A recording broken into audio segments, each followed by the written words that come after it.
We are in a park with two children building a sandcastle. The boy watches their work saying he thinks it's not right. He says that's not what he wanted and the girl ends up laughing at him. At that moment, an older boy appears and steps on the two children's sandcastle while taunting them. After stepping on the castle, he tells the two to go somewhere else, making the girl cry over the destroyed work. Then the boy who was with her stands up to respond to the bully. Our protagonist tells him to get off the sandcastle. But this makes the bully angry and he asks what he was saying. The boy shows his irritation, telling him to take his foot off his castle.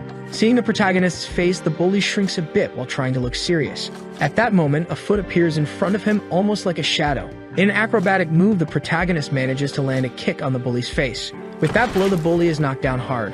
While the protagonist remains ready for a possible attack, the bully slowly gets up while cleaning his nose. Then he notices he's bleeding and gets even angrier with the boy. But instead of retaliating, he starts to cry, asking for help. This leaves the protagonist without reaction while his friend hides behind him for protection. A few minutes later, the bully returns with a bandage on his nose and his older brother asking if it was the boy who hit him. Our protagonist just stares at the older brother seriously, which annoys him for not getting an answer. The older brother tries to convince the boy to talk, but he just dodges. This irritates him even more, and the protagonist mentions he never learned martial arts. While the older brother insists on trying to touch the protagonist, he just dodges everything. When the protagonist notices a gap, he lands a kick between the older brother's legs, which scares the younger one. At that moment, the younger bully complains to the protagonist about what he did to his brother. Our protagonist mentions that even without knowing martial arts, he's always been a troublemaker. Although he didn't care about those childhood fights, remembering it only became a problem when he grew up. A few years later, the protagonist was attending 5th grade at Moon Elementary School. While going to school, he ends up being called by a group of high schoolers to an alley. The high school boy asks him to do them a favor while showing a very suspicious look. Then he puts his arm over the protagonist's shoulder, saying he too was once a student at Moon Elementary. So the high schooler starts pushing the protagonist into the alley where his friends were. One of his friends mocks the high schooler, Austin, saying he had a talent for it, while the girl in the group tells him to hurry up. The high schooler looks at him with an even more suspicious look, asking if he would help them. Our protagonist turns to him and asks what they want. This question starts to irritate the high schooler, who tells him to hand over all the money. Then the protagonist says that the high school students were so poor they needed to go get it from children. At this, the group starts to laugh at Austin for being provoked by the boy and say that the protagonist was angry. Austin loses his patience and tries to deal with the boy alone. But the protagonist shows he knows how to deal with people like him. After dodging a few times, the group starts to take an interest in it, with the girl saying she was rooting for the protagonist. Seeing that this could attract a lot of attention, the other boys decide to help Austin deal with him. At that moment, the protagonist lands a knee on Austin's chin. With Austin knocked down, the protagonist faces the rest of the group, waiting to see their response. A second boy approaches, hitting him with a punch in the face, making him be dragged across the ground with the impact. A second high schooler shows irritation with the protagonist and decides to teach him a lesson. But the protagonist says he never felt fear or thought about what would happen after, as he picks up a brick from the ground. He says he knew exactly how to react, and then he uses the brick and hits the high schooler hard on the head. With two knocked down, the other members of the group are speechless while staring at the protagonist. Their leader, Austin, whom they believe would be the school leader, was knocked out with his head bleeding. This causes the others to lose their heads and go after the protagonist for revenge. But he advances against them with the brick, saying he believes he was born this way and that he never loses in a fight. The girl in the group is in shock while someone trembles beside her, begging for help, seeing everyone being knocked down by the protagonist. His brick in hand was completely stained with blood from his attacks. When the protagonist turns to the girl to find out what she intended to do, he looks at her in a frightening way. A few minutes later, at the police station, the officer asks if he was really serious that he had done all this. But the boy just remains quiet, leaving the officer waiting for some answer. At that moment, a woman arrives in the room with a coat and panting while calling for her son Seth. She apologizes to the officer while he just says it was all right, still awkward about the situation. After that, the two leave the police station without saying anything, with the woman watching her son. She asks if he was hurt, and he shakes his head no. Then she bends down to talk to Seth, asking him to promise one thing, which confuses him. His mother asks him to promise that he would no longer fight with anyone. Seth nods, agreeing, saying he had no other choice because he didn't want to see that sadness in her eyes anymore. She thanks Seth for the promise, but he remembers that at the time he didn't know the truth behind that sadness. Time passes and Seth arrives at high school, still having the same determined expression from that time. A boy opens the door with all his might while calling for Seth, clearly looking for a fight. Then he invades the room and lands a kick on Seth's back while asking if Seth thinks he's funny. With that kick, he ends up being thrown against the wall. The boy tells Seth to just obey him, and if he needs money, to give to him to ask someone else. Seth gets angry and thinks about retaliating, but he hesitates and simply apologizes. But then the boy throws his head to the ground and tells him not to do that again. He even says that he should be careful, especially near him, if he doesn't want to have problems. After the boy gives that warning, he leaves the room while surrounded by his friends who watch Seth laughing at him. Our protagonist clenches his fist while trembling with anger until he takes a deep breath and just says he did well in not reacting. Upon arriving home, his mother observes him and notices something. She works at a restaurant asking him how school was, and he just says it was great.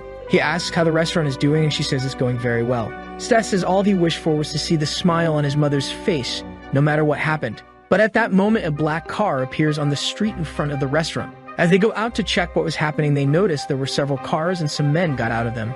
These men appear with a funeral photo saying that man had passed away, which shocks his mother. Seth is startled seeing his mother collapsing and asks what was happening. He looks back at the photo and remembers that on that day, something had happened to them. Years pass, and we see Youngjin High School where there were rumors of a new student and the others were curious about it. As the student approached the classroom, the teacher mentions the transfer student and asks for help with him. At that moment, the student arrives in the classroom and introduces himself as Seth Kang. The girls stare at him, noticing he was quite handsome, while one of them seemed to recognize that name. But with the continuous murmurs, the teacher gets irritated and tells everyone to be quiet. The boys at the back of the room already observe him with malicious laughter, until one of the boys ends up noticing something and his friend asks what happened. This boy recognizes Seth too and believes it was a big coincidence. Seth introduces himself to the class and the teacher tells him to sit on the empty bench at the back. Then he approaches his desk and sits next to the spiky-haired boy who was sleeping. As he looks to the side, he notices the boy staring at him with the same malicious smile as before. He decides to give a friendly smile as he recognizes the boys, noting that they also went to that high school. During the break, one of the boys approaches Seth and mentions they were sad when transferred in high school. The boys start to surround him, saying they're going to have a great school year. But Seth gives a smile that irritates the boy and asks if he doesn't remember who he was. Our protagonist says he couldn't possibly forget who he was while showing an empty and dead smile. That face scares the boy, and his friend gets angry with Seth asking if he was crazy. At that moment, the sleeping boy simply tells everyone to be quiet. He lifts his face a bit, asking if they didn't see that he wants to sleep while showing a stressed look. This scares the boy even more, who just apologizes to him. After avoiding a fight with the sleepy boy, the bully stands up saying he hasn't finished the conversation with the protagonist. Seth turns to his sleeping classmate, not understanding. The teacher opens the door trembling as he was a very old man and moves slowly to the desk. He tries to start the class until he gets confused and forgets what the planned lesson was for that day. Meanwhile, the boy continues to be outraged, thinking about Seth managing to leave him without an answer and already plans to take revenge on him. When he turns to Seth, he is staring at the window next to his sleepy classmate. Seth observes the weather of that day with a slight smile, while in the distance one of the girls was watching him. The girl believes this is the same boy she met when she was younger. But the moment he looks at her, she gets startled and turns away. He gets confused, wondering if she also knew him. But soon he ignores it and goes back to staring at the window, thinking it might be fun. After a while, he feels so relaxed that he starts to get sleepy. At the moment the spiky-haired boy is awake, Seth collapses from sleep under the table.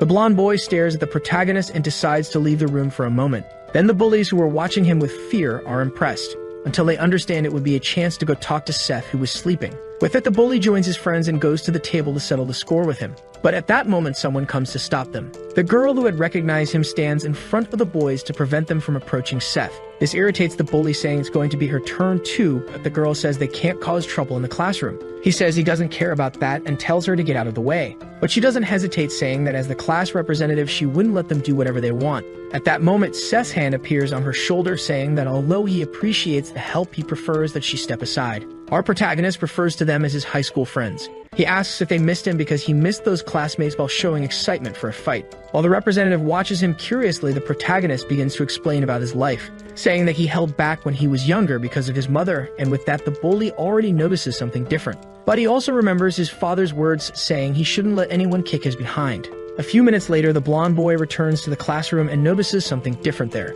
He realizes the bullies were no longer there and goes back to sit, while Seth seemed to have gone back to sleep. The class representative tries to look at Seth without turning her face, while the blonde boy lowers his head and goes back to sleep too. Then she turns to the protagonist, who slept like a fool. Meanwhile, a boy asks the bullies about them losing to a transfer student. This boy is intimidating and stares at them with superiority while trying to confirm their story, asking for help. The bully had a bandage on his nose while saying he used to be weak in high school. But something changed in him, and with that he remembers how Seth knocked them all down with a single blow. The big guy complains to the bully Nathan, saying he should be ashamed of losing to a weakling. Then the big guy heads to their classroom and looks through the window, asking if the transfer student was there. With that, he opens the door, with everything already starting a speech for the classroom, wanting to know who the new student is. The representative gets startled to see who it was this time, and he already starts trying to guess who it would be. Nathan mentions it was the boy next to Victor, while the protagonist continues to sleep. Then he says he will give his welcome to the newcomer. As he approaches, the classmate of the representative wonders why he was there. Despite the big guy trying to talk to Seth,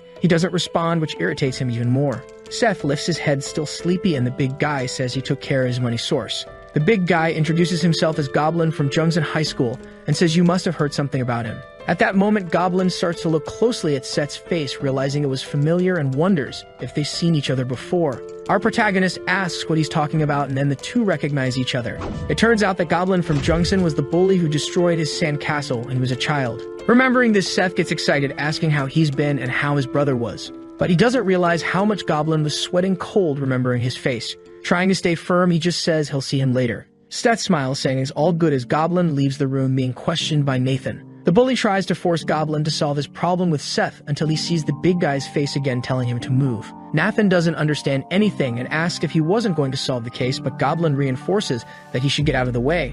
With that, Goblin walks out of the room and Nathan just looks confused and turns to face Seth, not understanding anything. Seth feels at home returning to his old neighborhood until they realize something. Both he and the representative have a slight premonition while Goblin makes a call to his older brother. Back at Seth's mother's restaurant, she asks how school was going. He says it was fun, and she already asks about their promise. Seth says he remembers he shouldn't fight anyone unless they hit him first. His mother already shows concern, and he says he would leave because he had class that day. But as he leaves the place, he is greeted by a man calling him boss.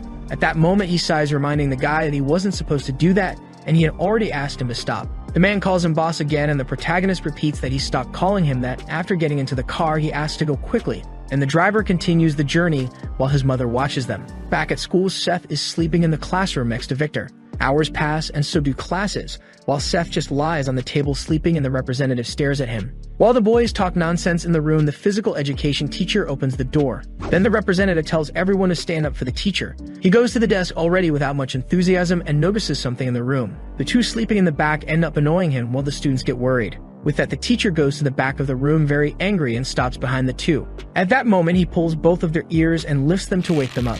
The teacher starts complaining to Victor, saying he only let go last time because he was busy with other things. As for Seth, the teacher doesn't recognize him and asks who he would be. That the representative raises her hand, explaining that Seth was the transfer student. But since they were sleeping in class, the teacher sends both to the running field. On the running field, the two look around while complaining about having to do this. He explains that the two would have to run 3 laps around the field. But he includes that the first to cross the finish line wouldn't be punished for their behavior that day, while the loser would regret being born, but the two continue without any enthusiasm. As the teacher ends up shouting, demanding an answer, Seth accepts his orders. Then Victor starts running and the teacher already hurries Seth for not running yet. At first, he runs without any enthusiasm or concern, until he mentions it would be embarrassing to lose, and with that, Victor gets excited to run. Victor starts to speed up and Seth manages to keep up. But Victor accelerates even more, hoping to leave him behind, which disturbs Seth. Understanding that this would be a contest, he gets excited about the idea.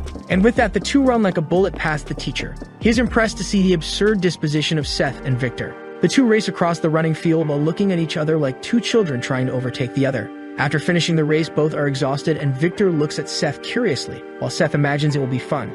Meanwhile, the teacher continues to be impressed to see that someone could reach Victor's level. The next day, the final round of the national team fighting selection contest was taking place. In the open weight category, a blonde man boasts that he was close to joining the team as he only lacked one more opponent. But his opponent was a huge boy who looks at him from behind with a strange aura. All the spectators are worried about it, while the boy seems to be annoyed by the man's comment, because even though he talked so much, he didn't last in the fight and was already defeated by him. After the fight, competitor Brock Chang returns to his locker room to rest, until he receives a visit from Goblin and asks what he was doing there. Goblin says that the boy from the past who beat them when they were younger was back. This phrase makes Brock scared and starts shaking sitting down, which makes his brother curious.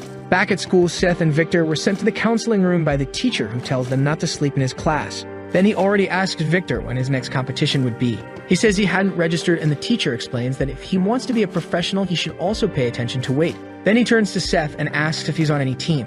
As Seth doesn't understand, he explains it's about athletic teams, and Seth says he's not participating in any. His phrase disappoints the teacher for the wasted potential before sending them back to the classroom. Arriving in the classroom, the elderly teacher tells them to sit in their places. The two look at the teacher just before lying down, and while looking at each other, they fall asleep again. At the end of the afternoon that day, Brock goes to the school to try to find Seth, wondering why right in that place.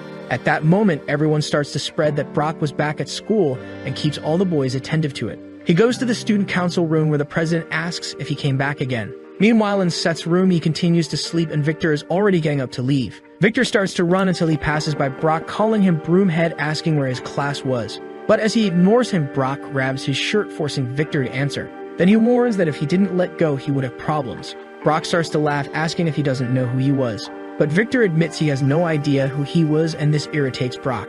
At that moment, Victor lands a punch on the chin to make him let go of his shirt. With that, he already strings together a series of punches against his opponent. But Brock stretches out his hand, going after his neck.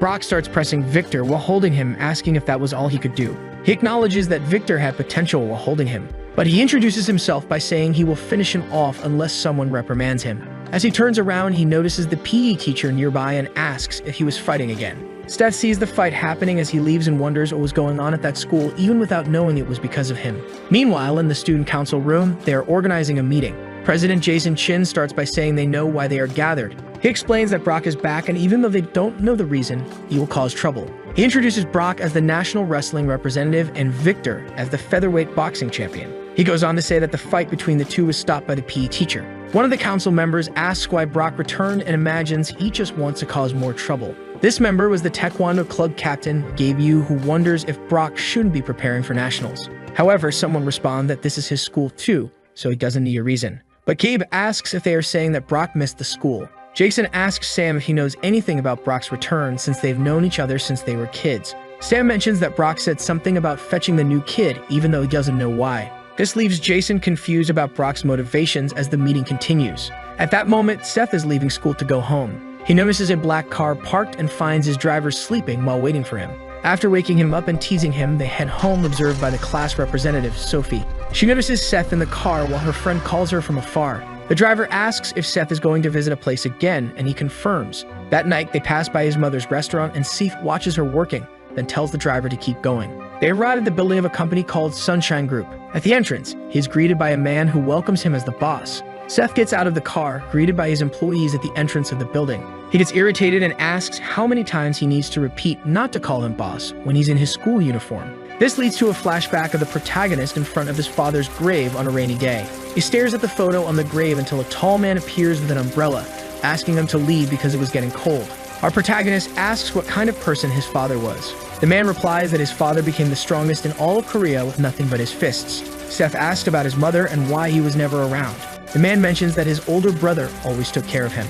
He explains that sometimes his father would leave work just to see him. While Seth is impressed by this revelation, his uncle mentions his father's last words. He said not to let anyone kick his butt because it was shameful. They recall watching from afar as Seth was bullied by his schoolmates. Back at the school, President Jason goes to the protagonist's classroom with his partners and tells them to wait outside. When he enters the room, he immediately notices the two troublemakers sleeping while the rest of the students are worried about his visit. Sophie is impressed by the president's visit, while her friend thinks it would be a good idea to change classrooms. Jason greets Sophie, and when she asks what he's doing there, he asks who the new student is. She asks if he did something wrong, and Jason explains that he just wants to ask some questions. At that moment, Seth wakes up making a lot of noise, catching their attention. As soon as Seth faces the president, he is called to the student council room. But he asks who he is, making Sophie worried before explaining about Jason. Our protagonist thanks him for the visit and asks if they can talk right there. Jason begins to lose his patience with him and simply asks him to follow along with Victor before leaving the room. Sophie says the president is a nice guy and asks him to just do what he says. Right after, he nudges Victor to wake him up and explains what happened. Upon hearing this, Victor jumps up, knocking over his chair, wondering what was happening to everyone. He heads to the council room and Seth asks Victor to wait for him. Then he notices the class representative watching him. To calm her down, he gives a slight smile, saying he'd be right back while following Victor. In the council room, Victor drags the chair he brought. After arranging it, he sits down, asking why he was called to that room.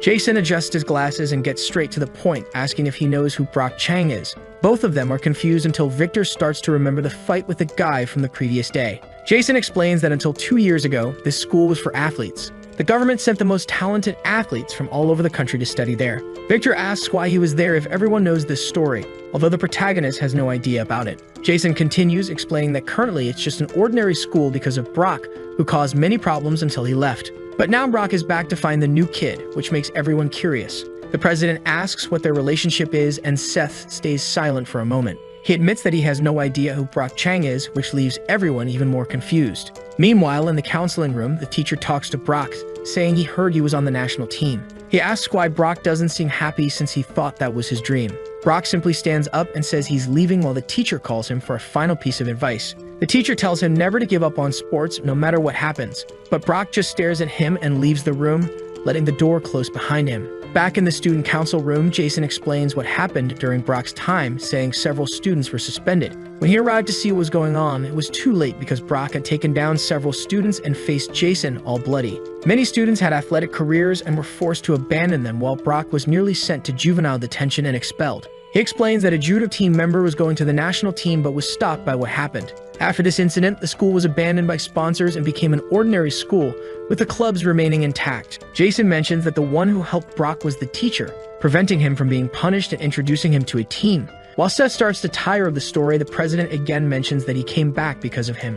Victor begins to get irritated, looking at Seth curiously about this, while the protagonist continues to understand nothing. At the end of the day, the two are leaving school while the representative waits for them outside. Our protagonist notices her there waiting, and Victor ends up giving a teasing smile. Sophie asks if he's okay and Seth confirms, which makes Victor exit the scene wishing him good luck. Steph continues to be confused about it while Victor says goodbye to both. He asks if Sophie was waiting for him, leaving her without an answer. Then she puts her bag in front of her face, trying to formulate a phrase, and Seth continues not to understand, until she asks if he remembers her while trying to look at him directly again. But he responds that she is the class representative, which irritates her. Sophie tries to help, asking if he remembers when they were little, and he says he knew. Steph mentions that he remembers her from spring daycare and that they were very close friends at the time. The representative gives a slight smile while Seth continues talking about how they used to play a lot at his house, which makes her smile. They remember various moments together, from playing in the trees to her kissing his face. Then he says she doesn't need to worry because he wouldn't tell anyone she kissed him while pointing to his face.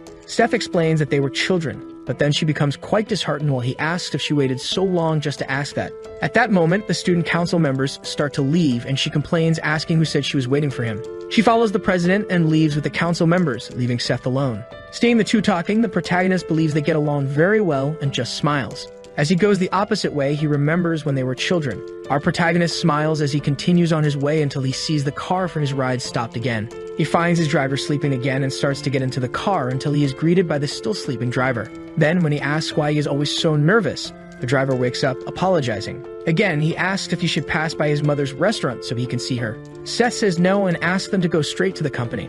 Arriving at the Sunshine Group building in the president's office, he shows boredom with the paperwork. He starts to shuffle through the papers, asking what he should know about these matters. But his uncle asks him to speak more professionally when at work. The two stare at each other, and the protagonist asks if he really needs to do this since he's not officially the president yet. However, his uncle reminds him that the Sunshine Group is the product of his father's work, and as the only son, he should inherit it. Our protagonist says he's only 17 and doesn't know much about these things. With that, his uncle gets irritated, saying that Sunshine is not an average corporation. He mentions that the roots of Sunshine are what people call gangs, explaining that they only appear legitimate. Their company handles numerous illegal businesses that have arisen in the underworld in every possible sector. His uncle calms him, acknowledging that he still has 2 more years before he truly takes over the business. But he already advances that this means nothing for the business because he is the son of the boss whom all the executives have accepted. Our protagonist sighs until they receive a call. Then Seth's uncle answers the call, and someone says that the people from Busan were there. The call is dropped. He gets deeply irritated until a door is kicked open, and the uncle asks what they think they were doing. At that moment, the boss of the Busan group, Derek Paik, invades the room, asking if he wasn't welcome there. While the uncle says that it was betrayal, Derek responds angrily that he doesn't accept Seth in power because he's just a boy. His attitude irritates the uncle so much that he needs to be stopped by Seth, who intervenes in the conversation between the two. Our protagonist stares at him and asks how Derek's nose was. With that, he replies that he was careless last time, and Seth asks if he would like a rematch. This excites the protagonist, saying it was the perfect time because he was in a very bad mood, and he jumps on Derek. Derek can't react while the protagonist approaches him, and then a noise of something being crushed is heard. The next day back at school, Seth says goodbye to the driver while Jason watches him arriving at school. The two stare at each other, and Seth enters through the gate while they remain alert to Brock. Meanwhile, Brock orders his brother to bring the protagonist by any means, and then Jason notices him from afar watching the entrance. In the council room, the president explains the situation and asks them to avoid fights with Brock. Gabe gets irritated by this, asking who he thinks he is and why they should be careful with him. Sam explains that since Brock is a national representative, he has no reason to fight with them. But this only irritates Gabe even more because the current situation of the school is his fault. The president puts an end to the discussion, saying they couldn't do anything about it. This phrase makes Gabe lose his head, remembering that they all went there because it was an athlete's school that lost everything because of him. Everyone acknowledges that it was true, although they can't do much about it. Gabe gets furious and kicks the chair, complaining that he needs to recover what Brock took from him and that he would do it at all costs. Meanwhile, Goblin goes to Seth's room and finds him sleeping again. Very carefully, he wakes him up, calling him to talk outside the room. Seth says he's sleepy and Goblin says it's important, which makes the protagonist agree and go with him. Our protagonist asks if he wants to talk outside, and he confirms while Victor watches the two leaving the room. As they leave through the corridors, Sophie worries about what will happen. Back in the schoolyard, Brock is bored after defeating all the students Gabe called to help him. Brock asks if that was all they had, and Gabe gets angry with him. The athlete delivers a kick against Brock, who blocks with his arm. But at that moment, Brock grabs his leg, saying he hopes he has said his prayers. Then he pulls Gabe by the leg and throws him hard against the ground.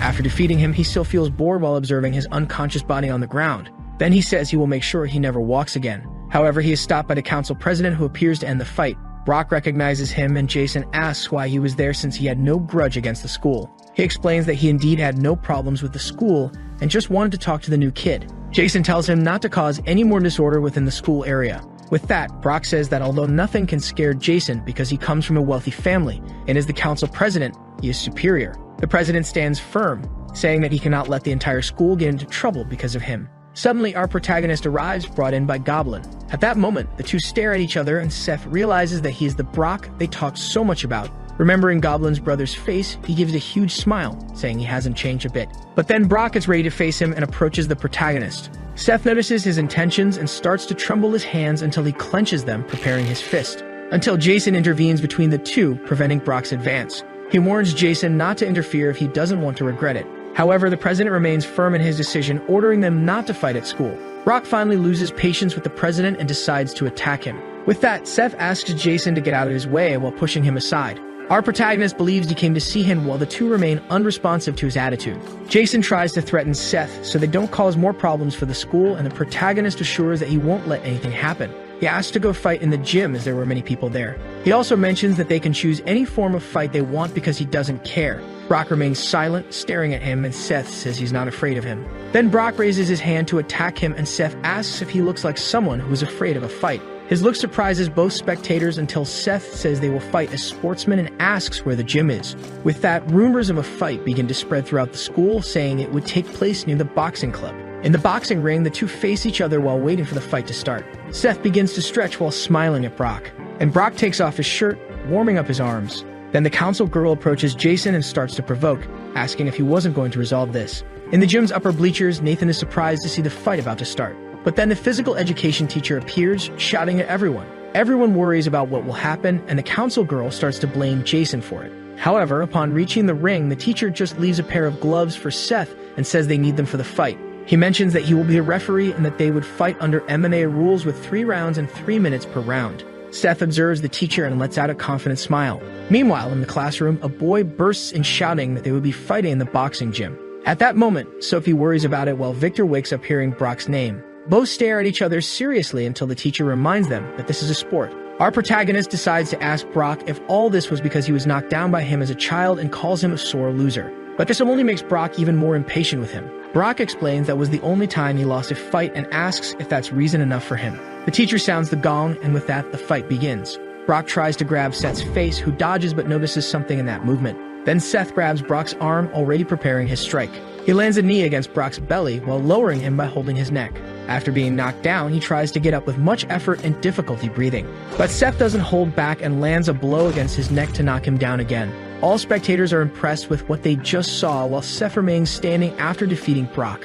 Our protagonist turns to the teacher and asks if he isn't going to start the count. But he hears that there's no need to rush, which worries Seth. When he turns around, he sees Brock trying to get up and almost standing. Brock manages to stand up completely out of breath while staring at Seth. This makes the audience go crazy because the fight was just beginning. At that moment, the class representative arrives at the gym while Seth watches his opponent. The big guy charges at Seth, who just sighs, saying he should have stayed down. In a quick move, he dodges Brock's attack and grabs his head. Then he pulls him back, throwing him with all of his strength to the ground. Seth positions himself over him, asking if he seems weak while preparing a direct punch to the face. Brock only has time to realize what is going to happen before his face is crushed by Seth's punch. Everyone is shocked by this, while Seth continues to beat his face until the point the teacher orders to stop the fight. After Seth stops his sequence of punches, the place is all stained with blood, and the protagonist asks again if he seems weak. In the Sunshine Hospital, Brock is being treated, all bandaged up and resting after the fight.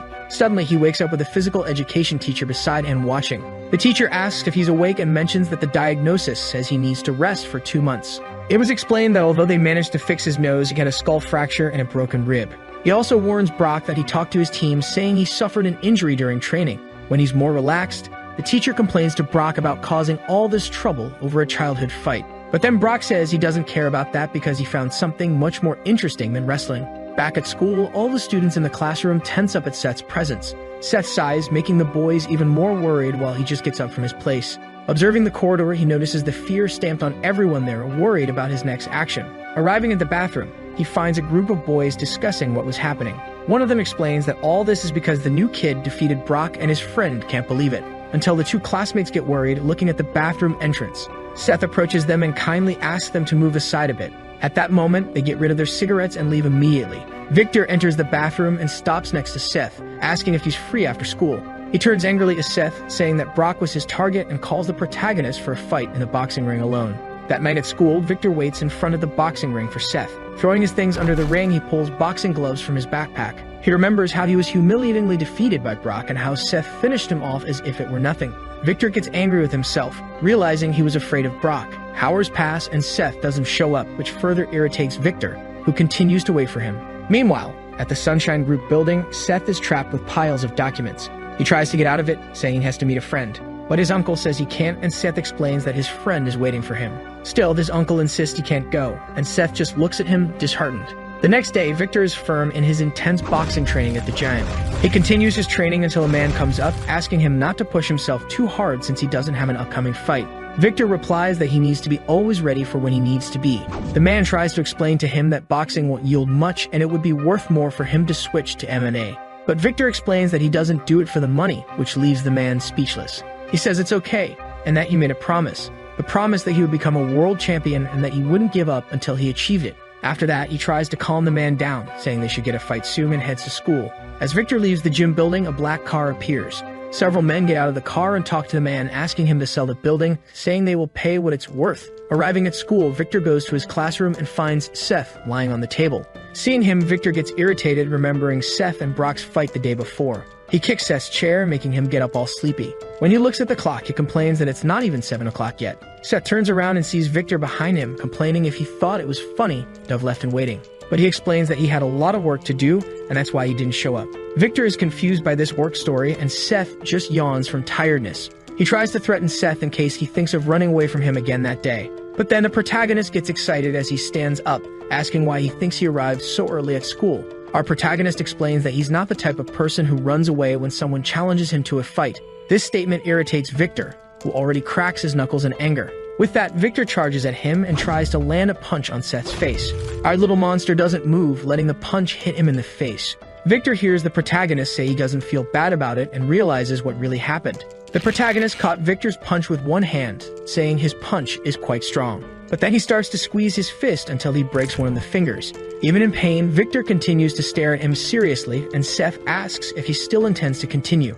At that moment, Victor prepares a punch with his other fist to knock Seth down. But all his punches are dodged until he corners himself against the wall. Victor charges at him, taking advantage of the situation, and prepares a direct punch to the protagonist's face. But Seth simply slaps his fist down, dropping Victor's arm, which impresses him. Trying to continue the attack, Victor prepares his other fist to strike. Our protagonist gets tired of being on the defensive and goes on the attack, until the boy arrives in the classroom and is shocked by what he sees. At that moment, Seth was almost being hit by Victor while he was about to land a punch on him. When Victor notices the student behind them, he decides it would be better to leave it for later. During classes, everyone looks at the two curiously about what happened earlier. The two have a sullen face throughout the class. Hours pass, and they continue trying to avoid looking at each other, until Sophie arrives calling Seth to go to lunch. At that moment, he feels excited, saying they can go together, which confuses her. Victor sits down and complains about him, saying they will soon find out who will win. But then he lowers his head and goes back to sleep on the table. When the two return, they see Victor sleeping and Seth lies down to sleep as well, while Sophie goes to her desk. At the end of the day, Victor gets up from the table and calls Seth to follow him. As they leave the school premises, he continues to tell him to follow, and Seth tries to ask something until Victor interrupts him. Still, he asks if they have arrived, and then Victor turns around just to see him entering a black car. Seth says he doesn't have much time and tells him to get in the car. After they get into the car, the driver asks, all uncomfortable, where he should take them. That night, the driver lights his cigarette to wait in front of Victor's boxing gym, asking if he can go home. At that moment, the black car returns, and the men who came in the morning come back armed. They walk towards the gym while the driver just smokes his cigarette. Meanwhile, inside the gym, Victor calls Seth to the ring. Then Seth looks to the side and sees a photo hanging on the wall of a fighter with a child. But Victor gets impatient and tells him to hurry up since Seth said he was busy. When Seth enters the ring, Victor admits he's been interested in him since he was transferred.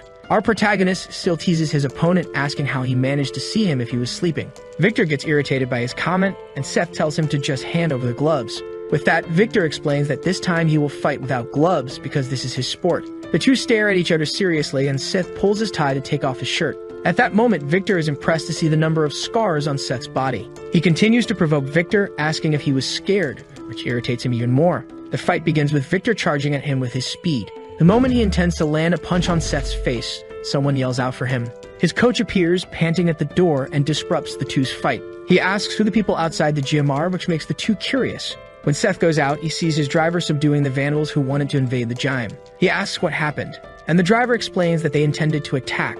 Our protagonist asks who they were and why they did it. The driver says he has no idea why, and Seth decides to take one of them to ask better. Back at the Sunshine Building, they hear that the gym has unpaid debts, and that's why they were going to settle accounts. He asks if the idea was to forcibly take over the gym building with that, but the man says they intended to buy the coach's gym. Seth asks his uncle what they should do, and he asks what the protagonist would like to be done. Back at school, the teacher says Victor hasn't arrived and asks if anyone would have any idea where he was. Everyone starts to suspect that Seth did something to him the day before, and Sophie turns around. Then the teacher just ignores the absence and decides to start the class anyway. Hours pass, and Victor still doesn't show up in the classroom. Suddenly, he appears in the room and goes to the table to talk to Seth outside. The two leave the room and leave Sophie even more worried. On the side of the school building, Victor stands in front of Seth holding an envelope. He shows it and asks what exactly that envelope was, explaining that he received it the day before. Victor comments that his and his father's debt were paid with interest, and Seth questions what he means. This irritates him, and he asks if this was Seth's doing. But Seth asks what the problem would be with that. With that answer, Victor tells Seth not to meddle in his family's problems, but the protagonist asks if that's how he protects his pride. His phrase irritates Victor even more, who grabs his collar, but Seth tells him to return the money if he doesn't want the help. But Victor explains that the collectors disappeared and asks what he had done with those collectors. Seth frees himself, telling Victor to just focus on his boxing. He also reminds Victor of the promise he made to his father to become a world champion. Then Victor steps back when he realizes that Seth knew about it, and Seth warns that he can call him out for a fight whenever he wants. As Seth walks away, Victor can only watch him leave, which again disturbs him. Back in the classroom, Sophie stares at the door, waiting for her beloved to return. But when he arrives, she gets startled, asking what she was doing. She tries to make up an excuse, saying she thought he had gone to fight again. Seth teases her, asking if she was worried about him. Then she blushes and comes up with a class representative speech, saying she feels responsible for them. With that, Seth says he won't fight with the boys from their class, noticing that she hasn't changed at all. Sophie doesn't understand, and he explains that she has always been kind and concerned about everyone. As he leaves, Sophie just watches him go while someone watches them from afar. The council president gets annoyed with Seth's closeness and says he should know his place. In an old Japanese-style house, Derek waits seated in an empty room. A man in a half-open kimono full of tattoos asks for permission to open the door. Inside that other room was the leader of the Santu Onakai gang, Meduki Ryushin. Derek bows his head, apologizing to the leader, who only mentions that he was extremely disappointed with his subordinate. He apologizes again, trying to ask for another chance to fulfill his mission, explaining that since the heir has not yet been confirmed, they could take over Sunshine if they received help from the gang. At that moment, Ryushin breaks his pipe, hitting the ground with all his force. Ryushin praises having heard that the heir was very young. He remembers that even being very young, he was still the heir and he should be more cautious. Then he explains that they should look for what the heir's weakness is, because as he is not an adult, he must have a weakness. Derek begins to remember moments he saw Seth with his mother after his father's death and believes he knows what his weakness would be. But the gang leader already advances that he must work calmly and make sure not to fail this time. A group of boys appears in the protagonist's room led by Gabe, who is still recovering. He already yells at everyone, asking who the new kid was, and Seth introduces himself. Gabe looks at him angrily, asking if it was him who defeated Brock, and calls Seth out of the room. But this time Seth stays in place and asks if they think he's a dog to go when called. This irritates Gabe until Victor arrives, telling him to get out of his way. When the other boys notice who it was, they become worried. Gabe gets angry at that, and Sam appears in the room, telling him not to touch the new kid. Sam mentions that he would join the judo club, leaving everyone confused. The two argue in the room while Seth continues to be confused by this whole story. But then another person approaches the room thinking they had guests. At that moment, he observes the corridor, noticing a group of people approaching. The head of the Moon Club, Damien Cha, complains to the boy who was approaching for going there too. That boy was the head of the Kendo Club, Scott Choi, who also brought a group of students. With that, Seth sighs, asking what was happening while fixing his hair. Seeing the mess this was becoming, Sophie calls everyone's attention. She says that because of them, the whole class was uncomfortable. Each of them gives their excuses for why they were there, and Sophie simply expels everyone from the room. After closing the door, she turns to Seth, saying he can be more at ease now. Except she forgot the main door where they try to re-enter. Ignoring Sophie, everyone comes back to surround him to call him to the sports clubs. While Seth thinks about what he should do with these people, Sophie just tries to expel them from the room. At that moment, the physical education teacher appears, complaining to everyone. After everyone stares at each other, the teacher says he understands what happened and sends everyone to their rooms. Seeing that they wouldn't have much to do, everyone leaves the room with Gabe warning that he would come back to talk to him later. The teacher calls Seth to the counseling room, but he doesn't understand what happened. In the counseling room, the teacher remembers that they were an athlete's school and tries to ask him to join a club. Seth is confused by the request until the teacher remembers about Brock. He explains that Brock was like him in the first year, with all the clubs wanting to call him to their teams until he got involved in the fight. Our protagonist understands that the teacher wants to prevent him from causing problems, replying that he's fine. But he already advances that he doesn't have time to dedicate himself to sports. The teacher gets irritated, asking how busy he could be being a first-year boy. He believes that Seth was just joking around, and the protagonist says he's more than he seems. He also advances that those who should be there were the students, not him. With that, the teacher is left without an answer, and Seth asks him to tell the students not to bother him anymore. Seth completes, saying that he doesn't run away from a fight. Meanwhile, Jason listens from behind the door, returning to complain about him for finding him arrogant. Jason heads to an abandoned building of the school where a group of boys gather to smoke. A boy is impressed by the presence of the council president there. He asks what the president wanted, and he replies that he would like their help to get rid of someone. At the end of the day, Seth is leaving school and heading to his car. As he passes through a gap in the wall, a guy emerges from behind him with a piece of wood and hits him. Some time passes, and Seth begins to regain consciousness in front of the guy Jason was talking to. The boy smiles and starts talking to him while Seth stares at him with his injured head. When he manages to stand up, the boy with a piece of wood hits him in the back. Then Seth stares at him seriously and gets annoyed with the protagonist's look. One of the boys from the classroom says he seemed very weak for someone who defeated Brock, and another boy tells him not to be rude. As he stands up, Seth says he's in an interesting situation. The group leader is impressed that he isn't scared of the current situation. At that moment, the boy with a piece of wood tries to hit him again. But this time, the protagonist is prepared and ducks, aiming a punch at his hand. This blow returns the attack and disarms him, sending the wood flying into the air. With that, the group leader is impressed with the move while the boy screams in pain from the blow. His hand was completely destroyed, and Seth just says he was being too noisy. Then he lands 2 punches on him, knocking him down before asking who those people were. While the leader is speechless, Seth says he doesn't care much about who they were and just wants to resolve this quickly. The leader says he's arrogant and orders everyone to go after him, making the group surround the protagonist. Seth observes his adversaries well, and when the leader orders them to attack, they all charge at him. Our protagonist lets out a slight sigh, preparing to fight, and when he's ready, he starts knocking down his adversaries. One by one, they are knocked down by Seth's blows, while one of them tries to catch him off guard with a chain. Seth manages to free himself, hitting his face while another henchman tries to grab him from behind. But the protagonist pulls the chain boy, throwing him against his other sneaky adversary, knocking them both down. At that moment, he grabs the chain, saying it was fun while showing a sadistic smile. The leader gets angry again, ordering his henchmen to finish Seth off quickly. Then they go to get the bats to end the fight once and for all. As soon as they start trying to hit him, Seth dodges the first attack. With that, he strings together blows on each of the aligned henchmen, getting rid of all those in his way, until he is caught by surprise, becoming immobilized while another boy approaches with the bat. As he prepares to hit the protagonist, he quickly lands a kick to the face while throwing the other against a wall. After freeing himself, the protagonist turns against the boy who immobilized him, landing a series of punches. Another boy tries to catch him off guard with a bat in hand to finish the fight. He manages to hit the protagonist's head, who stands up feeling the pain of the blow. When he sees his own blood, he simply loses his head as he turns to his adversaries.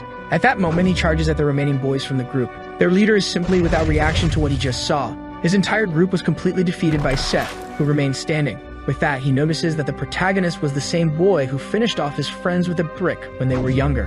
When he charges at the leader, he cowers in fear of the protagonist. Seth grabs him by the neck, asking him to tell who was the guy who sent them to do this.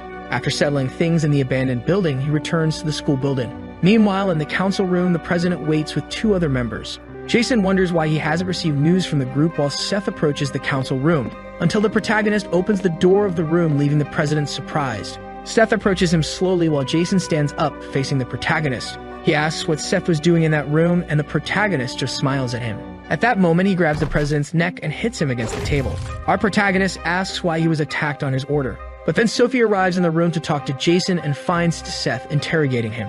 Seth lifts the president back up, saying he was a lucky guy. After releasing him, he heads for the door while Sophie watches him frightened. He understands what the situation was and simply heads for the door, leaving Sophie behind. The next day, she sits disheartened at her desk, still remembering what she saw the night before, and tries to turn to Seth. At that time, Seth's car arrives at the school with his uncle saying he wouldn't question what happened. But he says he would provide some bodyguards for him. Even with Seth insisting nothing happened, his uncle doesn't believe it because his face was cut from the blow he received. The two argue a bit about the situation until Seth puts an end to it, telling him not to do that. But his uncle reminds that they are having problems with the leaders of Buzan and Pohan. He already advances that it's better for Seth to be prepared while he asks only that they stay out of sight. When he arrives at the classroom, Sophie is startled to see him. Arriving at his desk, Victor teases him, saying it was a shame while asking if they had beaten him up. Although Seth explains that it was 11 against 1, Victor just says it was nonsense. An announcement comes over the loudspeakers calling Seth to the principal's office, which makes Sophie and Victor curious. Victor asks if something happened with Jason, because his uncle is the principal and his father is the real owner of the school. Already advancing also for him to be careful because it's not well known what he is capable of. When he opens the door of the room, he sees Jason with several school employees. The principal, Calvin Shin, confirms the protagonist's name and mentions that he has caused many problems since his transfer. At that moment, Jason lets a slight smile escape, knowing the outcome of this conversation. He begins to list Seth's cases of fights, including the assault on the council president. With that, he concludes by mentioning that Seth was expelled from school. The president keeps smiling until he notices that Seth just looks at that comment with a smile, asking if that was serious. Right after that, he pulls out his cell phone to make a call. In a few seconds of conversation with his uncle, he orders to buy the school he attends. Several cars start to appear in front of the school, which makes the students curious. Seth's uncle steps out of one of the cars, heading to the school followed by their bodyguards. Calvin notices the commotion of his uncle arriving and asks what Seth had done. At that moment, the group opens the door to the principal's office. Jason tries to question who those men were but ends up being immobilized by the driver, who tells him to stay quiet. Approaching the principal, the uncle hands him an envelope. The principal gets angry with them for invading the school, and the uncle just tells him to read the content inside the envelope. After staring for a while, he opens the envelope and is shocked to see the content. It's mentioned that the principal had been involving the foundation in illegal activities for years, and the uncle promises not to mention anything if they hand over the school. Calvin gets angry, but as he tries to complain, he is grabbed by the neck. Then the uncle mentions that he had been spending the students' lunch money for his own benefit and that they should resolve this calmly. Back at the Shin house, Calvin talks to his brother, apologizing, because he had been forced to sell the school, which angers him.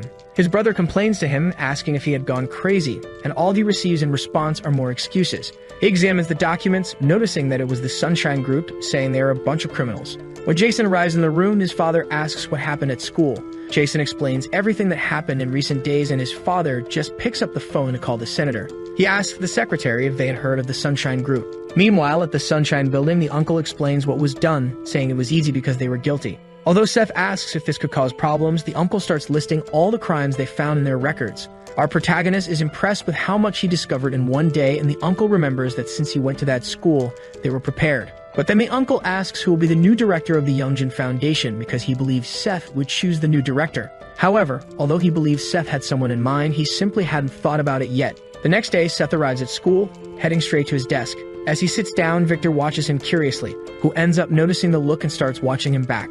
After staring at each other for a while, Victor gives up and turns his head down again. Sophie watches Seth from afar and gathers the courage to approach him again. She asks if something happened because she didn't see him after he went to the principal's office. Seth asks if she was worried about him even after seeing him that way, and she says he's a classmate. Our protagonist gives a light laugh and smiles at her, saying she didn't need to worry. But at that moment, Jason arrives in the room, bursting through the door, calling for Seth. Everyone is impressed with the president's visit while waiting for him to say something. Jason asks if Seth believed he would be afraid of a pathetic criminal like him. But as soon as Seth stands up to go to him, Jason simply slams the door shut, running away, which leaves him without reaction. Back in the principal's office, the physical education teacher knocks on the door and a man gives permission to enter. Seth's uncle asks him to sit down while he continues to look out the window. He asks if the uncle was looking for him and tries to find out how he could help. Then he requests that the teacher become the new principal of the school, as it was the order of the new owner of the school. At the end of that day, Seth prepares to leave and Jason waits for him in an alley with his friends. He explains that they were supposed to bring the protagonist to him. One of the boys is impressed that it was just about capturing a high schooler while remembering that he needed the money anyway. But when he sees who it was, he is shocked while Seth gets into the car. Jason is confused and the boy gets angry, saying that he wanted them to catch a murderer, throwing the money in his face. All the boys run away, leaving Jason behind, which angers him even more, wanting to know more about Seth. Looking at the street, he sees a line of black cars taking Seth away, which impresses him even more. Back at Seth's mother's restaurant, she mentions that he was having fun. He explains that so far it has all been very entertaining. But when Seth asks why they don't live with his father, it makes her tense. Seeing her reaction, Seth says she doesn't need to answer if it's too difficult.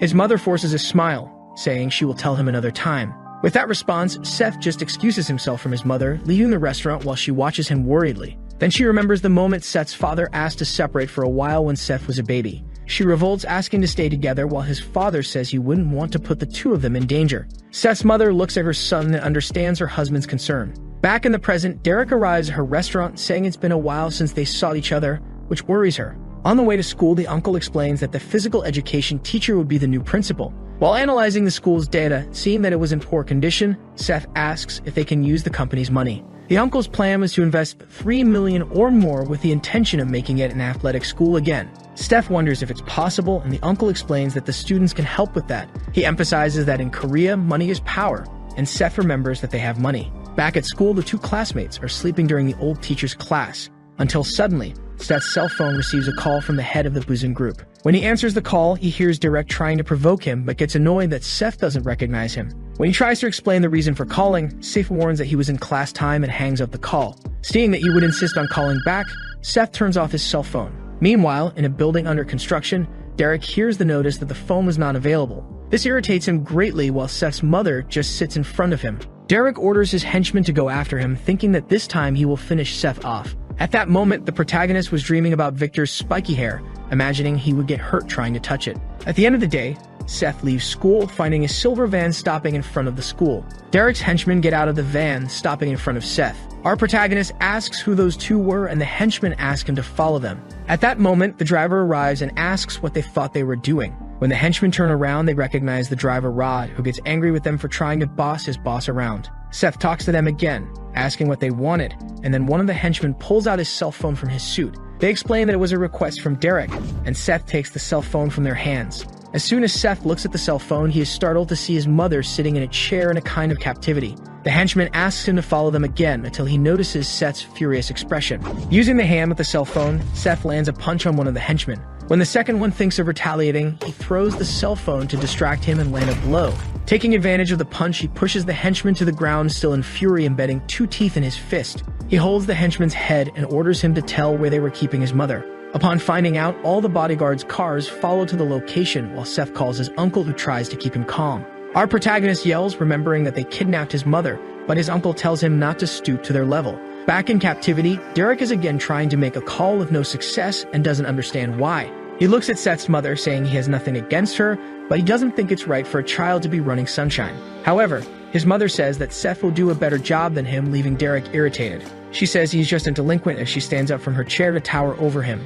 The protagonist's mother ends up losing her smile and stares at him with a serious and aggressive look. Then the uncle reveals something to Seth that leaves him completely surprised. The protagonist is inside the car, very irritated by what they did to his mother. His fleet of cars arrives at the designated location. Seth starts to get out of the car and his uncle is waiting. Adjusting his tie, he asks where his mother is. The man turns his face, indicating that she is inside. Without thinking twice, the boy starts running. Then he goes up the stairs. Arriving forcefully, he kicks the door. His mother is serene as if nothing had happened. Surprised, Kang calls for his mother. Looking around, he realizes that all the men are lying on the floor while the woman is standing. Derek is being held by his shirt. In the background, the boy asks what is going on. Seeing that it is his mother standing, he is in shock. Suddenly, his uncle arrives, apologizing to the woman, saying that he will leave the rest to her. Terrified, the man starts screaming. begging the boy to save him. Hurt and trembling with fear, he keeps repeating for them to save him. Then the woman walks away. Bowing his head, the uncle shows his respect for her. Leaving the place, she tells her son to go as they need to open the cafe. Frightened, he looks at his mother while she remains serious. Sometime later at the cafe, Seth asks about what happened. Dodging the question, his mother asks what he means by that. Curious, he asks how she managed. Smiling, she replies that it is a secret, which leaves the protagonist even more confused. However, she makes it clear that she will tell him everything when the right time comes. But the boy says he doesn't understand. Happily, she says that he doesn't need to understand because she is still his mother no matter what happens. After her response, he just stares in silence. Outside, the driver is smoking calmly. Getting out of the car, the uncle arrives. Quickly, the driver bows. The uncle is watching the two. Suddenly, he starts getting very angry. Remembering the past when Seth was still a baby, his mother was playing with him using a yo-yo. However, she hit the boy's head hard. He falls to the ground, startled. He starts crying in despair and keeps crying a lot and screaming. His mother tries to calm the baby, playing with the yo-yo again. She almost hit him, but the boy manages to dodge. But as he has no control over his body, he falls to the ground again. Picking him up, she begins to hug her son. His father shakes his head watching the scene. In the background, the uncle observes everything in silence, as if he had a secret. Back to the present, he is with the driver outside the cafe. Breaking the silence, he calls Rami, the driver. He reveals that the Yakuza were behind all the rebellion that happened in Busan. After the answer, the man remains silent. Irritated, he curses the Yakuza group deeply. The uncle tells Rami to take better care of the boss, and the man bows, saying that he will, and says that he can keep the gun in his hands. Laughing, the man is happy with this news, thanking the uncle for that. Changing the subject, he asks the driver if there is someone they can send to the school. He explains that the leader of Santu Onikai, named Midaki Ryushin, is going after the boss and that they need more bodyguards. This catches the man's attention. Then he continues saying that he needs to find someone capable of pretending to be a new student. Sometime later at Sophie's house, she is a little upset while eating. Her father watches his upset daughter. Curious, he asks if something happened to her. The girl responds that it's nothing. Concerned, her father says that if someone is bothering her, she just needs to say,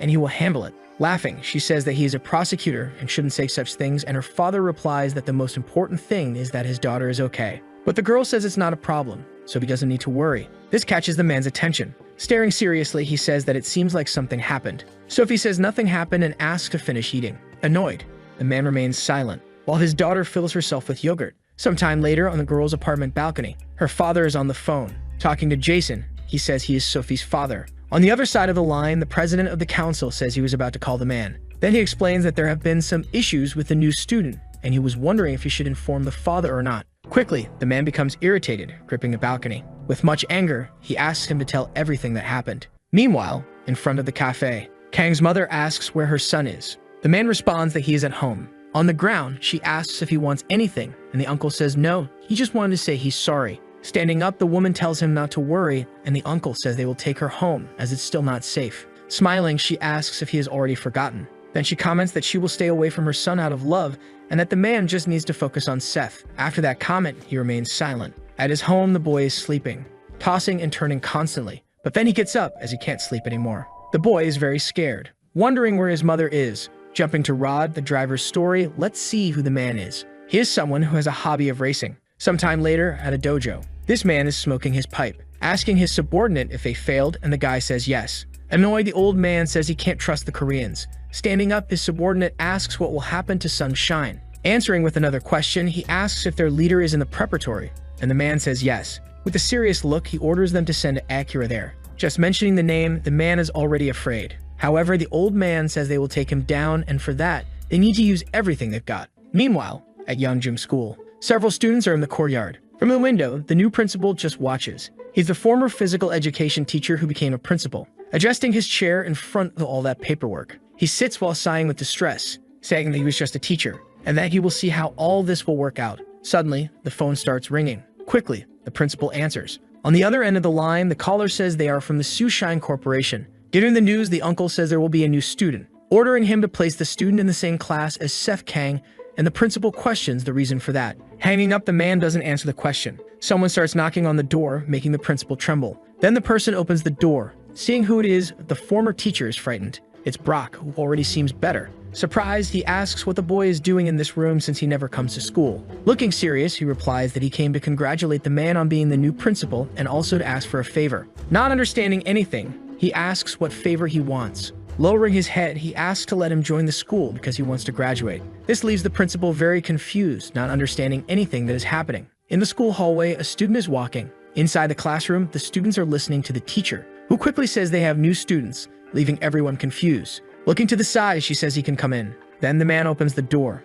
Everyone in the room is silent. When the new student turns around, all the others are surprised and scared. The teacher asks him to introduce himself. In a casual manner, he says his name is Brock Chang, leaving all the students in shock. Annoyed by the noise, the teacher tells them to be quiet and asks the other new student to come in. The other new student begins to enter, standing side by side with Brock. Introducing himself, he says he is Jun Kim, saying it's a pleasure to meet everyone, and the girls fall in love with the new student's appearance. Jealous, the boys in the room are bothered by this. Nervous, the teacher adjusts her glasses while asking if these students are really in high school. Turning to the front of the class, she tells the students to take the empty seats at the back of the room. Brock goes first, and as he walks, many students are frightened. The two new students walk towards the back of the room, leaving everyone uncomfortable. Arriving in front of the protagonist, the man just stares. But Seth doesn't feel intimidated at all, letting out a very sadistic smile. Sometime later at school, suddenly, a classic car arrives. The driver tells Miss Akira that they have arrived. She seems to be speaking another language and asks if he's going to this school.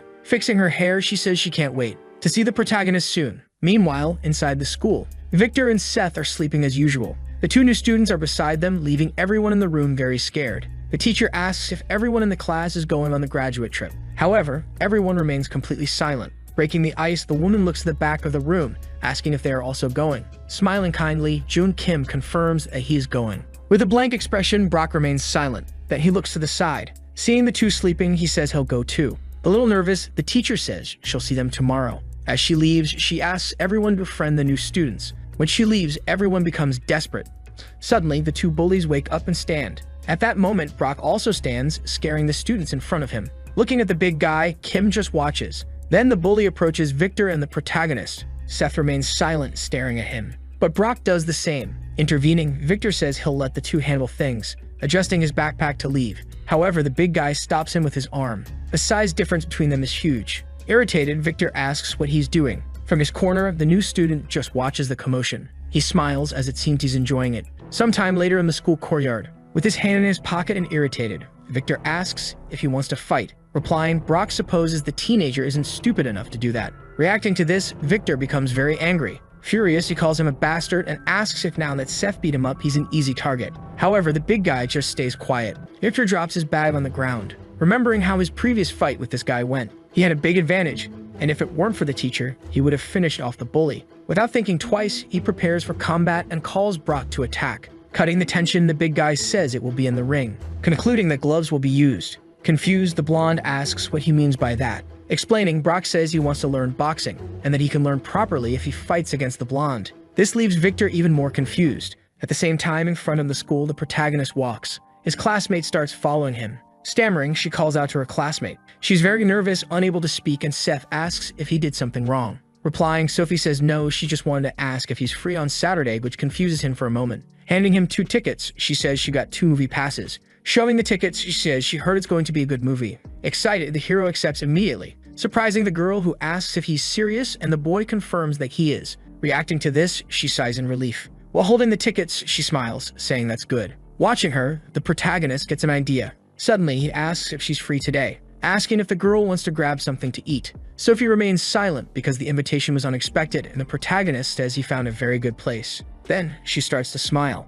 Excited, she says she wants to go and that she's hungry. Seth asks if she likes spicy food, and laughing, the girl asks who doesn't, asking if that place is really good, and the two continue talking as the sun sets. The hero's car arrives in front of the school. Someone walks over to the car while the driver waits. Then they knock on the door to get his attention. Seeing who it is, the driver starts to roll down the window and asks what will happen if the boss finds out. But the mysterious man says not to worry. It's the new student Jun Kim who says their boss is going on a date. Totally confused, Rodney doesn't understand what he means. Changing the subject, the student asks if he has a cigarette. Annoyed, he asks for a cigarette, saying pretending to be a student is suffocating. Irritated, the driver asks if he's crazy for wanting to smoke in a uniform. Looking down, he says the man is right. Laughing, Rodney starts to light his cigarette, and Kim says he's really bad. While smoking, he asks how the school is going. Calmly, Kim says they're just kids. However, the driver says nothing can happen to the boss, and the new student tells him not to worry about that. Showing a hidden blade in his sleeve, he says the driver already knows him.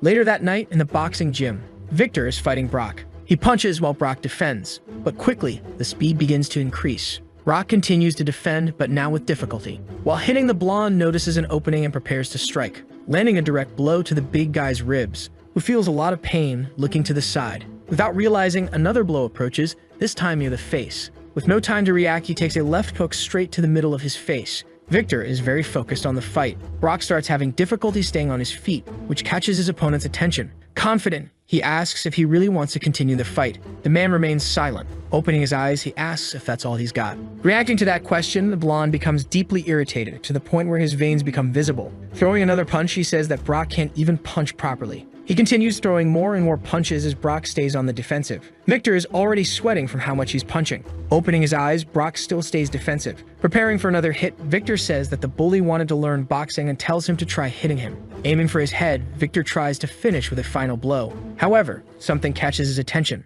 For the first time, the man managed to dodge the punch. The two stare at each other, frozen. Trembling, Brock prepares to counterattack. He rushes forward with everything he's got. The punch approaches and Victor defends himself. After that, he steps back, walking until he hits the corner of the ring. Cornered, he prepares himself as the big guy gets ready to attack. Brock tries to land another blow, but Victor dodges by ducking. Quickly, he lands a perfect uppercut. After the punch, he returns to his stance, and the man just keeps watching. Annoyed, the blonde wonders if the guy will ever manage to hit him even once. Interrupting his thoughts, Brock asks what he's doing and tells him to attack. Hearing this, Victor becomes deeply irritated and calls him a bastard. The two rush at each other with full force. Meanwhile, in the movie theater, the potential couple is watching what seems to be an action horror movie. Sophie is trembling with fear. She grabs onto the protagonist's jacket. Cleverly, he places his hand over hers. Noticing the physical contact, the girl looks down. In response, she pulls back shyly while the boy just laughs. Sometime later, the movie ends. Everyone starts leaving the theater. Seth and Sophie are leaving the room as well.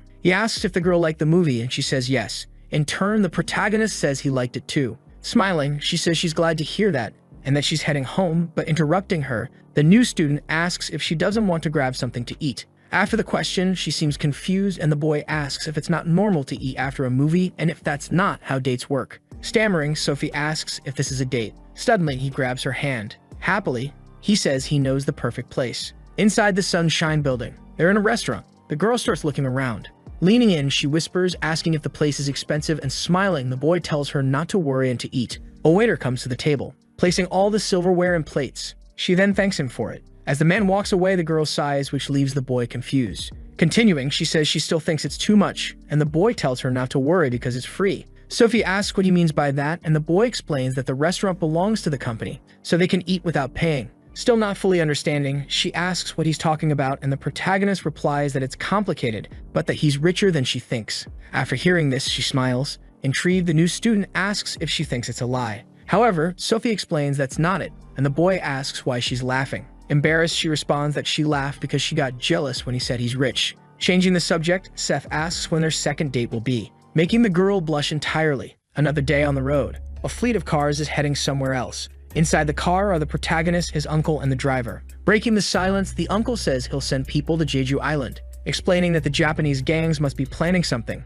In disbelief, the boy says it's a school trip and that nothing will happen. After hearing the response, the man remains silent. The boy also stays quiet. Sometime later, the car stops. Stepping out, he sighs, saying he's leaving. But he stops and tells him not to worry because nothing will happen. Then he slams the door shut. He's walking near some houses. With his arms crossed, the man calls for the driver, ordering him to go with the boy. Confused, Rodney says Jab is already there. However, the uncle explains that he's already told the Jeju gangs to watch him, but that he'd feel less worried if the driver was there too. Following the order, Rodney says he'll do it. He gets excited, thinking about the idea of going to Jeju. Then they take the plane and go. Sometime later on Jeju Island, all the students are excited after arriving. The teacher appears behind one of them. Punching him on the head, she tells them to quiet down. She asks if they're all babies. Angrily, she orders everyone to get on the bus. After they board, the teacher asks if everyone is there and the driver confirms. Soon, the bus sets off. Some time passes, and they arrive at the Jeju Tourist Hotel. They begin to get off the bus. Among those on the trip are Sophie,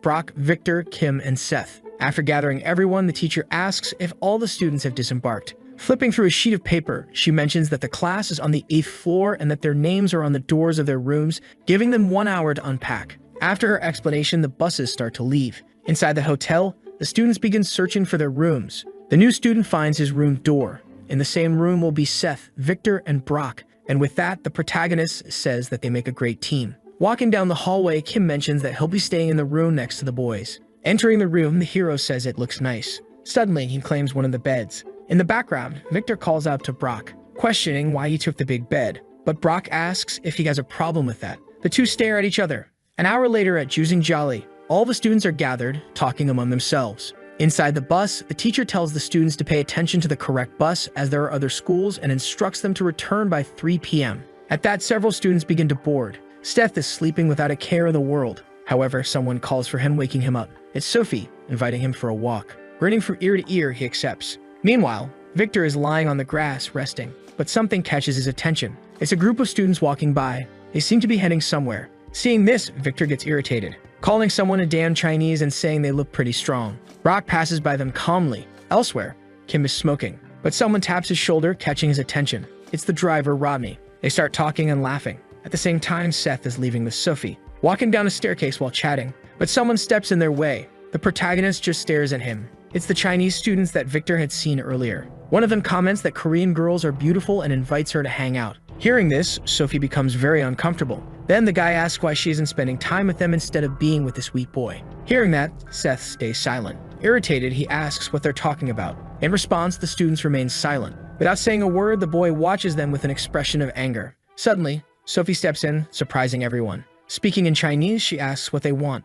This shocks the boy. Even the Chinese students are surprised to hear this. Continuing, she tells them not to give Koreans a bad impression of Chinese people because of their behavior. Smiling, one of them asks if she knows their language, and the other asks if the skinny boy is her boyfriend. Ignoring them, Sophie just turns around. Placing her hand on the hero's arm, she asks him to leave. Calmly, he obeys. Then the two begin to climb the stairs. In the background, the three mock them, leaving the protagonist deeply irritated. They head to a park. Surprised by the news, the boy asks if she speaks Chinese. Responding, she says that when she was little, she lived in China for a few years because of her father, and that she continues to study it to avoid forgetting. Impressed, he says that's amazing. However, he asks what they said. She replies, telling him not to worry because those guys didn't say anything important. Standing up, the hero announces that he's going to the bathroom. With a frightening look, he says he'll be right back. Then he starts walking toward the supposed bathroom. However, he arrives at that staircase from before. From the top, he calls out to the group, staring at them with a crazed look. Quickly, he jumps towards them with everything he's got.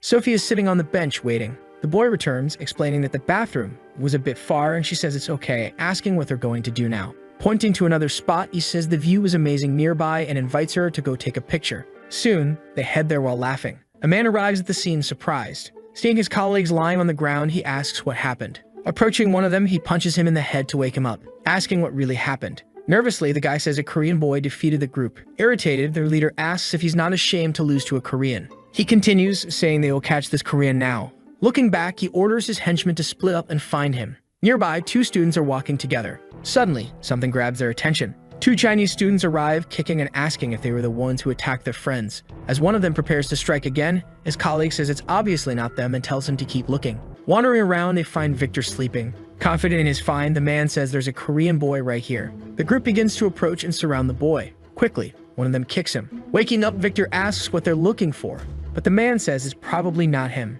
Standing up, irritated, he asks again what they're looking for. He questions who they think they're staring at. Smiling, he asks if they want to fight. Excited, the blonde begins to get up. However, the Chinese student tells him to sit back down. He keeps repeating it, but a fist approaches. He's cut off mid-sentence by a punch right to the face. Because of the punch, he crashes to the ground hard. His classmates surround him, and Victor asks what that guy just said. Elsewhere, Brock is sitting on the grass, looking at the scenery. Someone calls him, making him look back. It's a Chinese student asking if he was the one who beat his boys. Concluding that he looks pretty strong. Staring, Brock remains silent. Suddenly, the guy charges at him, throwing a punch, but the big guy blocks it. Still with his back turned, he blocks the punch by grabbing the opponent's hand. Trembling, the guy says nothing. Breaking the silence, Brock thanks him, saying he was starting to get bored. Gritting his teeth, the man calls him a kid. Preparing for another hit, he tells Brock to release his hand. But the big guy isn't fazed at all. He blocks the man's punch again. Quickly, Brock spins around, grabbing the man from behind. Irritated, the guy calls him a damn bastard. However, Brock starts squeezing him in a bear hug.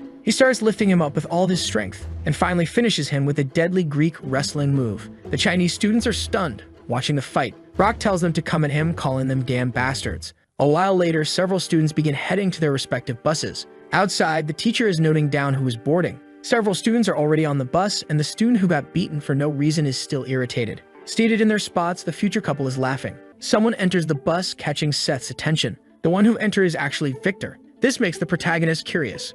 As he walks by, the blonde passes near their seat, then sits down behind the two. Brock also enters the bus. He starts walking, and the hero becomes confused as well. The two latecomers have arrived. Seeing them both, the protagonist stays quiet. Then it shows how Victor defeated his opponents, and the same happened when Brock faced them. Some time passes, and the couple continues chatting. Entering the bus, the teacher asks Sophie if everyone has arrived. Standing up and looking around, she checks. However, she says the new student, Kim, isn't there, and irritated, the teacher comments that she had warned everyone to return on time. Meanwhile, in that same place, Kim is smoking with the driver, and the two are talking. Suddenly, a woman approaches, making the driver nervous. Turning his face, Kim gets ready. Quickly, he starts pulling a weapon from his sleeve. However, the one who arrives is the teacher, the killer Aura. With a vacant stare, she asks what the new student is doing in this place. Nervous, the man thinks he's screwed now. Later that night at the hotel, Brock is looking at himself in the window. Sif is lying on the bed listening to music. Victor is training, doing push-ups.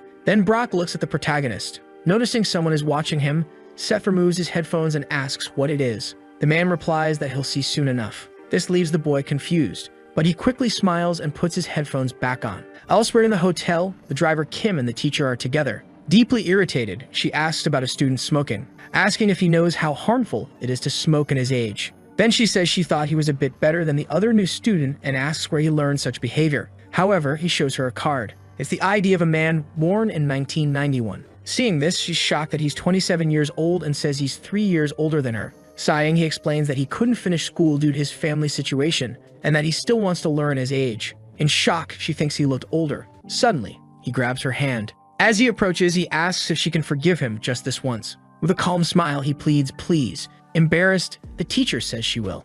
Outside, the driver is watching, wondering if everything is going well, while a child tells their mother that the man looks strange. Later that night, in a place in Jeju, this is a karaoke minibar. A man is drinking, complaining that these Korean drinks are as weak as his henchmen. Nervous, the three say nothing. The leader is eating at a table in front of the trio. One of them says they underestimated those kids. After hearing that, he stops drinking. Irritated, he questions how they dare lose to the Koreans. Then he throws the bottle at the boy's head. Annoyed, he curses them, calling them bastards. Asking if they aren't ashamed, he orders them to bring the boy tomorrow. With his neck hurt and now bleeding from his head, the subordinate says nothing. With a possessed look, the leader asks if he remembers the uniform he's wearing. Sometime later, in another location, Bob Rami, the driver, approaches a restaurant. He enters the establishment, catching the attention of another man. Raising his hand, he greets him, and the tired driver says it's been a while. The man asks what happened to Jab and mentions he heard he was supposed to be here too. From the Sunshine Group, this is Jeju's branch chief named Josh Eun, also known as Jo Yun. Nervous, the driver explains that Jab is still with their boss. However, the man questions whether Jab isn't the head of the bodyguards, and Bob responds that they have other reasons. Cutting the topic, Joe suggests they eat first and asks for the table to be prepared. Seeing all the food, Bob is amazed. The man tells him to eat and mentions that it's Jeju fish, so Rodney thanks him. While eating, Bob is overjoyed by the explosion of flavors. Seeing this, the man is pleased too. Then he comments that it must be tough helping such a young boss, but the driver replies that it's not. The man in turn says he heard Derek brought the boy in. Bob says nothing as his mouth is full. Smiling, the man says there's something else. He mentions that Derek said he was beaten by the driver, which makes Bob start choking. Calming the situation, the man says it must be tough and that he should eat while he can. After eating a lot, Bob sighs. Almost bursting, he thanks him for the meal. Then he says that it must be nice. The man doesn't quite understand what he means. Continuing, Bob says it must be nice living in a place with such good food. Hearing this, the man is confused. Suddenly, he begins to smile. Sighing, he says that Jeju used to be great, but now it's being invaded by the Chinese, and there's a lot to do. After hearing that comment, the driver remains silent. Explaining further, the man says the Triad is trying to invade their territory. Confused, Bob says he should notify Peter. Interrupting his thoughts, the man explains that it's not official yet and that they're causing trouble using money, but there haven't been any confrontations so far. Relieved, Bob says it doesn't seem like a big problem then. Arguing, the man says that in a way, he's right, revealing that the head of the Triad is here at this very moment. Rodney doesn't understand what he means by that. Joe says it's just a high school trip, and they notified him to keep an eye on things. Bob says their boss is also on the trip, and everything should be fine, so Joe argues that it's just a school trip and wonders what could possibly happen. Raising a finger, he asks if Bob doesn't want some drinks with sashimi, and excited, Bob explains he has to take care of the boss. With open arms, the man says it's just one drink and that all of his boys are thrilled to see him again. Awkwardly, the driver says it's fine but agrees to just one drink. Sometime later at the hotel, the buses start to arrive. All the students are gathering. Behind a wall, there's one of the Chinese students from that group. On the phone, he informs someone that he found the person and will follow them and report back on what happens. Then the buses start to leave. The teacher says they will hike Mount Hallison and that it will be a great 5-hour trek to the summit and back. Hearing this plan, the students start to groan and the teacher tells everyone to calm down. She explains that if it gets too difficult, they can head back down, but they are strictly prohibited from going anywhere else. The bus arrives at the location. As they get off the buses, one student stretches while another looks downcast. At the same time, a car pulls up. Inside, a man observes the students. On the phone, he begins relaying the location. After getting off the buses, the students start walking. Soon, everyone is having fun, including the protagonists, Sophie, and the other classmates.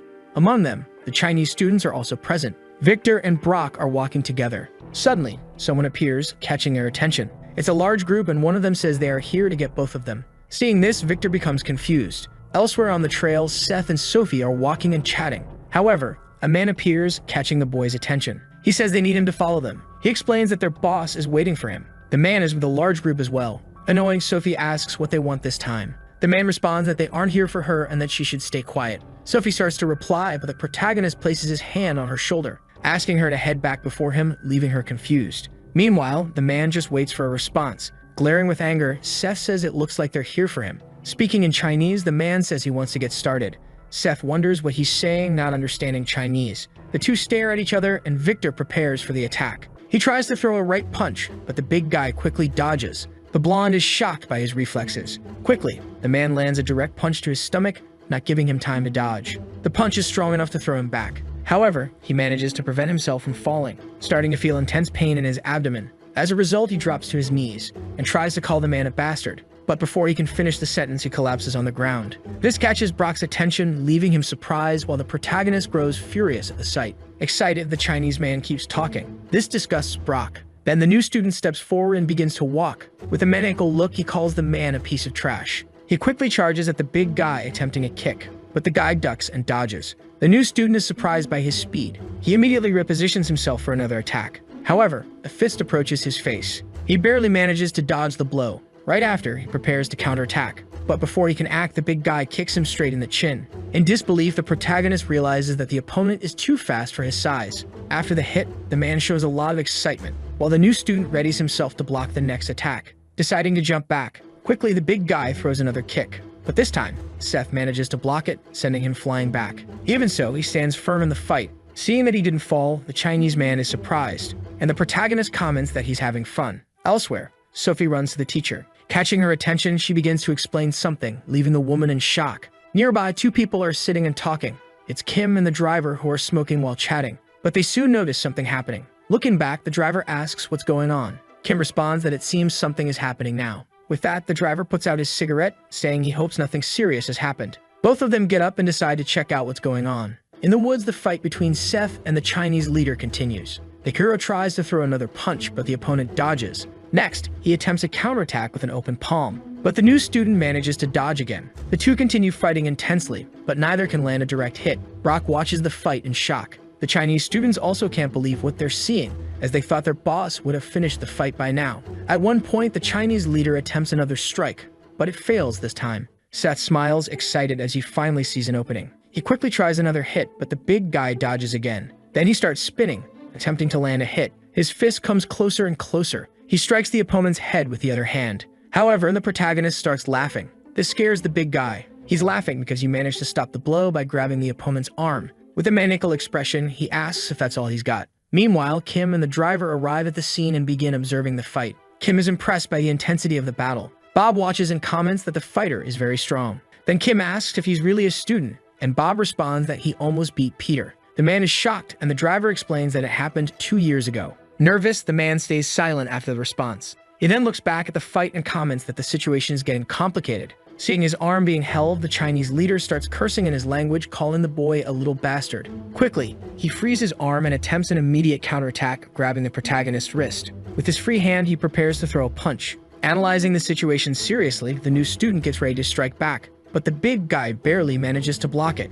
However, the protagonist grabs the opponent's jacket, getting closer and closer. Suddenly, Seth lands a powerful headbutt. The Chinese leader feels intense pain, starting to stagger backward. Seth approaches to finish the fight, but a foot comes near his face before he can deliver the punch. The new student merrily dodges by ducking. After hitting the ground, he somersaults backward to distance himself from the opponent. In shock, he doesn't understand what just happened. Staring at his new opponent, he asks who he is. It's a man wearing sunglasses who tells his companion that he's lost and should step aside. Deeply irritated, the big guy insists that he hasn't finished yet and orders the man to leave. The other man responds that he's already too injured and will have problems if he continues. Enraged, the big guy declares that he can't lose to a Korean. Opening his eyes, he realizes something is about to happen. The protagonist approaches the two, asking again who the man is. But the new opponent dodges the strike. Quickly, Seth turns back toward the big guy and lands another punch right to his face. Seeing this, the Chinese man in sunglasses is shocked. The boy prepares to deliver another blow while the big guy is on the ground, writhing in pain. Behind him, the man in sunglasses gets ready to knock out the protagonist. But Seth notices the movement and manages to grab the man's arm, stopping the attack. In the background, Bob and Kim arrive at the scene. Kim is visibly furious, and Bob just follows. The three face off at this moment.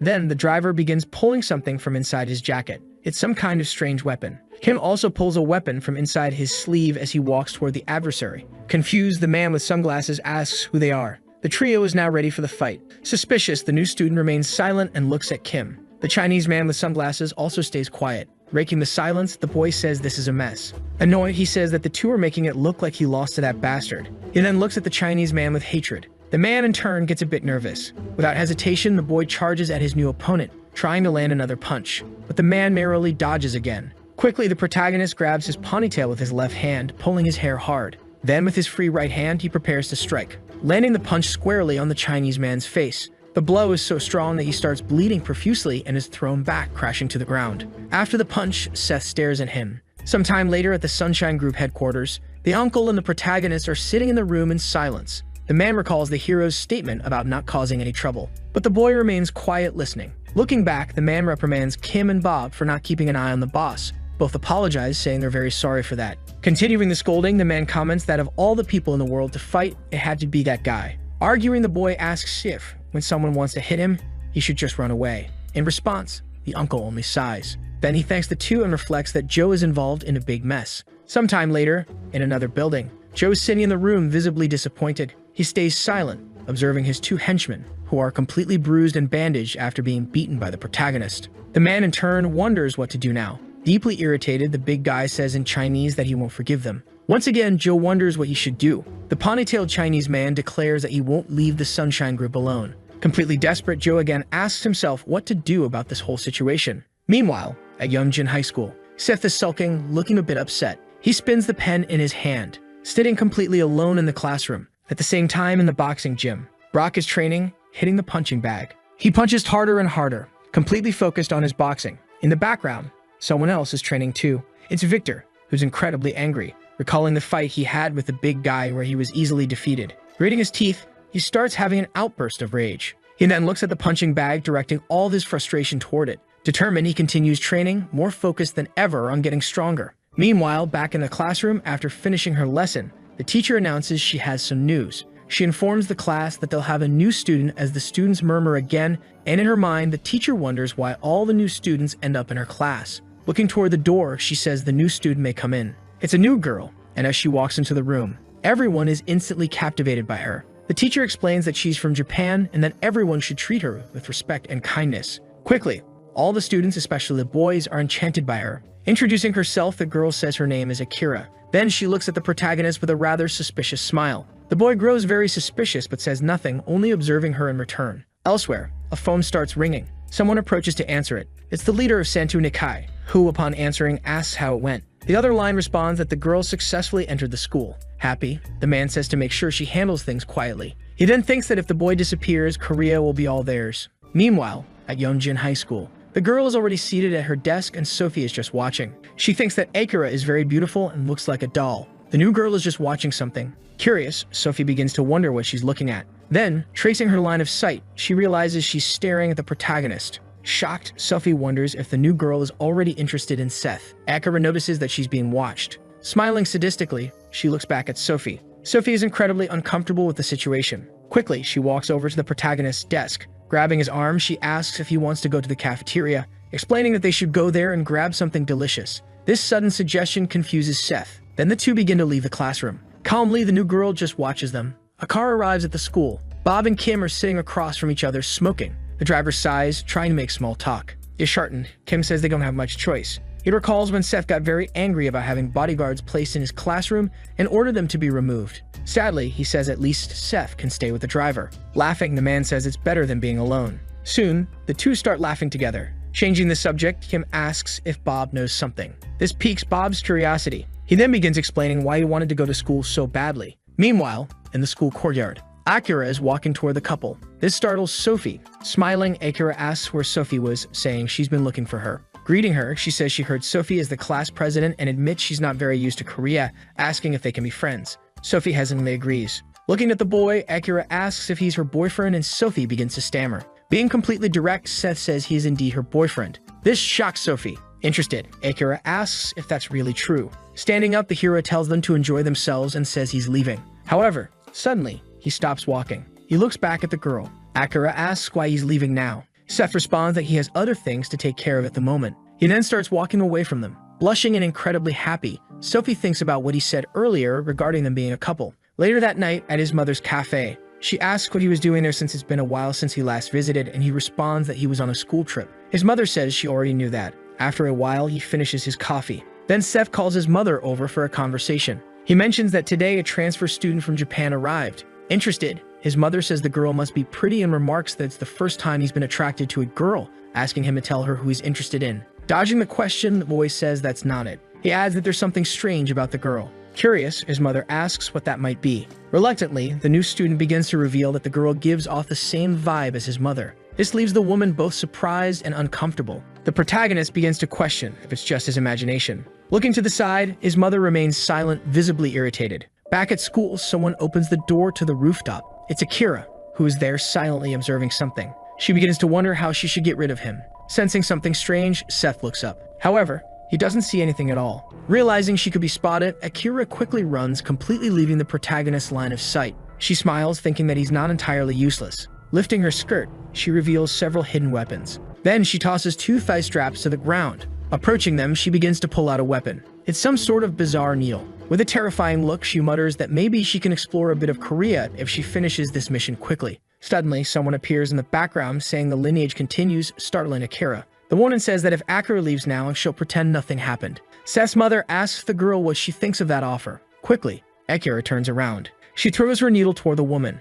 The weapon slowly approaches her head. Without concern, the woman catches the needle, sighing, "It was too easy." Seeing this, Akira begins to sweat nervously. The woman says she'll also let this behavior slide. With a terrifying gaze, she says Akira looks quite young and asks what she plans to do. Very nervous, Akira asks who this woman is, reaching the conclusion that she needs to get out of here quickly. Her needle gets closer to her head. She barely dodges the object, but it still grazes her cheek, leaving a small cut. Looking to the side, Akira notices something coming her way. Seth's mother charges at her with full force. She's about to land a kick. The blow hits Akira, but it only grazes her hair, leaving the girl in shock. The woman says nothing, only observing. Akira, witnessing the immense power of the woman, is unsure what to do. At that moment, the woman reaches out her hand toward the girl's face. With a piercing look, she grabs Akira's cheek, asking if she's not good at listening, causing the girl to cry in fear. Meanwhile, back in the classroom, the teacher asks why so many students are absent. In the background, a student arrives just in time. It's Kim, scratching his head and apologizing for being late.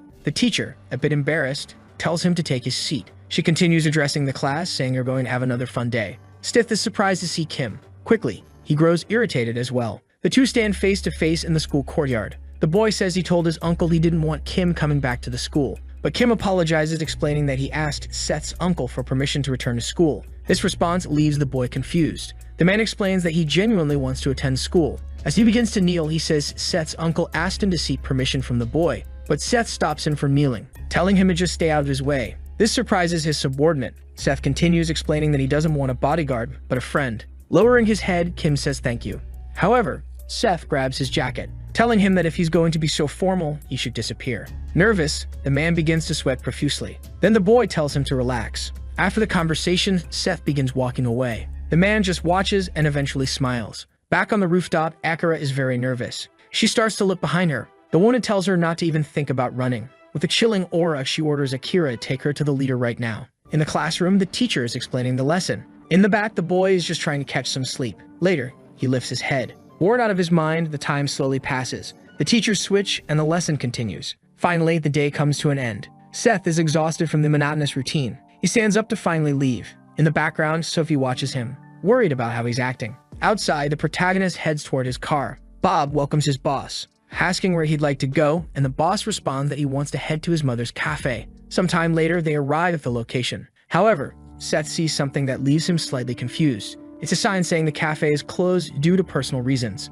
With that, he quickly grabs his phone. He decides to call his mother, but she doesn't answer, with a message saying the number cannot be reached at the moment. The boy thinks something doesn't seem right. Back with the two, Akira is very nervous about the woman's presence. She then takes her to the place where her leader is. The lady tells her to stay here without thinking of escaping, and she simply obeys. Upon arriving, the woman begins to open the door. She sees two men in formal attire. One of them says this area is restricted, and she replies that she's here to see the boss. The bald man then asks which gang she belongs to. Annoyed, she says she can't waste time talking to him. Then she glares at them angrily. Both men are startled by her expression. The bald man begins to reach for something inside his jacket. However, there's no time as the lady quickly knocks both of them out. They both fall hard to the ground. After the blow, the bald man is badly hurt and irritated. He quickly pulls out a device from his jacket and presses a red button. The lady continues walking to meet the boss. She reaches a room and opens the door. Inside, she sees a man in a fully tattooed kimono, who asks who she is. The lady remains silent. Irritated, the man asks if she's going to answer. In response, he snaps his fingers to call his associates. Several men armed with blades appear. On the other side, there are also several men, but this time with firearms. He questions what a woman is doing alone in a place like this. Reacting to his comment, the lady just sighs. With a murderous aura, she says that anyone who attacks her with those weapons better be prepared to die. Just that response leaves the man completely terrified. The conversation continues, and she reveals who she really is. She tells them to pay close attention because they're after her son. The tattooed man stays silent, listening. Frustrated, the lady starts adjusting her tie, asking if they're ready to begin. Sometime later at the boxing gym, Victor and Brock are training. Both seem tired from the workout. Moving in, the big guy prepares to throw a punch. He tries to land a right hook. The blonde dodges. He readies his counterattack with a left punch. The big guy manages to block it as well. However, quickly the blonde's right arm moves toward his head. He lands a punch on his face, but Brock also manages to hit the blonde's face. It feels like a tie. Victor steps back after the hit. Both stare at each other, wondering what to do next. In the background, someone asks why they haven't gone to school. They both look curiously at the question. It's Seth, saying he missed them. He says it looks fun and asks if he can join. Both look seriously and say nothing. Brock starts taking off his gloves. Then he steps off the ring, drawing the attention of both. Confused, the new student asks if he's not going to fight. The big guy tells him to wait because he's going to beat him up soon. The boy just smiles in response. Then the blonde throws his gloves toward him, asking what he's doing and telling him to put on the gloves and get in the ring. He asks if boxing looks easy, just because he knows how to fight. Upon hearing the provocation, the boy just smiles back. Then he decides to pick up the blue gloves from the floor. Victor begins to explain that they'll do 4 rounds of 3 minutes each, and he'll make sure the boy begs for mercy. With the gloves on, the boy says they should get started. Inside the ring, the protagonist starts trying to dodge the punches. The blonde tries to land a left punch, but Seth dodges it with a smile. Victor prepares for another strike, aiming for a right punch this time. But the newbie dodges again. At this point, the blonde realizes something's coming. Seth tries to land another punch, but the blonde blocks it. In his mind, he wonders what this kid is. After the punch, the boy steps back. They're somewhat distant from each other in the ring. The blonde is starting to get out of breath. He questions why Seth is so strong. Staring at him, the hero remains excited by this. However, Victor begins to get angry, saying boxing isn't the same as a street fight, calling the boy a bastard. He quickly charges forward and the fight continues. Meanwhile, back at the dojo, suddenly a group of men goes flying, breaking through the doors. Seeing this scene, another group starts sweating nervously. She simply defeated several men around her. This left everyone very scared as she seemed to be just an ordinary old lady. One brave man charges at her with his sword. However, he quickly gets punched in the face. He falls hard to the ground, joining the others. A bald man also charges, shouting for her to die. Reflexively, the woman looks back. The bald man is holding a sword, ready to stab her. However, he ends up hitting something else. Shocked, he realizes he struck his companion instead. The lady had used one of the fallen henchmen as a human shield. Furious, she gets ready to punch again, but the woman's hand approaches his face. Without mercy, she strikes both of his eyes. With great force, she begins to push them, throwing the bald man to the ground as well. Without hesitation, she glares at everyone around her with a murderous aura. After that, she begins to stand up. Nervous, everyone starts to watch her carefully. Behind her, a man with a gun tells her not to move. Another one then starts to shout. He rushes at the woman with the blade. He tries to land a direct hit on her, but the woman dodges by ducking down. Quickly, she sweeps the man's legs, throwing him upward. In that moment, she notices the knife one of them used earlier. She kicks it. The knife is launched towards the man with the gun. With great force, it strikes him straight in the chest, piercing him. Meanwhile, the lady has already taken down another one.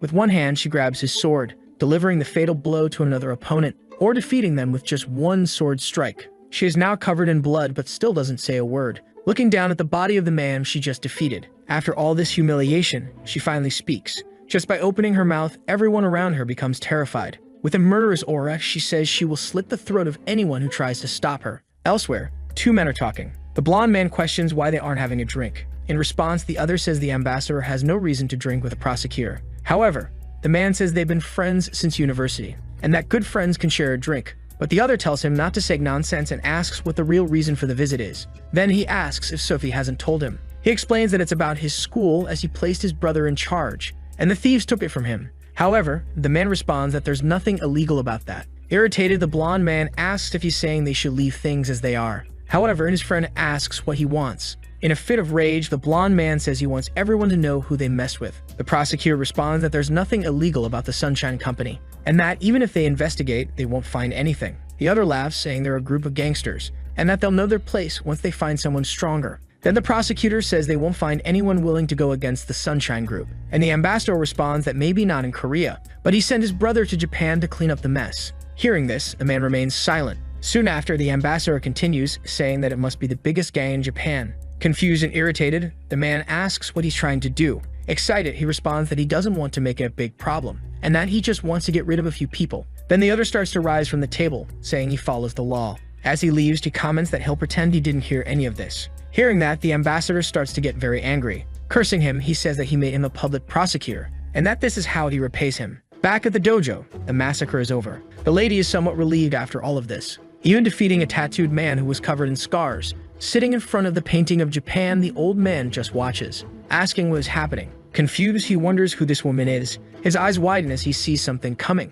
It's the lady who noticed the man's movement. She charges with a sword. Then she strikes directly at the painting of Japan. The old man is terrified, realizing he was nearly hit by the sword. With a frightening aura, the woman says that if he ever touches her son again, she will surely kill him. Sometime later at the protagonist's school, with crossed arms, he looks upset about something. Sophie is very worried, looking at him. At that moment, the bell signaling the end of class starts ringing through the megaphone. Seth begins to rise from the table, and Sophie heads toward him. She calls for his attention, saying that he doesn't need to go to school today, then asks if he wants to eat something. With a friendly smile, he replies that he's sorry, but he needs to go somewhere else right now. He begins to leave, and the girl is left confused. He tells her that he'll buy her something nice next time, and that he's sorry. In silence, she just watches him without saying anything. Outside the school, Seth walks to his car. Then his driver asks if he wants to return. The protagonist tells them to head to his mother's cafe. Upon arriving, the boy steps out of the car. Entering the cafe, he's surprised to see his mother doing well. She says hi and asks if he had fun at school. Perplexed, the boy asks where she was. She responds, saying she had some things to take care of, then asks if he was worried, and the boy says it's obvious he was. Soon he notices someone else in the place. He points a finger and asks if she is who he thinks she is. His mother, explaining, says that the girl will be working part-time, and that she heard they were classmates. But Seth just leaves, staring without understanding anything. He looks at the girl in a friendly way. He asks if she'll be back tomorrow, and she confirms that she will. Seeing this, the protagonist can't believe the coincidence. At the same time, somewhere else in the city, a scarred man asks what he's saying. This is the boss of the great three-headed phantom, Midoki Ryonosuke. The man arrives with a briefcase. He places it on the table, then opens it, revealing a large amount of money. The boss stays silent, looking at the money. He responds that it won't be easy to get rid of Sunshine. Then the blonde man asks what he means by that. He explains that they follow rules and are on the same side. Confused, the blonde doesn't understand anything he said. Continuing, Midoki says that's not the important part, and asks what they can do for his group. The man replies that their boss said he would help them do business in Korea. Observing, the boss says that opening businesses is something they can do too. At that moment, the blonde man asks what he wants, and the leader says he wants something that makes a lot of money. For example, helping to transport goods to Korea, and if they do that, they'll handle the rest. This response leaves the man shocked. Responding again, Ryonosuke says they'll undo the Sunshine Group's business, and that the man stands to benefit the most. Smiling, he says he'll give them plenty of time to decide. Glancing at the psychopath, he invites him to try the hot springs. Meanwhile, in Jeju, someone is beating Josh Yun. He's been beaten in every possible way, completely battered and exhausted. Suddenly, someone arrives at the scene. This is the branch manager of the black group Mandoy, whose name is John Lee. Jian just stares at the man, completely broken. Jian tells him that even though he's from the black group, he asks if it isn't boring to do this all the time. And his man responds that if that's how he feels, he shouldn't have said so. He quickly states that he's not here to negotiate with the group, and asks again where the man who hit his brother is.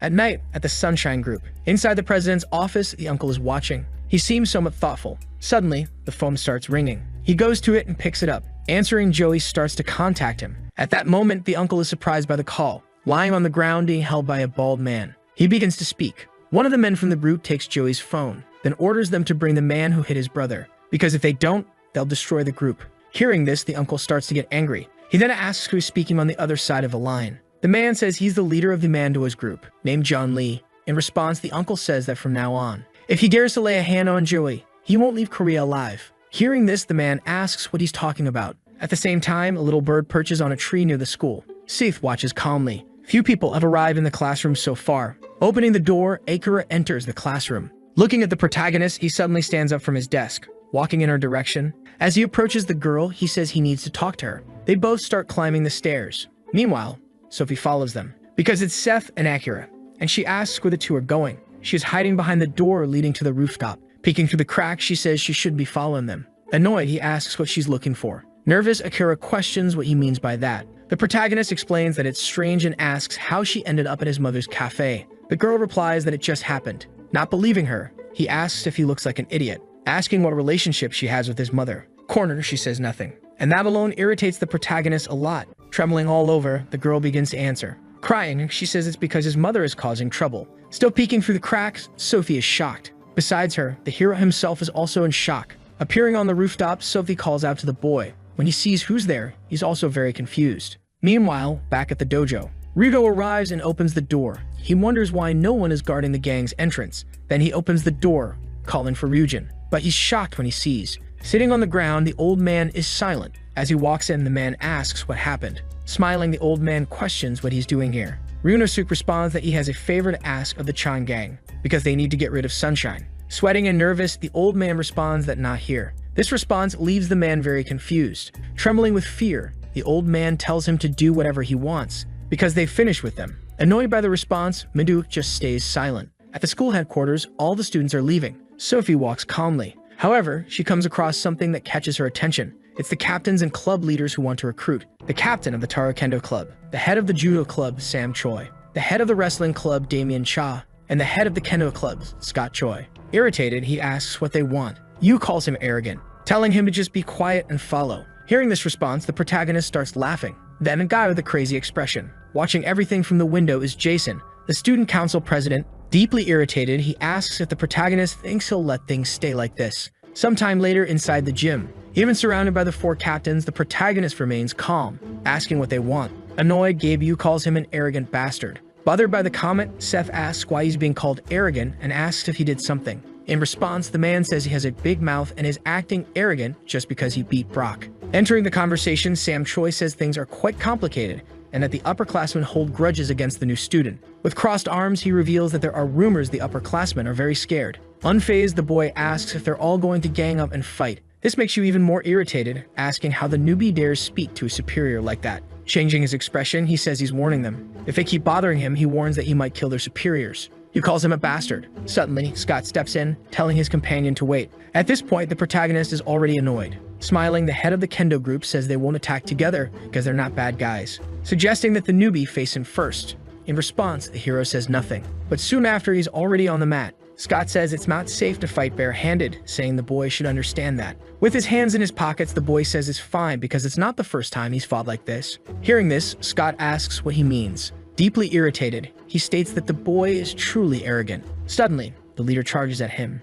The wooden sword approaches his face. However, Kang dodges. Quickly, Scott changes the direction of the strike. The hero swiftly dodges by crouching down, now close to his opponent's legs. Excited, he just smiles sadistically. While the Kendo Club leader is struggling, someone is watching everything from the background. It's Jason, who curses the four of them as stupid bastards and says he told them all to attack the boy immediately. Someone appears by his side. Turning his face, the president is startled.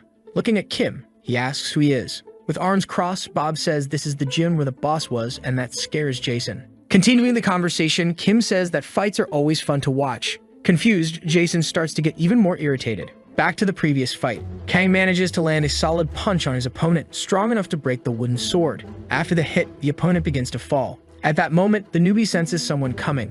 It's Yu from Taekwondo arriving with a flying kick. However, the boy easily dodges. Then he bumps his back into someone. It's Damien Shaw, the head of the wrestling club, who grabs him forcefully, saying that they didn't call them here to play sports. Looking back, Kang gets irritated. Gabe approaches, saying they're going to mess him up badly. Excited, the boy says that sounds good. Quickly, he headbutts Damien's nose with the back of his head, grabbing the blonde by his jacket. Surprisingly, he throws him towards Yu, who reflexively dodges his companion's body. He had to put in a lot of effort to avoid it. Suddenly, he realizes the hero is coming. Seth moves in to deliver a powerful punch, landing a punch right in the middle of Gabe's face. It's a punch so strong it knocks the man down to the floor. After this hit, he stares at the remaining two. Seeing this, the head of the judo club and the head of the kendo club become frightened. Along with them, Jason also can't believe what he's seeing. Happy, Kim comments that Seth is holding back against the students, and Bob says that during his fight with Mako's hammer, Seth broke all his teeth. Then Kim asks if he remembers Axe, who had his eye messed up by Seth, and laughing, Rodney responds that he does and that he almost wet his pants.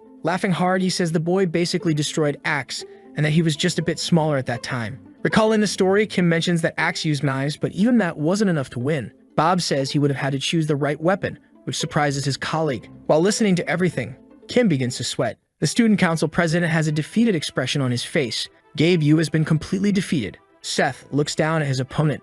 As he stares at him, he smiles like a madman. But he quickly changes his expression and looks to the side, glaring at the judo club head, who, after seeing all this, is extremely nervous and terrified. Trembling, he says he didn't want to fight the boy, but the newbie tells him to come attack already. Suddenly, he starts to sigh. With a terrifying aura, he warns them to leave him alone from now on. Then he turns to leave. However, someone calls his name and he stops. Turning around, wanting to know who it is, it's Kim waving for his boss, while the driver Bob looks concerned. Reacting to this, Jason gets nervous. Frightened, Rodney calls his partner a crazy bastard. Confident, he replies that he's just a classmate. They keep calling out to him. Kim thinks the president sent those guys and asks what they should do now. Instantly, the hero glares and remains silent. Avoiding eye contact, Jason gets even more nervous. Quickly, Seth responds that they should just leave him, as he's just an idiot. Patting the president on the shoulder, Kim says he's lucky because his boss is giving him an opportunity. Rodney assumes that Jason doesn't have the courage to fight against his boss. Soon after, they start to move away, leaving the student council president alone. Sometime later, in another place. Opening the door, the uncle looks serious. He enters an unknown place and descends the stairs, arriving to meet the leader, the one he was talking to earlier on the phone. They face each other without any friendliness. At this moment, he sees his colleague who has been suffering, deciding to go toward him. However, two men stand in his way, preventing him. Annoyed, the uncle orders them to step aside. In silence, the bald men do nothing. Staring at the leader, he asks if he came alone. Responding, he tells the two men to move now if they don't want to die. At that moment, the leader orders the bald men to step aside, clearing the way for the uncle to continue his path. Kneeling in front of his partner, he asks if he's okay. Battered, he smiles, saying he can manage, but asks him to keep it a secret because the situation is embarrassing. In response, the uncle remains silent. From afar, the leader asks why he's complicating things so much over a mere student. Still kneeling, he replies that the reason is that he's not just any student and warns that he'll let the leader live since he didn't hurt Joe any further. Hearing this, the leader becomes extremely angry.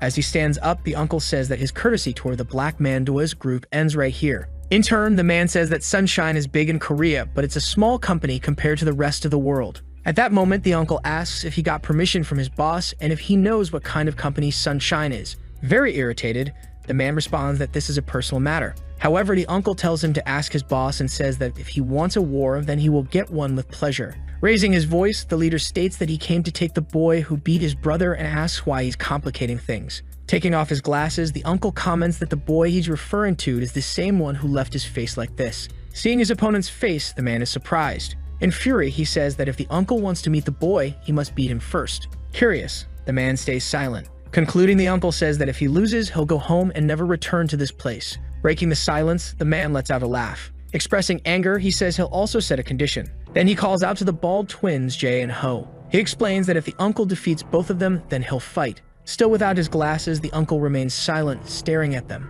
The bald men do the same. Suddenly, the two rush at him simultaneously. One prepares to land an open hand strike, while the other gets ready to punch. They hit an open hand strike and a punch to the stomach, respectively. But feeling no impact, the uncle just glares with hatred. Both bald men are shocked and scared by this. Quickly, a fist moves toward one of their faces. It lands a punch square in the middle of his face. With the force of the impact, the bald man is thrown backward. Agilely, the uncle shifts direction, grabbing the other bald man by the neck. With impressive strength, he lifts the muscular man by his throat, squeezing tightly. This terrifies the leader, who doesn't understand what's happening. With an expression of indignation, the uncle stares at the bald man until the end. However, he decides not to finish him off, throwing the man forcefully into the drawers. The leader then claps, saying the uncle is strong, asking if that boy really beat him. Standing up from the couch, he walks toward the uncle. The two stare at each other. With a fearless look, the uncle mentions the term in a you and chum, a you chum, asking if the man knows what that means. Seething with rage, the uncle remains silent. Losing it, the leader shouts that it means there's always someone better than the best.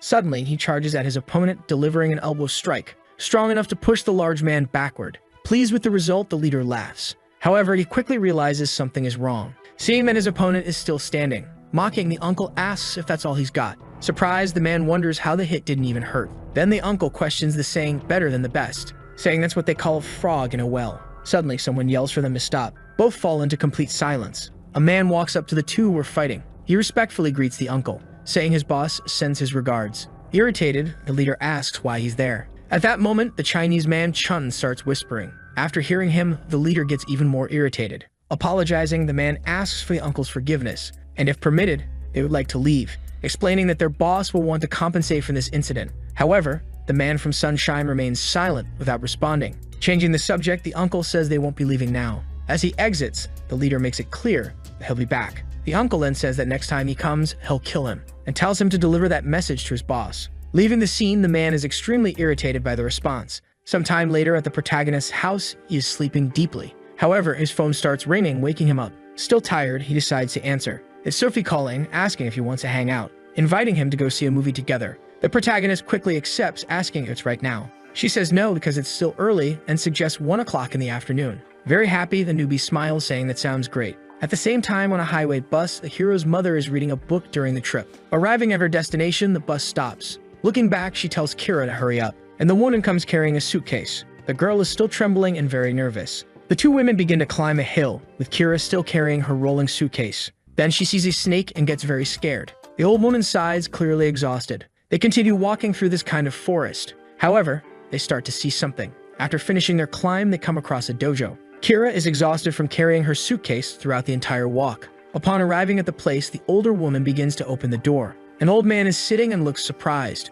Bowing, she addresses him as master, and he asks what brings her here now. Peeking around, the girl asks who this old man is. However, as she looks to the side, she notices that the driver Bob is also there, spying. Surprised, the old woman looks at him, commenting that he's grown a lot and calls him little brother. This leaves the man a bit confused. Then she turns to the girl, grabbing her attention as well, telling her to wait there and do nothing. Nervous, Kira quickly agrees. Back to the protagonist, he arrives at the cinema for his date. Embarrassed, he asks her if he made her wait too long. But Sophie assures him that he didn't and asks if he slept well. Changing the subject, the hero asks his friend if there's something she wants to watch. The two start looking at the posters. Sometime later, Seth is holding posters for a movie called Witch. Meanwhile, Sophie has posters for a movie about a kitten. Showing each other their choices, they both remain silent. Excited, the girl mentions that they haven't watched something like this last time, and suggests they see the kitten movie since she likes cats. Suddenly, someone calls out to her. Lifting her head, she's surprised. It's her father, who is there for some reason. Seemingly calm, he stares at the nudie, who, in turn, has no idea what's going on. Curious, Sophie asks her father why he's here now. Then the man asks if they can watch the movie later and invites them to eat something. The three of them head to what seems to be a conventional restaurant. Sitting at the table, the father tells his daughter not to worry and to eat as much as she wants. Embarrassed, she asks why he's doing this. With a charming smile, he says he just wanted to meet his daughter's boyfriend. She asks if that's the only reason. In turn, the man says it's her first boyfriend and asks what could be more important than that. At that moment, she lowers her head and both go quiet. Seth notices something strange is happening. Her father stared at her with a very odd look. From afar, others could feel the tension at the table. Breaking the silence, the man suggests they all eat. A bit confused, the newbie agrees with the idea. Meanwhile, at the temple, Akira is sitting and waiting. A man walks past her, but the girl avoids eye contact. He tries to look from a different angle, but she turns her head away. Even as he leaves, she tries to see her face. Nervous, the girl asks what's going on. Soon, she notices someone approaching. It's that same man who came to see her again, already bothering her. Frightened, she asks where she is. At the same time, inside the temple, the old man says the girl outside has killed many. Then the woman says she has healing powers as well. Surprised, the man asks if that's true, and the lady says she was hoping to leave the girl in his care for a while. Annoyed, the man responds that he had a purpose. Arguing, she says that everyone has the right to protect the power they were born with. Mocking, the man says the one who said that is the same person who gave up being hair for a man. Hearing this, she remains silent. Bowing, she apologizes. Stroking his beard, he explains that she's the best in training in every way, and that no one is better than her, so she should take care of it. At this, the woman asks if he intends to send his student away from the temple. However, he questions how he could keep him in the mountains. Again, the protagonist's mother says nothing. Staring at her, he says she can go and he will watch over the girl for a few days. Receiving his positive response, she begins to rise. Thanking him, she bows to her master. Back to the meeting between the future son-in-law and father-in-law, both remain quiet at the table. Irritated, the newbie says if he has something to say, he should just say it already, mentioning that he didn't send Sophie away for nothing. In response, the father says that the boy knows what he does. This leaves the boy completely confused. Smiling, the father explains that what he does isn't that important. Getting irritated again, he makes it clear that the protagonist's identity is far more important. Sophie stays completely silent after the comment. Continuing, the father says he heard that Seth is the heir to the Sunshine Group and that 90% of Korea's companies work for his company. The newbie is somewhat surprised, but still says nothing. Surprisingly, the man says he won't reveal this to his daughter, which leaves Seth completely shocked. However, he explains that if his daughter stays with him, she could be in danger. At that moment, he pulls something out of his jacket. It's a photo, which he places on the table. The photo contains 3 individuals, and he explains it was taken at Incheon Airport. He comments that he's only helping for one reason and that this will be the last time. Standing up, he says that if there's even the slightest chance his daughter is in danger, Sunshine will disappear without a trace. After saying that, he simply leaves. Holding the photo, the protagonist looks at it. Something feels very wrong about this situation. Sophie arrives, noticing that her father is no longer there, and heads toward the newbie, who calls her over. At that moment, he crumples the photo so she can't see it. Curious, the girl asks where her father went. Trying to stay polite, Seth explains that her father said something important came up and he had to leave. Saying this, he hides the photo in his pocket. Completely irritated, she questions why her father embarrassed her, and then left, as now they can't watch the movie. Quickly, Seth suggests they go watch it now. Delighted by the comment, she asks if they really can, and the boy replies yes. Taking her hand, Sophie tells him to hurry. Both are very happy with the date. However, the protagonist still feels something is off. After the movie, they're walking and she asks if the film wasn't wonderful, to which Seth responds that it was good. At that moment, she blushes and starts to laugh. Then she says she can go home alone from here. Feeling very happy, she thanks him for watching the movie together. In response, the boy says he had fun too. Sophie says goodbye, telling him she'll see him tomorrow. They wave at each other. Soon, she heads home. Quickly, his ride arrives. Trembling, the boy grabs his phone. He decides to call his uncle. At the hospital, his uncle is watching over Joey, unaware of his phone ringing. He's staring at his companion, who is severely injured.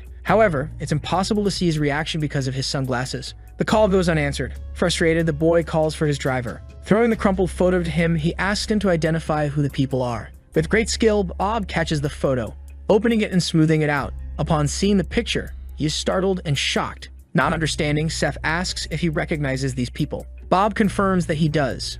Very irritated, the newbie questions who they are. Beginning to explain, Bob says they are part of one of the biggest gangs in Japan, called the Three-Headed Phantom Gang, and that the people in the photo are the worst of the 3 heads, including the leader of the main gang. His name is Miduki Ryunosuke. At the same time, elsewhere, an old man is deep in thought. Those 2 Chinese leaders are completely defeated. Turning around, the elder explains that he had already told them not to be reckless. This is the head of the Black Group, part of the Mandu gang. His name is Mung Lai. This leader is, in fact, his son. He explains that his brother was humiliated. Retorting, Mung Lai says that this stupid incident isn't enough for him to attack Sunshine. Confused, his son asks if this is just a stupid incident. Suddenly, his father yells, calling him an idiot, which leaves him completely startled. He asks if he doesn't know why the gang has left Korea alone all this time. Perplexed, the man asks if the Sunshine Group is really that big. His father then explains that the Sunshine Group isn't the real problem. The problem is that she is there. Returning to the past, he begins to explain. He is gathered around many people. As he stares at another man, likely his opponent, suddenly, someone appears atop a shipping container. Looking up, the man becomes very nervous. Then a woman arrives along with his opponent on a night with a full moon. She has a very strong presence along with a dangerous look. Just remembering this makes the old man tremble nervously as he runs his hand over a scar, which was likely caused by her. After that, he begins pacing around the room, placing a hand on his son's shoulder, who was previously irritated. With a serious look, Mum Lai suggests that his son avoid stepping foot in Korea for now. This suggestion leaves his son very confused. After that, Mum Lai begins to leave the room. At the school, the big guy apologizes to his brother, saying it's his fault. But his brother reassures him that it's not his fault at all. Still feeling beaten and regretful, the big guy expresses his anger and says he'll do whatever it takes to get revenge, telling him to trust in him. The next day at school, Seth seems a bit troubled by something. He's sitting on the couch talking to someone. In his mind, he recalls his father-in-law's words. If there's even the slightest chance she's in danger, sunshine will disappear without a trace. Remembering that phrase makes him extremely irritated. Someone is outside that room, just observing. It's the person who's been deep in thought. In a flashback, Bob tells Kim that some guys are following their boss and Jake isn't answering, asking Kim to keep an eye on Seth until Jake returns. Fidgeting with his weapon, the man thinks about this. Quickly, he gives a strange smile. Casually, he says he always does this. Back in the present, he continues watching his boss. However, the boy seems to have improved and noticed. Looking out the window, Seth comments that the weather is really nice today. Outside the school, two men are walking. Victor asks if he's alright and says he can handle it if he can't. Brock remains silent. Both have very serious expressions as they walk. Inside the school in the principal's office, he doesn't seem to be doing anything. Suddenly, someone starts knocking on the door, startling him and snapping him out of his trance. Opening the door, it's Brock and Victor. The former teacher, now the principal, is surprised by their arrival. The big guy gets straight to the point, saying they're here to ask for a favor. Back in the protagonist's room, the principal is calling through the phone. Hearing this, Seth is extremely confused. The same goes for Sophie, who also doesn't understand anything. Continuing the call, the principal tells him to come to the gym before lunch ends. Hearing this, the protagonist feels uneasy, suspecting something is up. He quickly gets up from his desk as the girl watches. She seems very worried about what might happen. However, the newbie keeps moving forward. With a murderous aura, he's deeply irritated, walking past Kim without saying a word. His subordinate, however, continues watching in silence. At the gym, the principal is also there and sees Kim arrive. All three observe the protagonist. Brock tells them to get started. Confused, the newbie says nothing, but he stares directly at the principal, asking what all of this means after all. Explaining, the man says the big guy wants a rematch and asks what Seth thinks of that. However, the newbie just continues to stare, giving no response. Intervening, Victor explains that Brock is just asking for a rematch and asks if Seth isn't the type to run from a fight. Smiling, he tries to provoke the boy. Seth smiles back, saying Victor is right. With a maniacal expression, Seth says it doesn't matter what the reason is. Kim heads toward the gym as well to see what's going on. He arrives to continue his observation in total secrecy. Meanwhile, the new student is stretching. This is right when the principal tries to hand in gloves. However, the newbie insists he doesn't need them, saying that wearing them makes it feel like they're playing a sport. This catches the principal's attention, as it is indeed a sport. He explains that there are rules. Seth tells him not to worry, as there won't be anything for him to be responsible for. Casually, with his hands in his pockets, he walks up to his opponent. Irritated, he says he's been waiting and lunch is almost over. Focused, Brock stares back, ready to start the fight. Quickly, he goes for the first strike. However, the new student has been patiently waiting for this very moment. He dodges with ease. Seeing this, the big guy is very surprised. Trying to counter, the new student also throws a right punch, but his opponent manages to dodge it. At that moment, the two stare at each other. Then they continue their seemingly ruleless fight. Elsewhere, a man in a trench coat and tie tells his boss that they found the person. His boss smiles, saying it's time for them to go, stating that they can't waste any more time. Back to the fight, Brock is very focused, charging forward with everything he has against Seth. Quickly, the boy lands a punch on him, completely altering the trajectory of Brock's strike. He's very excited about this fight. Swiftly, Seth lands a left punch on his opponent's face. The impact sends Brock stumbling backward, losing his balance. However, he still hasn't fallen to the ground. Seeing this resilience, the newbie is surprised.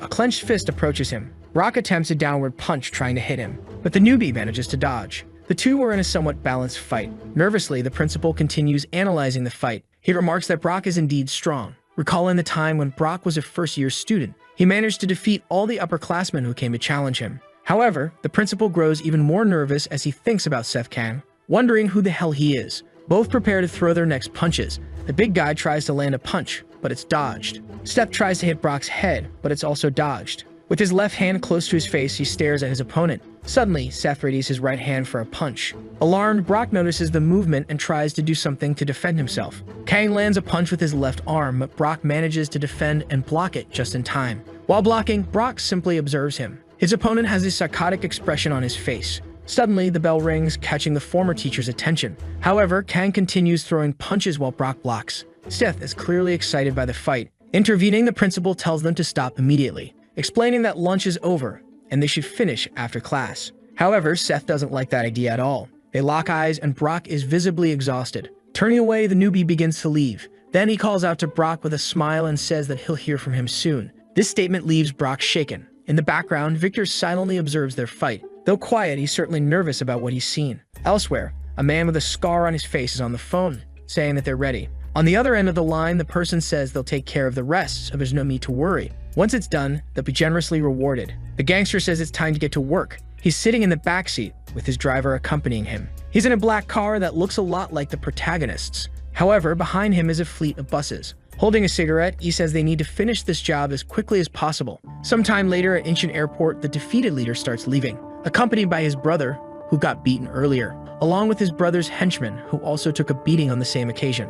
Holding the photo in his hand, he asks where Alvin is, and the Chinese man with sunglasses responds that he was at a school with a teen. Shaking, he looks at the photo of the protagonist. Filled with anger, he mutters, "We lost this time." Meanwhile, inside the school, Sophie is silent, looking back, clearly worried about her romantic interests, Seth. The new student seems troubled by something as well. Outside the school, Bob is smoking. This time he's alone. Suddenly, he notices something strange happening. A car, along with a group of buses, arrives in front of the school. However, they pass right by the place. Seeing this, the driver is confused, wondering what's going on. These men park the buses and cars somewhere a bit nearby. Soon, they exit the vehicles and begin to run. Judging by the number of buses, it seems like a lot of people. Still smoking, Bob silently observes. The henchmen begin to gather to carry out their mission. Their leader then steps out of the car wearing a genuinely happy expression. Seeing this, the driver becomes instantly suspicious. Throwing his cigarette to the ground, Bob approaches and the man notices his presence. Confused, the bald man asks who he is,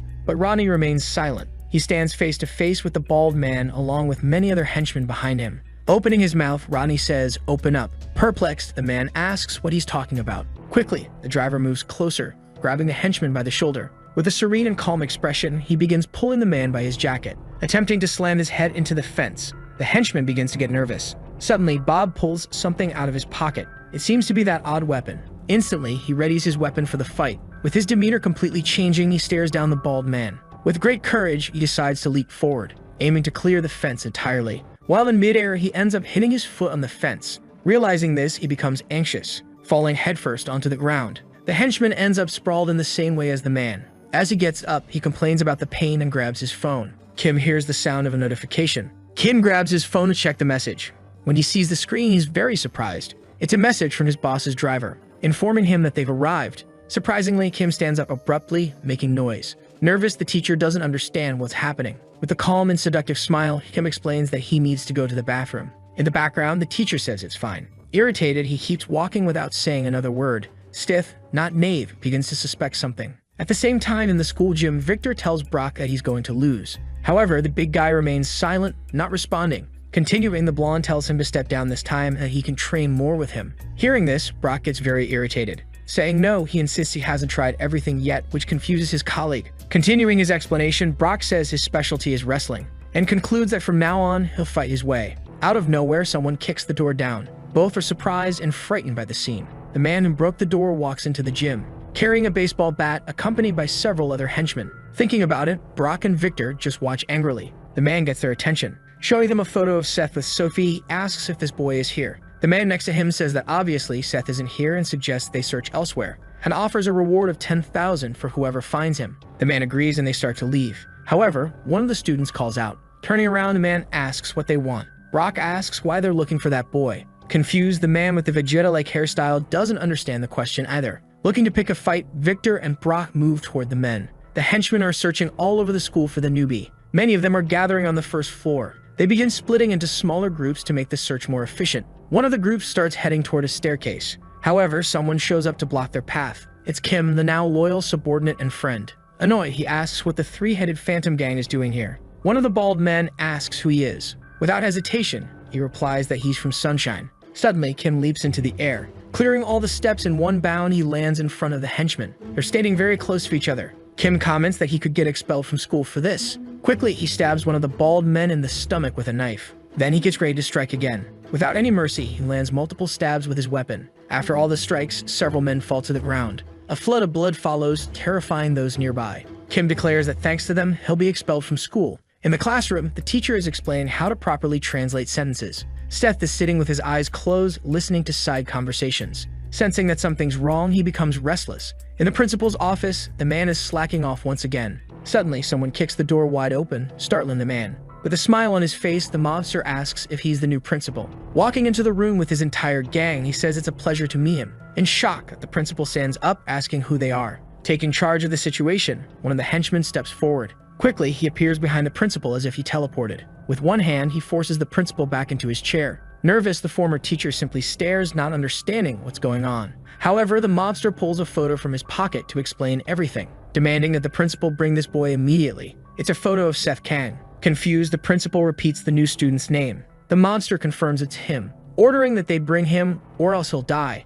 The principal responds by saying he'll call the police. His trembling hand reaches for the landline phone. Stalking nonchalantly, the mobster asks if the principal knows what will happen if he does that. At the same time, in the Youngjin Jin school boxing gym, Brock asks again why they're looking for the boy. The man with the Vegeta-like hairstyle seems to have heard nothing. The two students remain silent. Suddenly, the man charges forward with the baseball bat, cursing. Without hesitation, Brock lands a punch right in the crazy man's face. Instantly, the man is knocked off balance. Without a second thought, Brock finishes him off with another punch to the face. Seeing this, the other henchmen are in shock. Even Victor is surprised by the strength of Brock's punch. Without fear, the big guy glares at everyone. The henchmen, armed with knives, rush toward the high schooler. Frustrated, Brock yells at them. He grabs one of their faces, squeezing it. Then he starts pummeling everyone around him. Seeing this, Victor gets nervous. He also joins the fight, saying he hates being dragged into this kind of mess. Soon, the two of them start beating down the thugs together like a duo. Back to Kim, who just defeated a lot of henchmen. The remaining ones are getting very irritated. They rush at him, yelling that they're going to kill him. One of them, holding a sword, gets ready to attack. However, Kim dodges easily. He counterattacks, stabbing the man in the neck with his knife. It turns out to be a fatal blow, as the man doesn't get back up. Irritated, Kim wonders when his colleague Rodney will arrive. Outside the school, Rodney, the driver, checks in on the situation. After being attacked by several people, he says they just keep coming. He expresses concern for Kim, but is also worried about Seth, their boss. Suddenly, he starts laughing like a madman, yelling that Kim shouldn't worry about that. Quickly, Rodney charges toward the rest of the henchmen. In the classroom, Seth hears the sounds of the chaos outside. The noise echoes through the room as well. Suspicious, he's eager to find out what's going on. Back to Kim, he prepares to counterattack. One of the men attempts to stab him, but Kim dodges and throws his knife into the man's arm. The thug ends up stuck and hanging from a locker. Moving swiftly, Kim grabs the man's knife. Charging forward, he delivers the final blow to the man's chest. Kim appears slightly fatigued from all the fighting. More henchmen arrive at the scene, and Kim starts to feel the pressure. A camera monitoring the situation catches a thug yelling or cursing. Suddenly, a blonde thug kicks Kim in the face, sending him crashing to the ground with a flying kick. In the classroom, Seth stands up, confusing his teacher. Sophie looks at the protagonist, curious about what's happening. As he heads for the door, he says nothing. Looking at the teacher, he tells her not to let anyone leave the room. With his hands in his pockets, he descends the stairs. Soon, he spots something. Someone is lying on the ground, defeated, and he realizes there's a fight going on. A group of men is surrounding his subordinate, Kim. Sweating, Kim is left with only a knife to defend himself. The newbie silently observes. However, as he glances to the side, he notices something useful. It's a fire extinguisher. The thugs are closing in on Kim with their weapons, but something catches Kim's attention. His boss is approaching from behind the thugs. Seth hits one of them with the fire extinguisher. The impact is so strong that it makes a loud noise. The thug slams his head into the lockers. After the hit, Seth seems thrilled. Nervous, the leader orders the henchmen to get the boy. Excited, they all charge toward the young man. Without a hint of fear, Seth faces the situation with a psychotic smile. Quickly, he opens the extinguisher, spraying it directly at the thugs coming at him.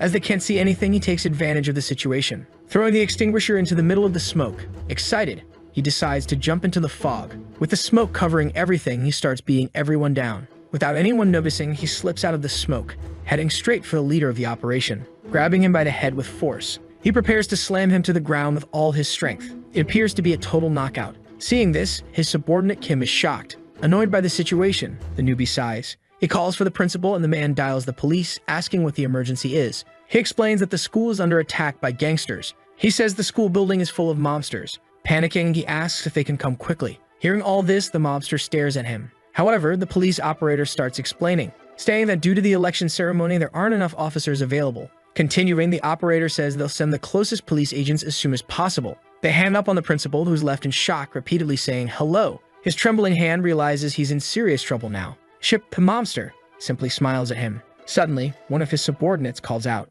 announcing that they finally found the boy. This news makes Chip extremely happy, filled with excitement. Meanwhile, Seth has just defeated most of the henchmen. However, a few still remain. These remaining ones are nervous but ready to fight. Wanting to get out of this situation, the newbie asks if they have contacted his uncle yet. His subordinate responds that he hasn't answered yet but left a message. Hearing this, Seth becomes extremely nervous. Afraid, his subordinate apologizes profusely. However, Seth says that whatever happens, this seems to have gone way too far. The subordinate responds that his safety is the top priority at the moment. Hearing this, Seth remains silent for a moment. Changing the subject, he tells them to take this fight outside, and his subordinate agrees. Outside the school, Bob is handling things in his own way. A man approaches him from behind to attack. Without even needing to turn around, Bob strikes him. The man goes limp and falls to the ground as Bob says, "Time to go on a roaming run." He smashes another henchman's face, sending him flying as if he were a baseball. It seems like Bob has already defeated everyone with little effort. Opening his eyes, he notices something unusual.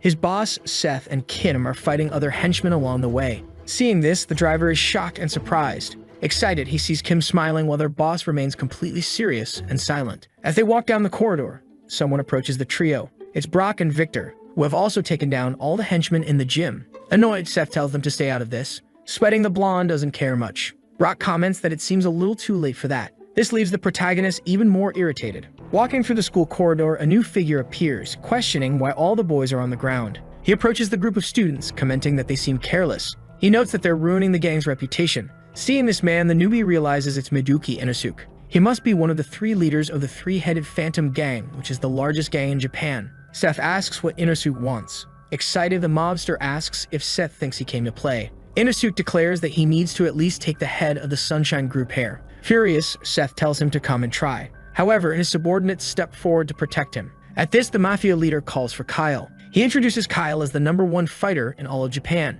Kim and Bob prepare for a fight. Quickly, Kyle charges at them. He lands a punch on Rodney's face, confusing him. Simultaneously, he kicks Kim Kiyoshinga in the face. He manages to execute these moves with incredible speed, even surprising Seth Kang himself. In front of Yeonjinjin School, a police car approaches. It parks in front of the school. A police officer exits to assess the situation. He notes that nothing seems out of the ordinary and suggests they inform the station that everything is fine. He suggests they take a break. However, his partner notices something strange. He asks what it is. Surprised, his colleague asks what's happening. Quickly, he sees a bald henchman lying near the fence. Seeing this, he's taken aback. Sweating, he looks around. Soon, he sees multiple men lying on the ground. He is shocked while his partner asks again what's going on. Grabbing the police radio, he reports that they are at Yeonjinjin High School. However, he stops reporting when he hears a noise. Looking behind him, he notices something strange. A black plane has just arrived at the scene. The back door opens. 3 men emerge, with the one in the middle being the leader of the Anyang branch of the Sunshine Group. His name is David Lee, also known as White. Quickly, several vans arrive at the scene as well. Many people exit the vehicles, heading toward the officers. The 2 police officers become increasingly nervous. The man asks if they arrived first. Stuttering, the officer asks who he is. White doesn't respond, only staring at him. But more cars arrive, apparently to provide support. A man gets out of one of the cars and approaches. This is the leader of the Sumnam branch, also from the Sunshine Group. His name is Jonas Youngjin. He comments that White has already arrived. Smiling, he flashes his gold teeth. White says it's the first time that Big Brother has called them in years. Jonas adjusts his tie. With a murderous look, he glares at the police officers without saying a word. On the other end of the police radio, someone asks what's going on. They ask if backup is needed. It's too many people for just a few officers at this point. White asks his partner if he should go in first. The partner responds that they should contact the Big Brother first. One of them notes that almost everyone is already at the scene. The Sunshine Group's diverse members are ready to fight. On the phone, White is speaking with the Big Brother. He informs him that most of the team is already there and asks if they can proceed. This Big Brother is Uncle Jake, who tells them to wait as he's on his way. Uncle Jake is aboard a helicopter en route to the school. Back at the fight, where the driver and Kim took a beating, the best fighter in Japan approaches Seth. The 2 lock eyes.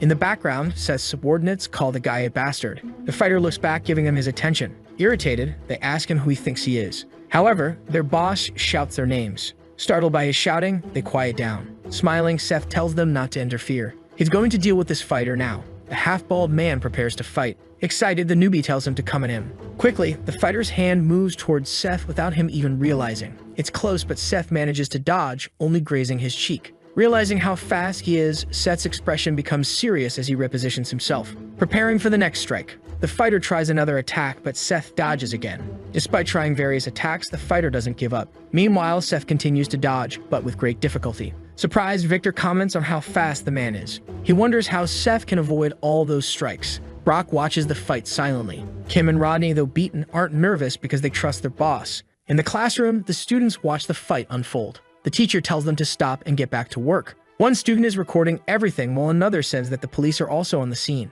Annoyed, the teacher thinks these punks are a real handful. Suddenly, Sophie approaches the teacher, asking if she can join the group outside because she's worried about Seth. Confused, the teacher agrees. In the fight, Seth finally grabs his opponent's wrist, preparing for a counterstrike. His hand moves toward the fighter's face. Amazingly, the fighter dodges in a Matrix-style move as if referencing the iconic scene. Both of them back away at that moment. Seth touches his cheek, shocked by how close the hit was. He says, "This is going to be fun." The two stare at each other, preparing for another round.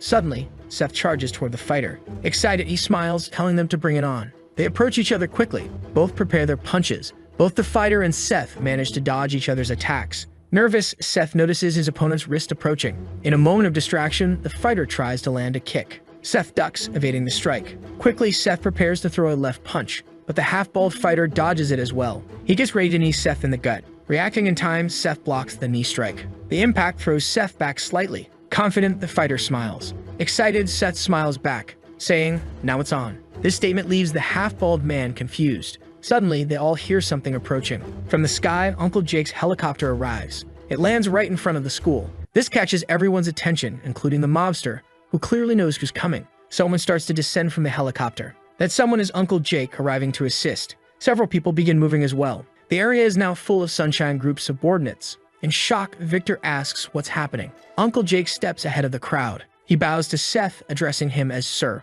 Instantly, everyone present begins bowing as well. In the classroom, the students are confused. They ask what's going on and why everyone is bowing. The two police officers outside are also confused by the whole situation. Nearby, a group of Chinese gang members are on top of a building. But one with the ponytail asks his brother if it was Seth who defeated him. His brother confirms. Then the man asks if he thinks he can win if they fight again. His brother remains silent. Looking at his other partner, the ponytail guy comments that things have gotten a bit more complicated. He asks what they should do now. The man with sunglasses responds that there are too many Korean police officers around. He suggests they retreat for today as well. Smiling, he says he wants to see how everything turns out first, because it's gotten interesting. A voice suddenly interrupts, asking if it's really as fun as he says. Instantly, the three men turn around to see who it is. To their shock, it's Seth's mother standing in the middle of them. The man is stunned, realizing he hadn't noticed the woman's presence at all. With a terrifying aura, Seth's mother stares back at the Mafia leader.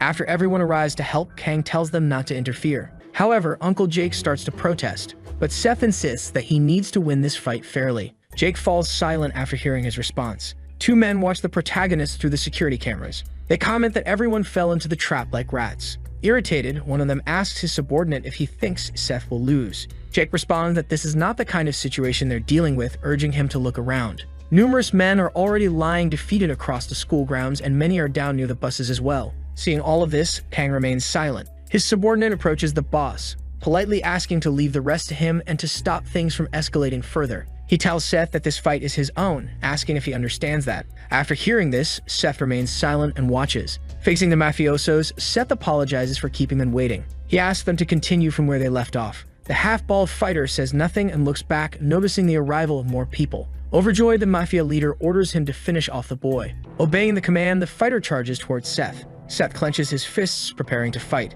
Quickly, the fighter closes in on Kang. Suddenly, a voice yells for everyone to stop. Both the hero and his opponent freeze at the shout. Everyone present is shocked by the voice. It's Seth's mother, who arrives, shaking up the scene. Everyone is left speechless by her appearance. The moment she arrives, the Mafia leader immediately falls silent. She looks at a security camera without saying a word. Then she turns her attention to her son's subordinate. She orders him to take care of anyone who's injured. Jake, confused by her command, questions her intent. She concludes by telling him to escort the rest of the people out of the school. Jake tries to protest, asking what she means by this. Impatient, she sighs. With a murderous aura, she asks when he started questioning her orders. Seeing this, Jake begins to tremble, visibly nervous. Three men approach the woman. One of them, named Ian, is her subordinate. She tells him to tend to anyone who is beaten in the fight. Ian quickly follows her command. Continuing, she instructs the others to leave the school and hold off the police for 5 minutes. Everyone follows her orders and starts moving. At that moment, Seth realizes that his mother is there. Looking at her son, the woman tells him she will let him fight. However, there's something she needs to say. Listening carefully, the protagonist pays full attention. His mother tells him that his position isn't something that ends with him alone. She explains that being a leader means carrying the burden of every fight, and that he cannot fight solely with his emotions. Hearing this, Seth is left in shock. Everyone begins leaving the area, following the woman's orders. As the half-bald fighter passes by her, she sternly says that Jacker hasn't caused any harm to her son, and for now, she'll let him go. Terrified, the man doesn't understand what she means. Suddenly, the Mafia leader and his henchmen approached, demanding to know who she thinks she is. He yells that he won't let some random person interfere in their business. He insults her. Knowing the man's full name, she gives him two options. The first is to gather all his people, get on the bus, and leave in silence. Hearing the first option, he immediately starts cursing at her. Without hesitation, she slices a part of his neck, while stepping on his henchmen with extreme ease. Seeing this, the man is in complete shock. The woman warns that if they interrupt her again, she will kill him. She asks if he understood. Everyone is stunned and frightened by her words. The Mafia leader is deeply irritated but stays silent, clearly afraid. After this, she begins explaining the second option, which is that the half-bald fighter and Seth will fight. Hearing this, Seth is surprised. Trembling, the Mafia leader doesn't understand what she means. She continues, stating that whoever wins gets whatever they want, or rather, whatever the people watching through the cameras want. Glancing at the cameras, the Mafia leader realizes she noticed them. Nervous, he says they have nothing to lose from this. Smiling, the woman tells him not to worry. As she turns away, she makes it clear that she always keeps her word. Seth, still confused about why his mother made such a bold decision, recalls her words about relinquishing his position if he fails to win. This weighs heavily on his mind. With a serious expression, he questions how disappointed his father would be to see the hair of the Sunshine Group lose to someone like this.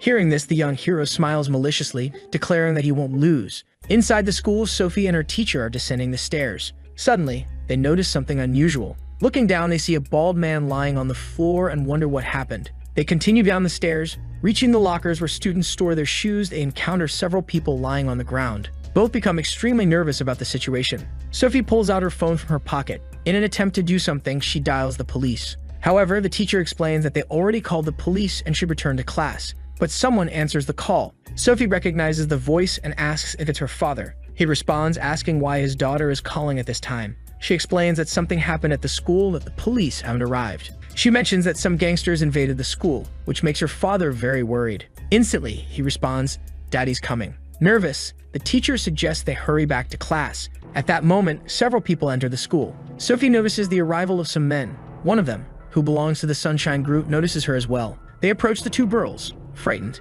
the teacher asks who he is. Confused, the man doesn't respond. He kneels near a body and checks for a pulse. Suddenly, he opens his jacket, revealing several medical tools stored inside. Taking out a scalpel, he says the person is still breathing. Nervous, Sophie can only think about her boss, Seth. Meanwhile, outside the school, the Sunshine Group's subordinates are securing the perimeter. Kang and his opponent stand face to face. All of their fellow fighters watch intently. From a distance, the Mafia leader yells Kaio's name, startling the half-bald man, who turns around. The leader orders him to destroy the boy. Kaio begins pulling something from his jacket pocket. It's a dagger, which he clearly intends to use in the fight. Seeing his opponent armed with a blade, Seth becomes furious. This also catches the attention of his mother, but she remains silent, merely watching. Kaio starts twirling the dagger in his hand. With a maniacal grin, he suggests they begin. Bob arrives at the scene, eager to speak with his boss. Handing over his strange weapon, Seth looks extremely excited. But Seth yells that he won't need that kind of thing. On the rooftop, the Chinese gang member asks his brother what they should do. The brother responds that for today, they don't stand a chance of doing anything. Watching the fight below, they both think about the Sunshine Group's power. Both fighters, Seth and Kaio, are ready and excited. They prepare for a direct clash. Seth is unarmed, while his opponent wields a dagger. Sometime later, at the school's assembly, the principal is addressing the entire student body. He welcomes the new students to the Yongjin Public Athletic School. Continuing his speech, he expresses hope that they can transition smoothly during their time at the school. Inside the school, students are chatting with one another. One of them is looking at something on his phone. Calling his friends over, he asks if they've seen this. One of them asks what he's talking about. The boy replies that it's the legendary school video. The video shows the fight between the protagonist and the half-bald man. In the video, Seth is landing a punch on his opponent's face, but at the same time, he's also getting slashed by the dagger. As they watch the fight, one student says it's fake, thinking Seth must be acting. Another student argues that it's 100% real, calling the first one an idiot. Quickly, more students join in, debating if it's 200 against 1, revealing a time skip. One of the students mentions that 2 years ago, Safe was the school's boss and took on the Japanese gang. Another student is skeptical, but the boy holding the phone yells that it's real. Suddenly, someone enters the classroom. Everyone turns to look at the person who opened the door. Introducing himself, the bald man says his name is J.K. Lee. He used to be the head of the school and says that donkey vloggers shouldn't believe in fake videos. However, someone else approaches. It's a man asking if Lee can step aside. Irritated, the bald man asks, "What did you just say?" The The boy repeats his request, calmly asking the bald man to step aside. With a short temper, the bald man threatens, "You really want to die today, huh?" However, the boy remains silent. Another person arrives at the scene. It's a girl with short hair looking strikingly similar to Sophie but with subtle differences. She orders the bald man to leave immediately. Both the boy and the bald man are taken aback by the girl's presence. Frustrated, the bald man starts cursing, asking who she thinks she is to be giving orders. He prepares to strike. Quickly, she grabs her weapon while her companion gets ready to fight as well. She hits the bald man on the shoulder with her weapon, while her companion closes in and delivers a punch to his face. Together, they execute a perfect combo, leaving the bully stunned and terrified. Meanwhile, one of the students is still watching the video from 2 years ago. In the video, Kim also makes an appearance. He had helped the protagonist back then as well. It's clear from the footage how much Kim has changed during this time skip. His appearance has altered significantly, with his hair now cut short. Judging by the number on his uniform, it appears he's been in prison. However, today is the day of his release. Feeling relieved to finally be free, he notices a car waiting for him. It's his colleague Bob, the driver, smiling warmly. Bob calls him a bastard and gestures for him to come over. Kim walks toward the car, ready to leave. As the back door opens, Kim is shocked to see who's inside. It's the protagonist, now much older. Bowing respectfully, Kim's subordinate says, "The boss really came." Smiling, the protagonist replies that he came to pick up his precious friend and thanks him for everything he has done. Kim brushes it off, saying it was nothing, and thanks the boss in return. The protagonist asks if Kim still wants to go to school. Back at Youngjin's school. Walking toward the school, the protagonist comments, "So, this is the place." He heads inside, remarking that the school seems fun. Meanwhile, in a distant location, a small bird flies through the forest, heading toward a dojo on the mountain. Inside the dojo, an old man kneels, holding some balls in his hands. Suddenly, he calls for Jin, who is sleeping while sitting upright. Hearing his name shouted repeatedly, Jin wakes up. The old man, already on his fourth yell, finally gets Jin's attention. Jin moves toward the elderly man, waiting for instructions. However, within seconds, Jin falls asleep while standing. At that moment, the sensei gets up and smacks Jin on the head with a wooden stick, calling him a brat. Reeling from the blow, Jin asks why the old man hit him. The elder responds, "Because I'm hungry." He continues calling Jin a brat and tries to hit him again. Confused, Jin doesn't understand why he's being punished, as he already finished chopping wood and filled the water buckets. Crossing his arms, Jin asks why he's being scolded when all of his chores are done. The old man falls silent but glares at him with a menacing look. Turning his back, the sensei tells Jin to pack his things. Shocked, Jin asks what he means. The old man reiterates that he should pack his things immediately. Still confused, Jin asks if he's being expelled. The sensei responds with another question, asking when Jin finished middle school. Counting on his fingers, Jin estimates it was about 2 years ago. The sensei says that Jin should at least try to finish high school. This revelation leaves Jin completely stunned. He asks for clarification, and the sensei explains that not only should Jin take the exam to skip ahead in high school, but he should also attend school.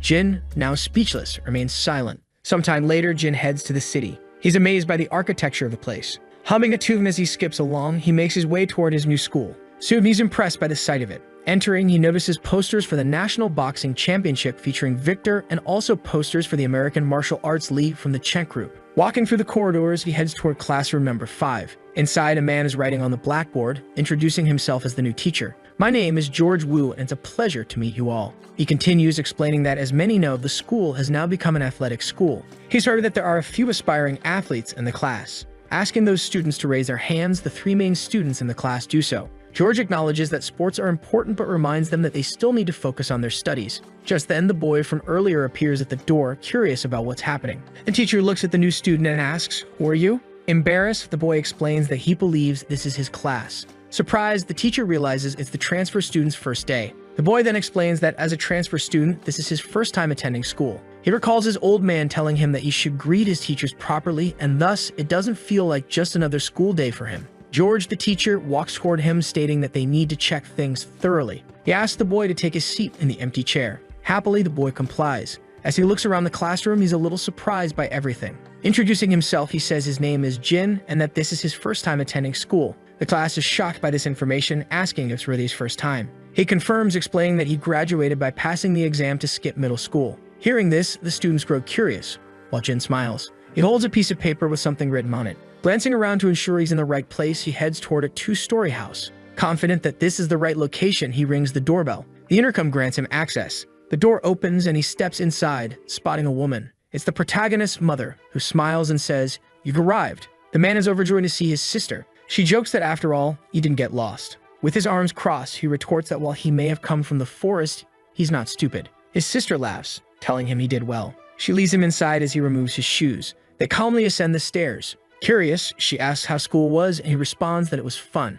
Surprised, she says that's wonderful. When they reach the second floor, she opens the door to a room. She tells him that this will now be his room. Jin is amazed at the room his sister has given him. She explains that it used to be her son's room, though he lives elsewhere now but attends the same school. Jin is puzzled by this news. As she leaves, she tells him he'll see her son soon. Smiling, she suggests that he put his things away and follow her. In the house, there's a passage leading to a basement, resembling a secret cellar. As they walk down, it's quite dark, so she carries a candle for light. When they reach the bottom of the stairs, she asks him to wait. She lights additional candles to illuminate the area better. Seeing the room clearly, Jin is surprised. The basement is filled with various weapons. With a mischievous smile, his sister asks why they haven't tested her little brother's abilities yet. He doesn't understand what she means. Continuing, she asks him which weapon he'd like to use. Ignoring her question, Jin warns her that she'll hurt herself this way. Shocked, she stares at him. Jin explains that as the successor of their clan, he was taught from a young age never to lose. They lock eyes after this revelation. She responds with a laugh, saying that it looks like she won't be going easy on him. Meanwhile, back at school in a study room, the students are gathered around a large table.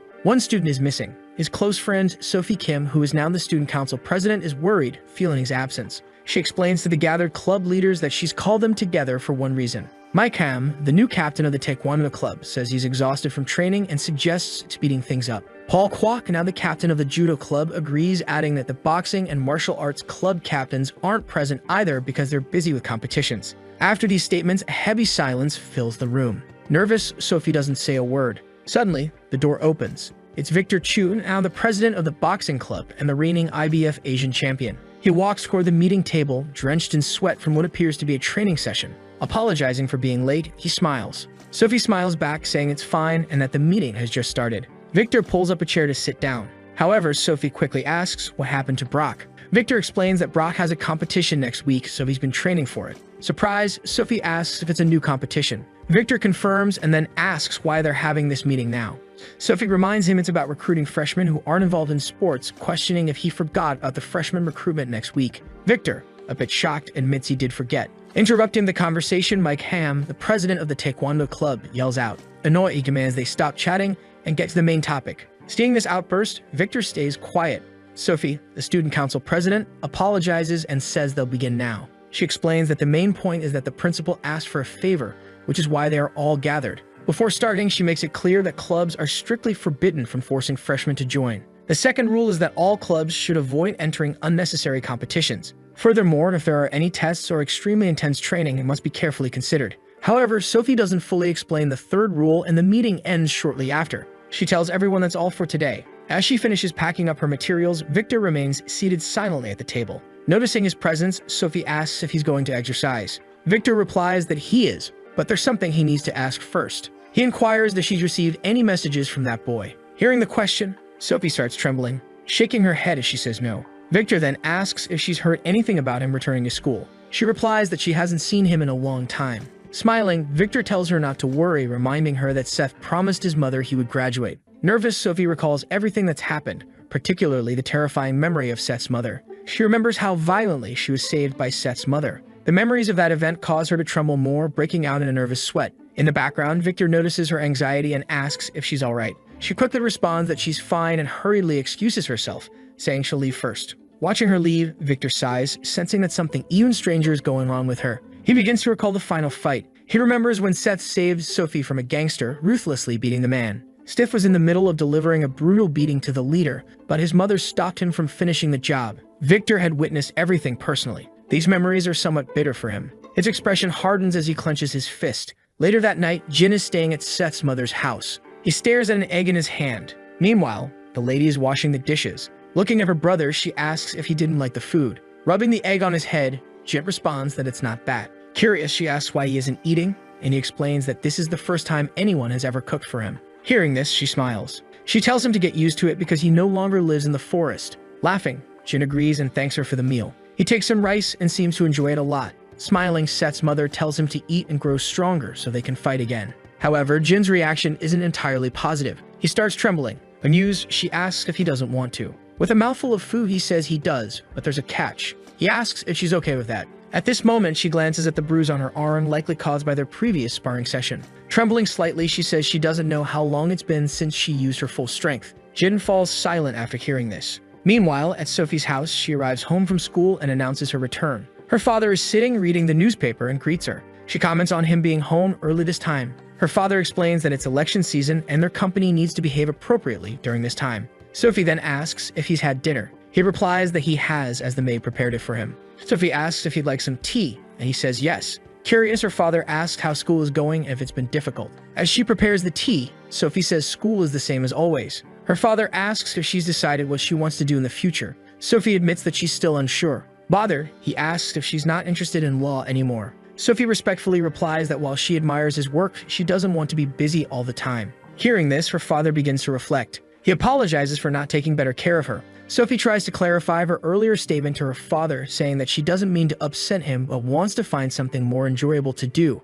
Her response confuses her father. She then explains that she's currently interested in studying sports marketing. She mentions how incredible Brock and Victor seem becoming world champions at such a young age. Her father remains silent for a while, just listening. Continuing, she explains that ever since their school became an athletic school, many talented students have emerged, and when she sees their passion, it stirs something in her. Breaking the silence, her father asks if she's thought about the consequences. His stern expression makes Sophie feel uneasy. He then explains that the company where Victor and Brock are now is controlled by the Sunshine Group. Sophie remains silent, absorbing his words. Her father, opposed to the idea, firmly states that it's an absolute no. He tells her that he won't allow her to get close to that boy, referring to Seth. Shocked, Sophie listens as he continues, saying she can do anything else, but he won't risk her being in danger. Sophie stays quiet, lowering her head as her father's protective stance becomes clear. The next day at school, Jin is walking through the entrance, bruised and sporting a black eye and a swollen nose. He wonders what kind of teacher he has that left him so battered. Suddenly, he notices a crowd of students and asks what's going on. It's recruitment day for various school clubs. From football players to karate members, everyone is trying to recruit new students. Excited, Jin thinks to himself that this is going to be fun. Behind him, a tall student approaches and politely asks for some space. Jin greets him, saying, "Hey, you sit next to me, don't you?" Shy, the tall boy bends down and nervously says hello. Curious, Jin asks if the boy is part of any sports club since he heard that everyone at the school has to pick at least one sport. Embarrassed, the boy admits he's an athlete from the class. Confused, Jin asks what being a class athlete means. Suddenly, a bald-headed student approaches, demanding they move out of the way, calling them trash. Both Jin and the tall boy are stunned by the insult. Annoyed, the bald student asks them again, "What are you looking at? Do you want to get beaten up?" Jin, wearing an innocent expression, doesn't seem to understand. Repeating himself, the bald student tells Jin to move and stop staring at him. The tall boy, nervous, swallows hard and stays silent, sweating. Trying to be friendly, Jin asks, "Are you in our class?" "Nice to meet you, friend." This infuriates the bald student, who feels disrespected by being called friend. He grabs Jin's shoulder and, cursing, asks, "Who said I'm your friend? You're gonna die." However, Jin still doesn't fully grasp what's happening and says nothing in response. Leaning into Jin's ear, the bald student demands that he follow him. After that, the bald guy starts walking away. The tall boy is left utterly confused, unsure of what just happened. Jin, however, simply watches him go and then follows. Later, the two of them find themselves alone in a deserted area of the school. With arrogance, the bald student asks, "Do you know who I am?" Innocently, Jin replies, "Yeah, you're in my class. I saw you yesterday." Enraged, the bald student calls Jin a bastard. Confused, Jin doesn't understand why he's being insulted. Lighting a cigarette, the bald guy introduces himself as Jack Lee, the boss of the school here in Dong. He asks Jin if he's ever heard of him. Sincerely, Jin responds, "No, I haven't." Raising his eyebrows, Jack can't believe what Jin just said. Then Jin quickly reaches over and snatches the cigarette from Jack's mouth. Seeing this, Jack becomes furious. Smiling, Jin innocently says students shouldn't smoke. Jack, now on the verge of exploding, readies himself to punch Jin. He lunges at Jin, who remains perfectly calm. Jack throws a right-hand punch, but Jin effortlessly drops the cigarette and prepares to counter. Using just 2 fingers, Jin blocks Jack's punch, leaving the bully stunned that his fists couldn't make contact. Calmly, Jin says students shouldn't hit their friends while immobilizing Jack's punch. He then grabs Jack by his jacket, holding him in place. Extremely irritated, Jack starts cursing furiously. Suddenly, someone yells for them to stop. Both Jin and Jack turn around to see who it is. It's Henry Chang, the school's student council president. He calls out to them, accusing them of being bullies. Jin, puzzled, questions if he's really a bully because, in his mind, a bully is something entirely different from what he is. Desperate to clarify, Jin says, "I'm not a bully." Henry introduces himself, saying he's Henry Chang, the student representative of the school. Henry Chang, standing with authority, tells them that being around ensures they follow the school rules. He adds that he's also the head of the wrestling club, boasting that he placed 5th in the winter competition. He insists they shouldn't underestimate him just because he came in 5th, explaining that he only started wrestling last year. This leaves Jin even more confused. Henry then reveals that he's also the younger brother of the famous Brock Chang, which immediately intimidates the bald student. With a superior attitude, Henry asks the freshman if they understand now. The bald student lowers his head, admitting that he barely knew who Henry was. Watching all of this unfold, Jin is left completely baffled by the situation, especially since it's his first time at school. As Henry looks at Jin, he criticizes his bad attitude and instructs him to visit the student council room during recess. Pointing to himself, Jin asks if Henry is talking to him. Without responding further, Henry turns and leaves, the bald student following him, both laughing together. Curious, Jin wonders if this is what they call social life. Turning to the tall student, Jin asks if he was worried about him, smiling and saying, "You're a nice guy." Sometime later, at the J. Fox Boxing Academy's main building, Brock is training tirelessly. The academy's director is observing his practice. At the same time, Akira, the executive secretary of the Sunshine Group, arrives at the academy. Seeing him, both Brock and the director become curious. The director asks what brings Akira there. Akira explains that the president wanted to know if Brock could stop by. The suggestion shocks the director, who reminds him that the competition is just days away. However, Brock responds calmly, saying it's fine, and asks Akira to tell the president that he's ready. In classroom 1 to 5, while the teacher writes on the blackboard, Jin tries to concentrate to take notes as much as possible. Then, the person in charge of the class comments that the students have already learned this in preparatory school and asks one of them to answer the question. However, unexpectedly, the person who raises their hand is the most unlikely student of all. And so, with suspicious looks on him, Jin walks up to the blackboard and solves the problem, leaving everyone impressed. The teacher is also one of them and praises the boy for studying, to which Jin responds that there isn't much to do in the mountains. Obviously, this topic of the mountains sparks curiosity, but the boy simply comments that he studied in advance to finish high school, while laughing a little. Later, another class begins and the teacher asks if someone will stand up to present as usual. However, once again, Jin raises his hand before anyone else, and so he introduces himself, saying he has lived in the mountains since childhood with his wonderful master. In this case, some look at him strangely, but the teacher finds it interesting. At lunchtime, a group of people surrounds the boy's table, saying that he is very smart, like some kind of nerd. However, Jin remains humble, surprising everyone, and then the biggest student approaches and asks if the boy is going to the student council room. Then Jin looks at the wall clock and panics, realizing that he is late, which makes him run like never before, simply disappearing from the room. 10 minutes later, the student ran to the student council room, but he still didn't know where it was. However, at a certain moment, a door noise was heard, and as he turned around, the boy noticed that it was a very beautiful woman. Striking up a conversation, the girl asks why a freshman is there, and soon he realizes that, coincidentally, this is the student council room.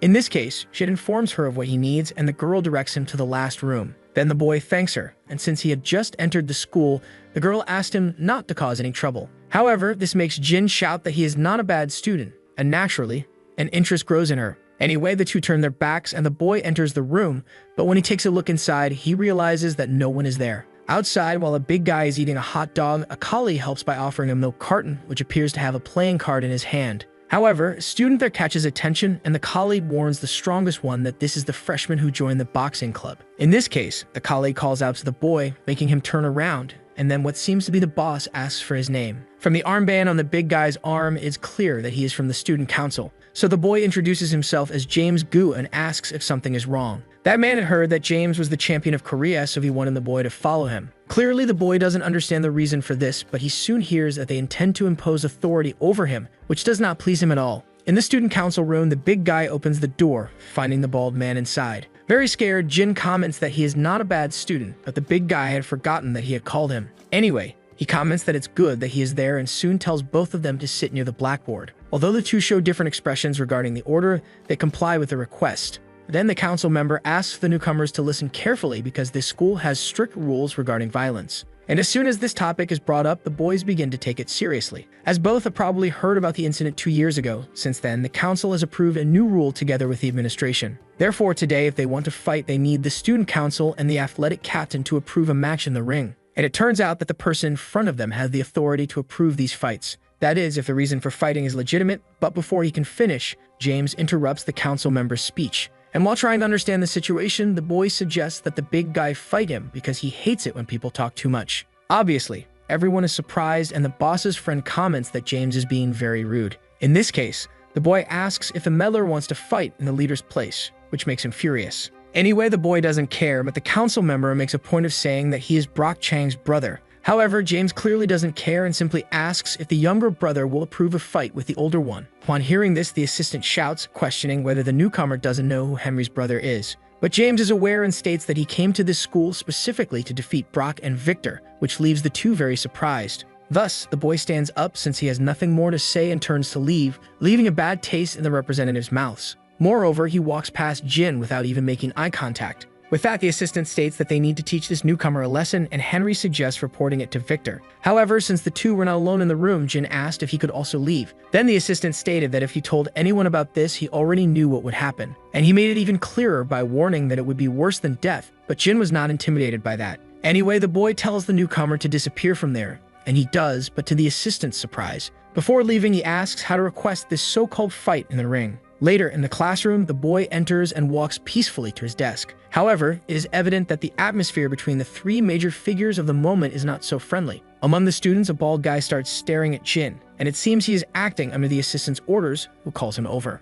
Thus, the two begin to talk and secretly plan a lesson for the newcomer. Later in the gym, Yeonjin, the boy everyone is talking about, is training in boxing as usual. But while he is pushing himself, his companion appears to report everything that happened, which inevitably leaves him in disbelief. The report was about a freshman joining his boxing club, and that freshman was James, who, while walking, heard his name being called. When he turned around, he noticed the intimidating presence of the club leader, who asked if he knew him. Since James seemed at a loss for words, the boxer commented that if the boy had come as an athletic student, he should attend training, but the newcomer remained silent. In any case, the leader didn't mind if the boy left as long as he didn't say he was in the club to cause trouble, especially since he was the representative and against school violence. Thus, he turned to leave, but James finally broke the silence, asking for permission. That was because he decided to reveal his true intention by asking if he could face him in the gym. Then the leader got excited, stating that as long as they were in the ring, they could always fight. And since James seemed excited about this, the boxer commented that he was easy to read and, in any case, invited him to train the next day.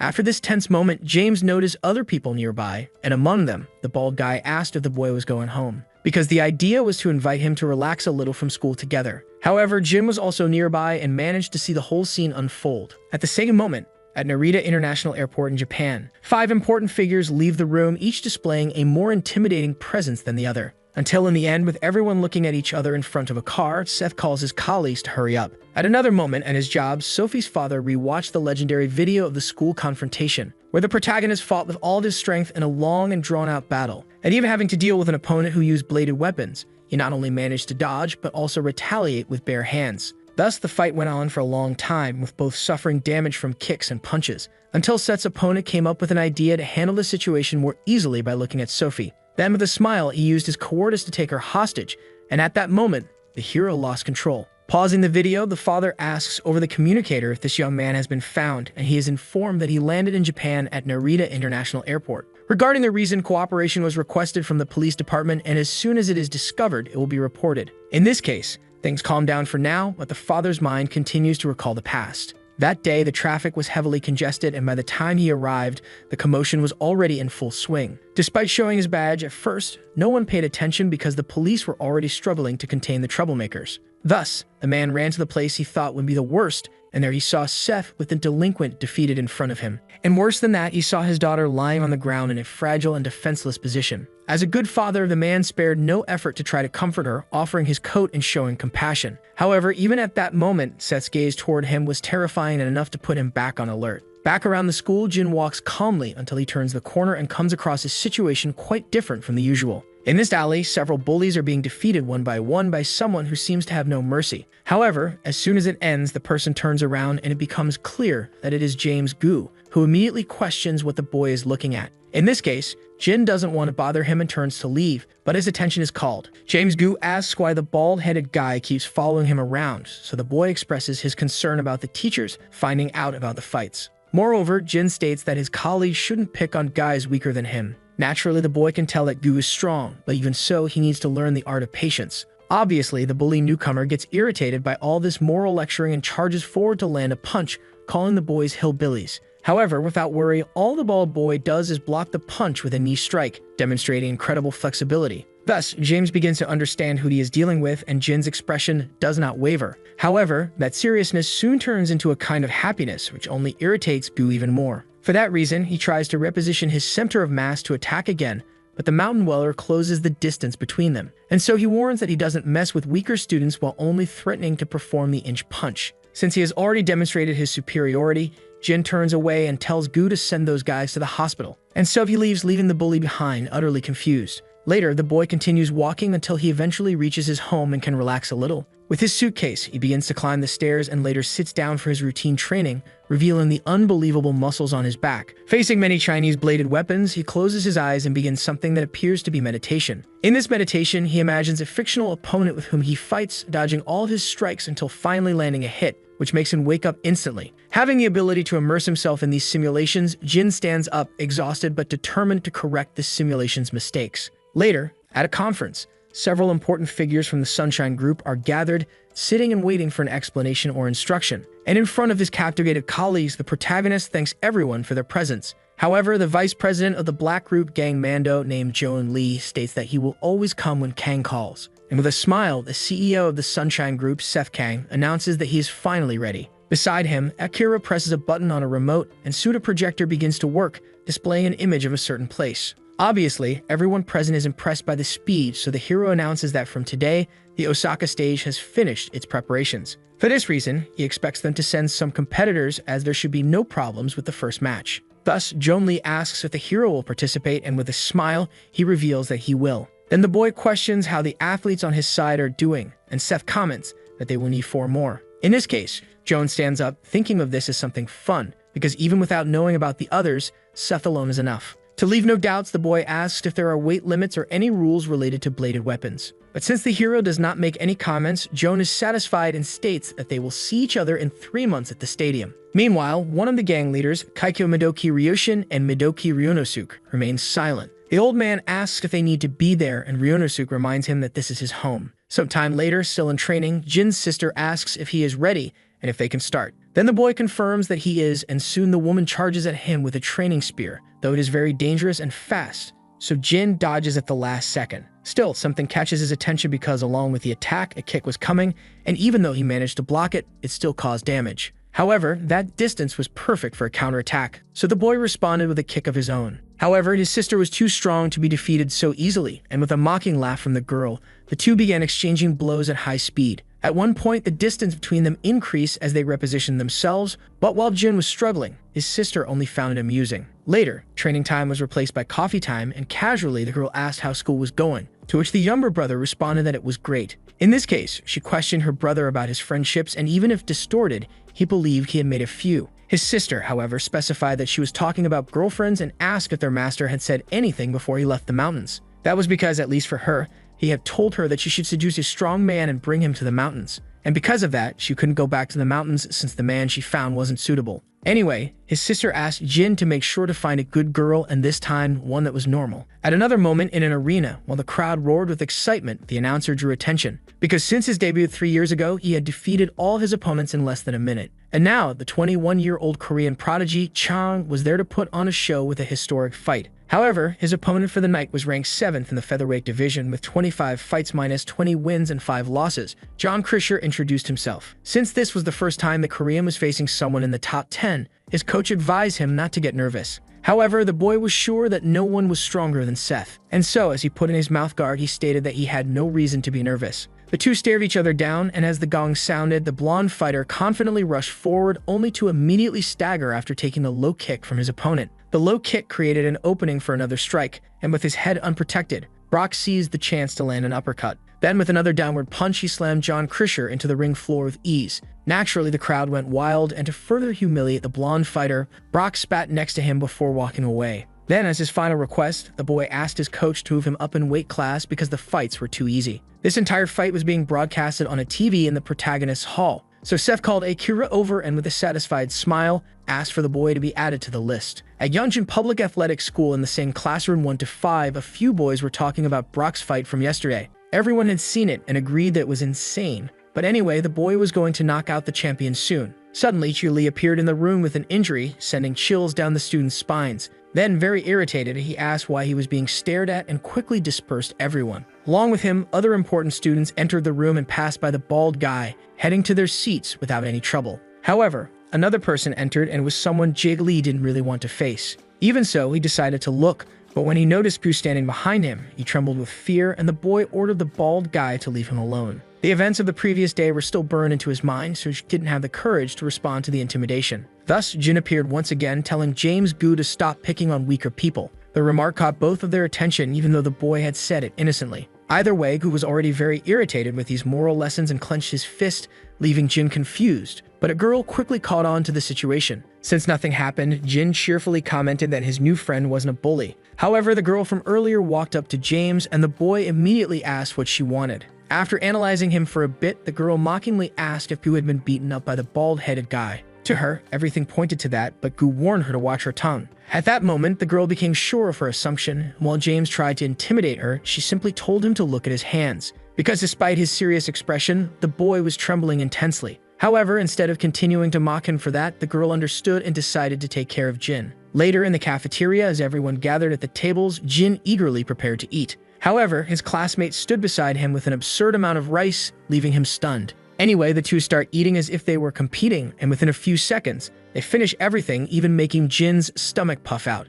However, to his surprise, his friend gets up and goes to the cook to get more food. In this case, Jin admits that he lost, but at that moment, the girl from before joins the table, saying hi. Obviously, the boy is confused, so the girl gets straight to the point, saying that it looks like he's pretty good. Jin, in turn, asks what she means, and the girl comments about James' defeat. However, the martial artist still doesn't know what she's talking about, and the girl invites him to go to the rooftop. Once again, Jin asks why, but with a smile, she just replies by asking if there's something wrong with him. Then she gets up, saying that they will meet after class. Without wasting time, the boy asks his friend if he knows what it's about, and soon the big guy suggests that maybe it's for a fight. Anyway, it's obvious that friends shouldn't fight, and Jin knows that very well. After some time back in the classroom, the boy starts paying attention to the girl. And even during class, he doesn't let his guard down, trying to analyze what she's thinking. Meanwhile, a car drives up to the school entrance and stops in front of the parking lot. Naturally, Akira is the first to step out, and with courtesy, she opens the door as she is serving someone more important. And so the protagonist steps out of the car, eager to return to this nostalgic environment.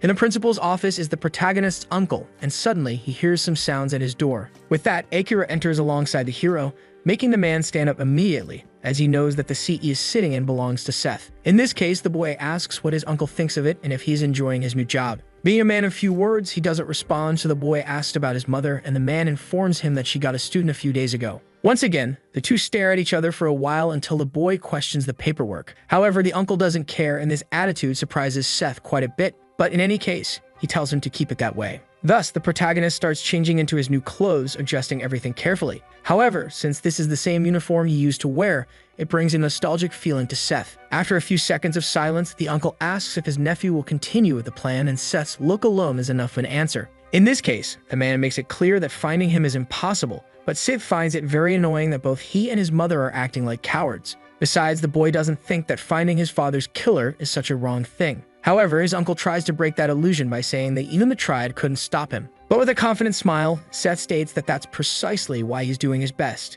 Even so, the uncle doesn't think his nephew is strong enough, but just as he says that, a metal drawer goes flying and crashes into the wall. The man is clearly frightened, but tries his best to maintain his composure. Then the hero reminds him that that criminal finished off his father before he ever got to meet him, so he orders his uncle to stop interfering in his life. Later, while leaving the school, Jin hears someone calling him a hillbilly and turns around to see. Then the girl from before appears, and since she was ignored, she confronts the boy, reminding him of their meeting. In this case, Jin gives her a second of his attention, but soon turns away again, ignoring her once more. Extremely frustrated, the girl can't stand this game of disinterest anymore and reveals her sword by removing the bandages. Then she charges at him without caring about being cowardly, but the boy senses the attack coming and dodges it easily. Moreover, he gets into a combat stance and warns that he doesn't usually go easy on girls. However, luckily for her, someone else appeared to interrupt the fight. With a smile, a girl whom the bald-headed boy recognized as Akira asks if he was studying there too. Upon saying yes, Jin asks the same about her, and the girl replies that she is a senior.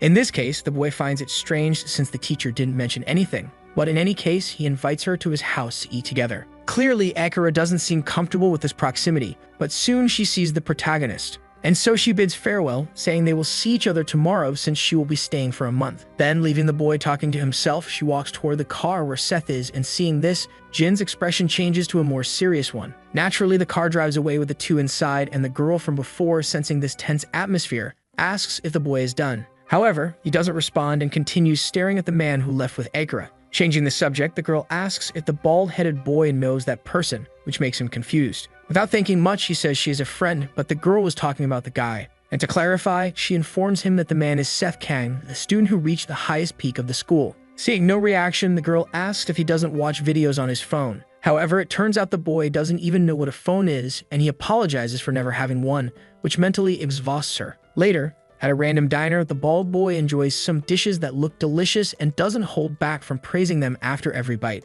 Then the girl finally finds the video and places her phone on the table for the boy to watch. Even though he is confused, he becomes curious and decides to take a look at what appears to be a fight. The video, in this case, is of the protagonist's last fight, where he faced multiple opponents at once. So the girl informs him that this is Seth Kang and that he will be back at school for a month because of his graduation. Anyway, later the boy goes home, but as soon as he enters, his sister is already waiting for him. That's because there is an unexpected guest in the boy's living room introduced as the principal of Yeongjin's school. The two stare at each other for a moment, but Jin shows respect with a bow and asks if something is wrong. Naturally, his sister responds that the boy can have dinner, but he informs her that he ate out and asks about training. In this case, the girl says she will take a break for now, but the younger brother still decides to make a comment. At first, he mentions that he met Akira today, and right after, he also encountered her son, which surprises her quite a bit. Being very direct, Jin asks if he was brought down from the mountains because of his sister's son. However, after a deafening silence takes over the room for a few seconds, the older sister says it's nothing he should worry about.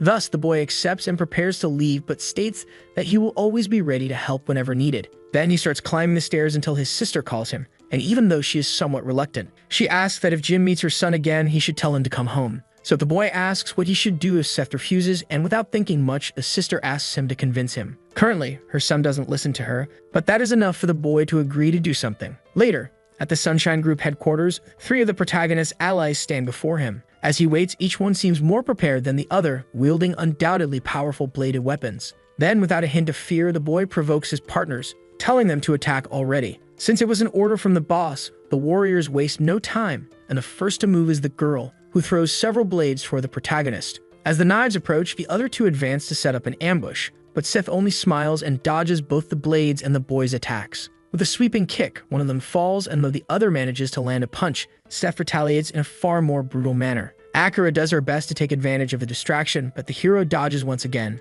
Naturally, they all exchange looks and understand that their only option is to attack at the same time, but the boy doesn't worry about it at all. Later, after training, the protagonist asks if everything is ready, and the girl informs him that she has gathered the competitors with the invitations. Directly from France, in a training hall, 2 athletes clash their swords in a fencing duel. Until, at a certain moment, one of them lands a more precise touch that defeats his opponent, making him fall onto his butt on the ground. With that, the blonde fighter realizes he will never win, and Pierre Stephan removes his helmet, stating that if it were a real sword, it would have been fatal. In this case, his friend asks why he doesn't compete in the Olympic Games since he could win a gold medal. However, Pierre responds that it would be boring. At that moment, a certain person enters the place with a respectful bow. He then reports everything he was instructed to say, and without any delay, hands over the invitation letter. After holding it in his hands, the boy becomes quite excited. Meanwhile, in the United States, a man seems to be having a bad day as he has just been knocked out by a kick from Brock. After that, the fighter appears a bit unmotivated, and soon his coach hears his phone ringing.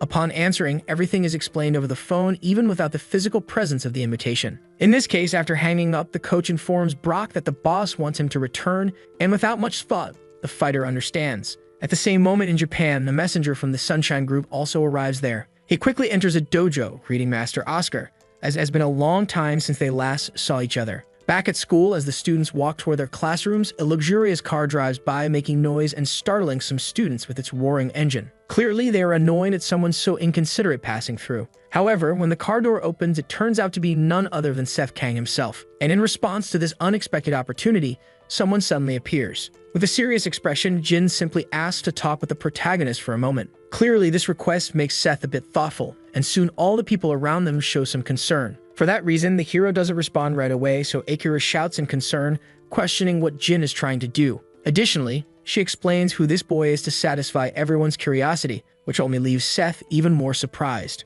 As the two stare at each other, a crowd gathers around them, and Seth asks if the boy is a student of his mother. Jin informs him that she sent him there to take him home, but then turns away, simply advising the hero to listen to his teacher for now. In this case, before the bald boy leaves, Seth shouts, catching his attention, and questions how he dares to cross the line. Akira, in turn, tries to calm her boss down because many people are watching, and the boy realizes that a real commotion has gathered around them. Thus, Seth simply asks what the bald-headed boy will do if he doesn't want to go home. Then Jin responds that he intended to hold back for the sake of his master, but he couldn't anymore. And without the slightest fear, he states that he will have to teach the boy a lesson for his sensei. Suddenly, Sophie arrives at the scene, shouting the protagonist's name and panting from exhaustion. Then, as he looks at the girl carefully, the protagonist calms down a little. However, the bald boy doesn't back down and calls out to him because he heard that this school has a rule about fighting whoever you want. Thus, with great confidence, Jin tells the protagonist to prepare himself. However, instead of being afraid, Seth shouts that his mother's apprentice is indeed very interesting. Sometime later, in classroom 8 of the 3rd year, some people murmur about what happened.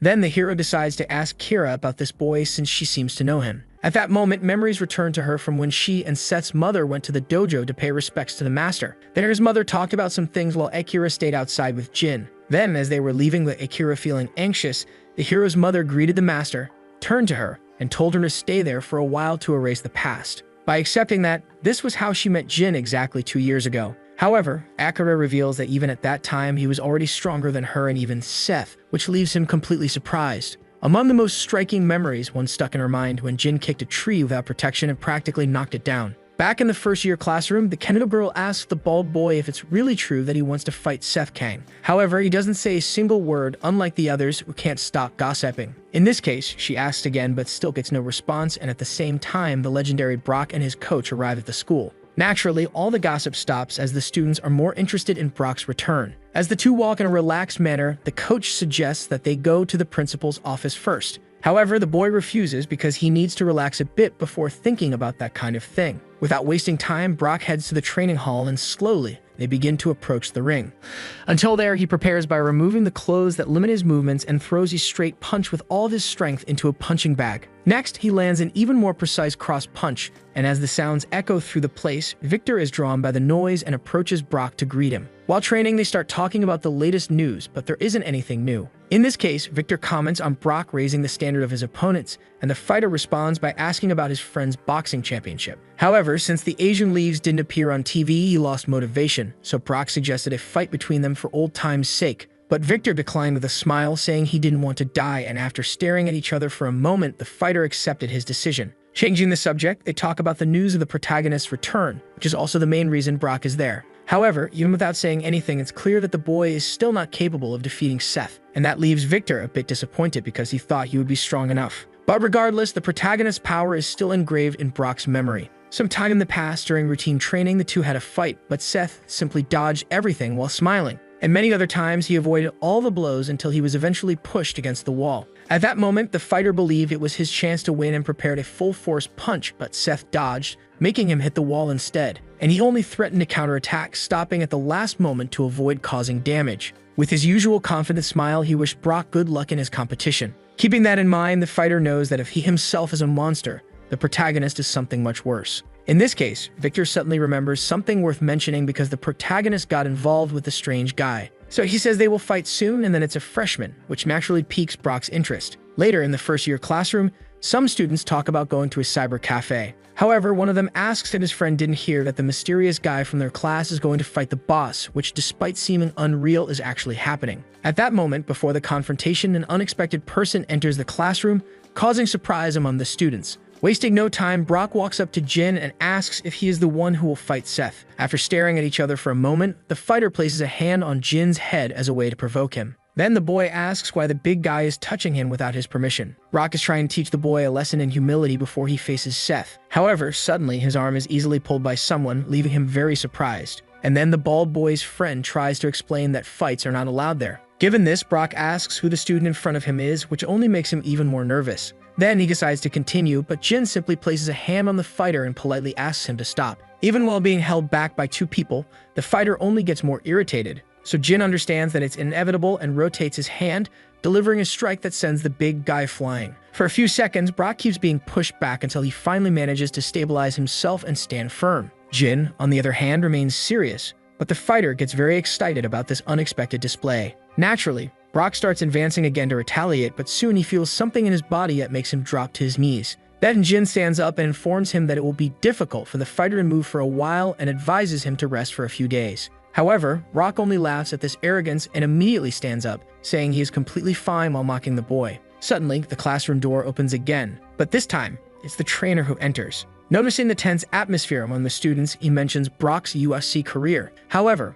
unexpectedly, the boy states that he doesn't care about those boring games because this fight seems much more fun. Anyway, later rumors about Brock being knocked down by a freshman with just one strike spread throughout the school. And naturally, as the rumors spread, distortions occur, including speculation that Jin is a Yakuza envoy. Because of this commotion, Akira reports everything to the protagonist, and soon all the other members also hear about it, as the news even reaches the principal. Back in classroom 5 of the freshmen, the atmosphere there is completely tense due to Jin's presence in the room. And even though he doesn't want to cause any trouble, the only one who comes to talk to him is his friend from before, who asks if he's okay. With that, a smile appears on the boy's face, and he admits that maybe he isn't doing so well. However, the rumors don't stop, and at a certain moment, the student council appears to disperse the gossipers. Henry, who is in charge, enters the first-year classroom already very stressed and comments that he always knew the bald guy was a troublemaker. Either way, he hands over a clipboard that his brother asked him to give to the boy. On it, there is a document that Henry asks Jin to sign, and after taking a look, he sees that it's a consent form confirming that the previous fight was officially approved. Obviously, Jin has no problem signing it, but asks for another one for the student council to provide.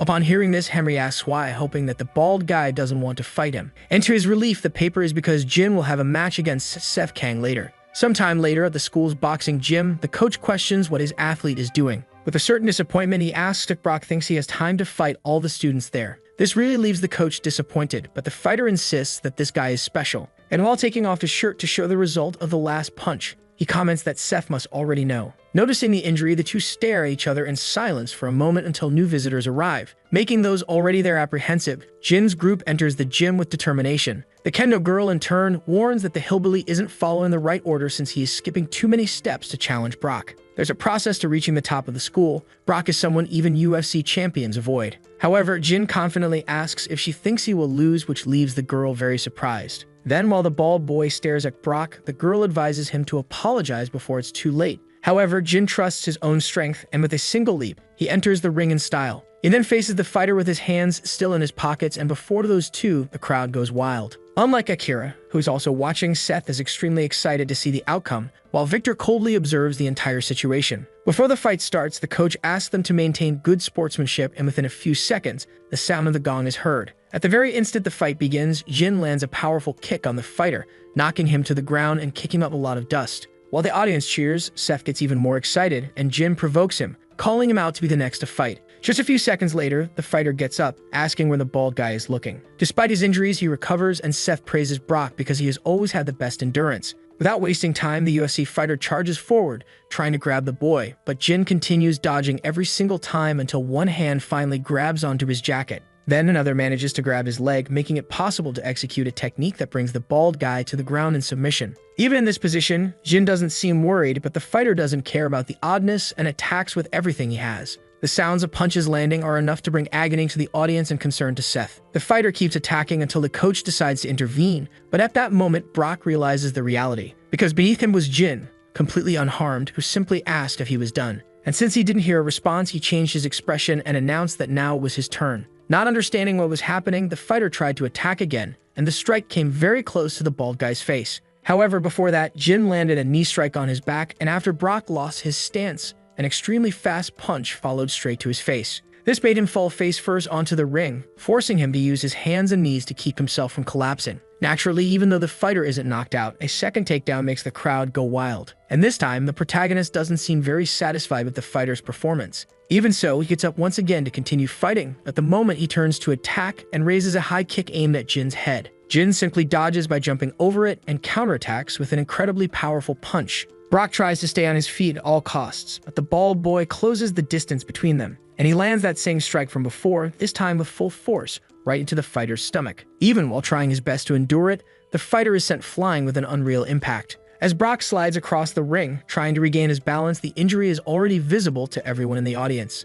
And because of this, most students don't know what to think, including even Seth. That's because, despite still standing, Jin simply touches a finger to the fighter, and that alone is enough to make him fall face first onto the ground. This way, the boy's strength becomes evident to everyone, and after the initial shock, the students erupt in excitement. Once again, Jin takes the opportunity to stare at the protagonist from the stands, but despite being concerned, Seth simply tells Akira to put the boy on the list. Later, as they leave in the car, Akira tries to gather the courage to talk to her boss. And even though she's afraid, she swallows her anxiety and warns that Jin isn't the type to follow orders. Therefore, she believes it would be best if Seth asked his mother instead, and without much thought, the hero orders the driver to turn around. In this case, the driver asks where they are going and Seth informs them that they're heading to his house, which, though unexpected, is immediately obeyed. A while later, they arrive at the place and the protagonist asks Akira to wait outside while he enters. The moment Seth steps inside, the sound of the door opening is heard. Because of that, his mother, who was already in the same room, is slightly surprised to see her son at home.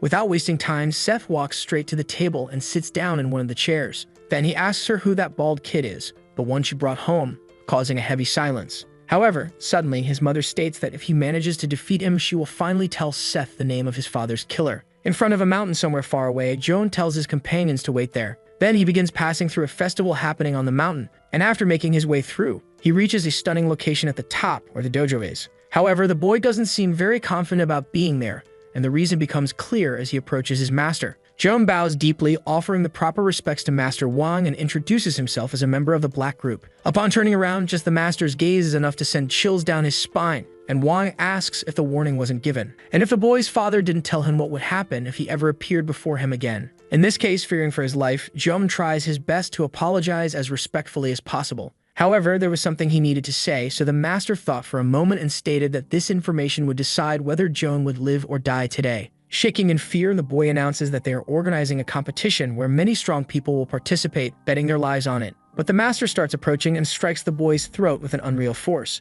Just the mere fact of being included in a competition among weaklings sounds like an insult, and all that power was delivered with just 2 fingers. In this case, Joan quickly informs him that one of the competitors is the successor of the Sunshine Group, and now this is valuable enough information for the master to let go of the boy. With this, Wang asks if that martial arts girl will also be there, but the boy isn't sure. So for a while, the master reflects on whether it would be worth participating in the competition. Later, at the Sunshine Group headquarters, Akira states that only the heir of the old arts knows the origins of this fighting style. And since his mother was the previous heir, that bald boy is now the current successor. Clearly, the protagonist doesn't know what these old arts are, so the girl comments that there is a warning passed down to those who study martial arts. And that warning is, if you ever encounter the master of the old arts, you must run away at all costs. Stith, on the other hand, can't help but laugh, and when he asks what this is all about, Akira explains that it's a form of martial art. It originated before the Three Kingdoms period, with warriors from Goguryeo, Baekje soldiers, and many others. It's said that the master of the old arts continues these traditions to this day, but Seth doesn't care. With that, he asks if what she's saying is that she's going to lose to the bald guy. But honestly, Akira isn't sure since she doesn't know the boy's true strength. In this case, Seth states that there is a simple way to resolve this, and that way will be a fight between the two. On another morning, Jin enters his house as usual, and there his sister calls him. Apparently, the boy has something to say, but the older sister simply asks him to have some tea. As they sit down, the sister understands that he must have some questions, but instead asks what the first virtue of a successor is. Jin then answers that it is not to cause trouble for anyone unless there is a justified reason. Naturally, this answer is correct, but the sister reveals that she broke that rule. So, with the younger brother's full attention, she begins to explain about her son, but doesn't even know where to start. A long time ago, the girl visited the city, and wherever she passed, she impressed men with her beauty. At that time, she begged her master until he finally allowed her to leave the mountain. Naturally, she fell in love with the city at first sight, but suddenly, a person was sent flying. And behind that person, a group walked toward her. It was at that moment that she met him. For a brief moment, their eyes met until some cars appeared, blocking the road. From those cars, an enormous number of criminals emerged, and after looking at each other for some time, the group from before reacted. A fight broke out with the girl caught in the crossfire. It was definitely brutal, and at a certain moment, one of the men threw a blade at Seth's father's blind spot. However, even without having time to defend himself, he was saved because the girl blocked the blade with her own hand. Even without knowing him, she decided to make that risky move, cutting herself with the blade to the man's surprise. Meanwhile, Seth's uncle retaliated against the man who threw the knife with a punch that left him completely finished. Naturally, the fight started to turn in their favor, and the girl was finally able to drop the blade and leave. However, before she left, Seth's father became curious about her and asked for a moment of her attention. Sometime later, the two met at a cafe and had a few good moments together. Little by little, their closeness grew, but ever since she met him, she had already fallen in love. At the end of the outing, the man made a point of driving her close to the mountain. and visibly, the atmosphere between the two is great, even at the moment of farewell. However, on that same day, she also met someone else who appeared while she was away. When she arrived at the temple, Wang was right there, suppressing her master while looking at her with disdain. Without thinking, the girl charged forward to take down the intruder, but her first attack didn't even come close to hitting him. Obviously, she didn't give up and tried using everything she had against Wang, but he was only slightly surprised that his rival had a student and then stepped back. Her master, on the other hand, was down but conscious, which made the girl concerned. However, Wang did not attack further, as he believed the girl was not yet mature enough. Defeated, the master asked if it wasn't enough that he had taken his previous successors. But Wang clarified that it wasn't about that. It was about finding a worthy opponent. In this case, the master questioned if that wasn't enough, but his rival considered him an old tiger. Either way, Wang stated that he would give the girl 3 years and would return once she became stronger. Since he had given her this chance, the old master told her not to disappoint him, and just as he came, he disappeared into the forest in an instant, leaving behind the defeated master of the old arts and his student with an unmatched sense of powerlessness. Returning to the present, the sister explained that it was at that moment that the master told her about the history between the old arts and the Supreme Blacks. After that day, she trained until that man appeared again, but Jin asked about the Grand Master. Then the girl explained that he tried to stop her by ordering her to leave the mountains. In this case, the bald boy asked if Wang was really that strong, and his sister's expression said it all. However, it was said that he did not appear after the promised 3 years. Instead, it was Seth's father who came, kneeling before her with a bouquet of flowers. That moment was so touching that even the master smiled, and with that man's honest declaration, she ended up leaving the mountain. After this revelation, the girl admitted that she loved the time she spent with her husband, and happiness and comfort were all she could remember. Wherever he went, he shined, no matter who he was with, and because of that, he took control of the underground gangs and started his own business. However, even after opening the Sunshine Directory, the fights never stopped, and this led to a conflict with the Japanese Yakuza and the Chinese Triad. One day, they ended up meeting in the same place, with the protagonist's father seemingly cornered. But that day, right above him, standing on a container, the girl appeared, and naturally, she joined her love to help. That was when she discovered that the man had been looking for her again, and at that time, she was already pregnant with Seth. Because of that, all she could do was avoid him. She hid, but her husband cooled it. He couldn't abandon the Sunshine Group. His mother had always been worried after Seth was born, but his father was completely different. So one day, he took out his anger by slamming the table and yelling, demanding to know the name of that damn man, but the girl didn't want to involve him in this. Regardless, Simon Kang claimed he was strong enough to protect both her and Seth, but his wife insisted on keeping things a secret until their son was older. Simon was clearly furious at this Master Wang, so the girl asked him to promise not to go after him. However, even after repeating the request multiple times, her husband wasn't the type to avoid fights. Back in the present, somewhere in a distant desert, a vehicle approaches a tent, and a man named Hoguria steps out. The man enters and comments that it has been a long time since he last saw his acquaintance Captiva. And in any case, Hoguria announces that this time, he has brought some interesting news. Back at the Sunshine Group headquarters, the protagonist seems to be in a moment of reflection, but Akira appears, calling his attention. Without wasting time, she informs him that Joan from the Triad just called a Seth's surprise, and he confidently stated that he had probably found that man, as this is the closest match they have had so far. To explain, Akira says that the leader of the Supreme Black is possibly the only man the protagonist's mother would fear. However, Seth doesn't understand what the Supreme Black is and asks if it's similar to the Triad. The girl explains that the Triad has existed for less than 100 years, while the Supreme Black has no estimated founding date. However, the protagonist yells at her to get to the point, so Akira informs him that this organization helped conquer central China. In this case, Seth asks if his father was captured by them, and all the girl knows is that he died in China. Either way, the boy still doesn't know why Simon went there without telling anyone. But after thinking for a moment, he concludes that he will find out sooner or later. Changing the subject, the girl says there is one more thing to report, the list of confirmed participants. Among them is Pierre Stephan from France, known for being the best in fencing. There is also Hoguria from Brazil, famous for being the best when it comes to jiu-jitsu. From China, there are 3 competitors, including Joan Lee, and there are rumors that one of them came from the Supreme Black. In this case, Seth asks if that's all, but Akira also mentions the name of Sakurai Ogura, said to be the father of Japanese martial arts. In the past, Kayama was unable to defeat him 5 times in a row, which greatly excites the protagonist. Moreover, Akira informs him that several others are trying to get on the list. With great seriousness, Seth states that he needs all the strongest people available for the competition. Back in the desert tent, Hoguria manages to get Captiva to pay attention to the news. Then the Brazilian informs him that a tournament is being organized where each competitor will earn $100,000 per fight, and if they win all of them, they will receive a $2 million bonus. More importantly, the most crucial rule is that finishing off opponents by accident is allowed, even using weapons. Upon hearing this, Captiva stands up inside the tent, revealing his arsenal of bladed weapons strapped to his waist. And without hesitation, he leaves with his Brazilian friend, heading to this so-called competition together. Later, at the Sunshine Hospital, Victor is tending to his old friend, who is lying on a stretcher. Then, when Brock wakes up, the two stare at each other in silence for a while until a boy informs him that his organs and ribs are damaged. Even so, the fighter tries to get up, but Victor suggests that he stay still.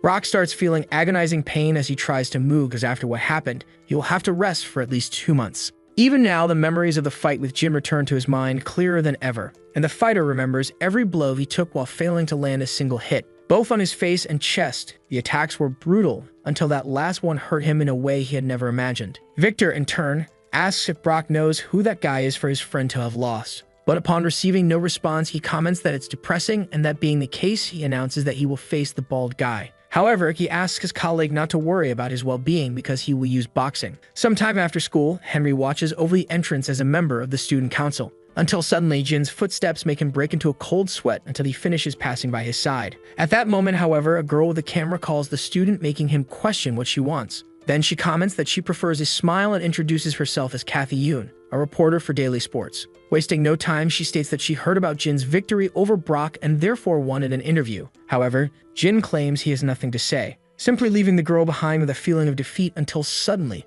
Victor appears by her side and she shifts her focus to him. Yet again, the reporter is ignored by the boys, but upon looking more closely, she realizes that the two are talking. And naturally, knowing what's going on could lead to a better story. Back at the boxing club, punches upon punches are thrown at the punching bag alongside precise dodges, until James notices he is no longer alone and stops for a moment because Victor has just arrived. With a certain level of respect, he greets the club leader, but is startled to see that the boxer has brought a guest, none other than Jin. Within seconds, Victor locks the place and hands a pair of gloves to the bald guy. However, Jin asks what is going on because he was called to talk, but Victor claims that men talk with their fists. And although it irritates Jin, that was not the boxer's intention, so he stated that he just wanted to check the difference between them. Even so, Jin didn't understand why he should help, but Victor put his pride aside and asked politely. From a distance, through one of the gym windows, everything was being captured by the reporter's camera. Without wasting much time, each one moves to their side of the ring, and the club leader starts putting on his gloves while Jin holds his. Then Victor asks James to help the bald guy with the equipment,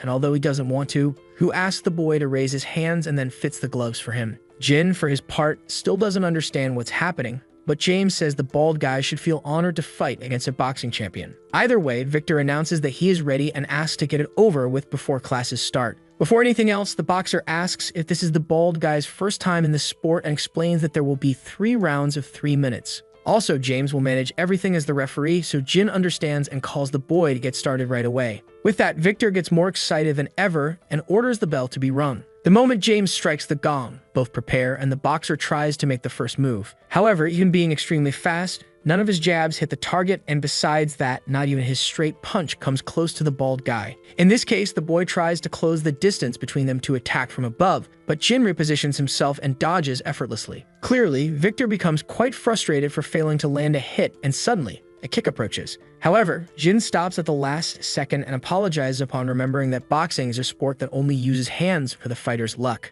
Outside, the journalist continues capturing every moment with her camera and soon pulls out her phone as well to get more footage. Even so, she doesn't know who that boy is to be resisting so much, and with less than 10 seconds remaining, Victor gives it his all. However, nothing changes because Jin keeps dodging everything as if it were nothing. Then, with 5 seconds left, Victor tries to land a powerful straight punch, but the bald guy manages to grab his hand. And so, by throwing it aside, an opening is created for a direct hit to the boxer's face. However, before the punch can do any damage to Victor, the gong rings, indicating the end of the round. So Jin stops his fist at the last second. And even though that 1-minute break felt like a miracle for the boxer, everyone was more terrified than relieved by the rookie's power. Sometime later, the protagonist's car heads to the school, and from inside, Seth steps out alongside Akira, his expression clearly determined. Back at the boxing club, in the second round, Victor tries a different strategy by using his footwork. However, even prioritizing technique, his blows don't land, and Jin's presence in front of him only makes his fear grow. Sensing this aura, the boxer doesn't think twice before stepping back, and for a moment,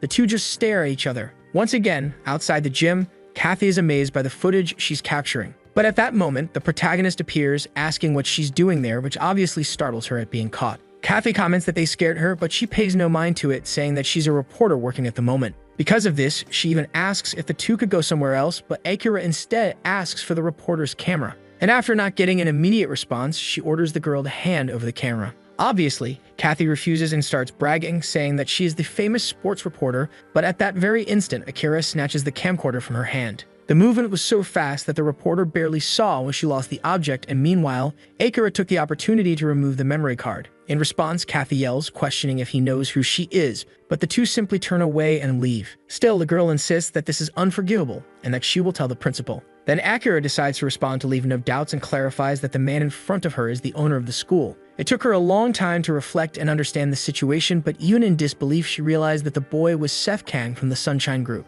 Back in the ring, the bald guy starts landing his first counterattacks, though still without much effort. Even so, Victor has to give his all just to stay on his feet, and suddenly, a strike that seems more powerful than the others approaches. Despite keeping his guard high, the straight punch, using techniques from the old arts, breaks through the boxer's defense and sends him flying. However, even with Victor trapped against the ropes and disoriented, Jin was just getting started as he closed the distance to unleash a powerful uppercut. But James, who had been witnessing everything, signaled for them to stop fighting, explaining to the boxer about his competition next month. So if he suffered too many injuries, everything would be over, and Jin naturally understood the situation. Victor, on the other hand, still couldn't believe he had lost in a fair and clean fight in his own discipline. Meanwhile, Jin starts taking off his gloves, still not completely relaxed in the environment, until suddenly, he spots the figures of two people outside the gym, and among them is Seth, who locks eyes with Jin the moment they see each other. With emotions running high, the protagonist tells Akira to open the door. Though reluctant, she forces herself to do it, despite her height not helping much, and holds it open for Seth to enter.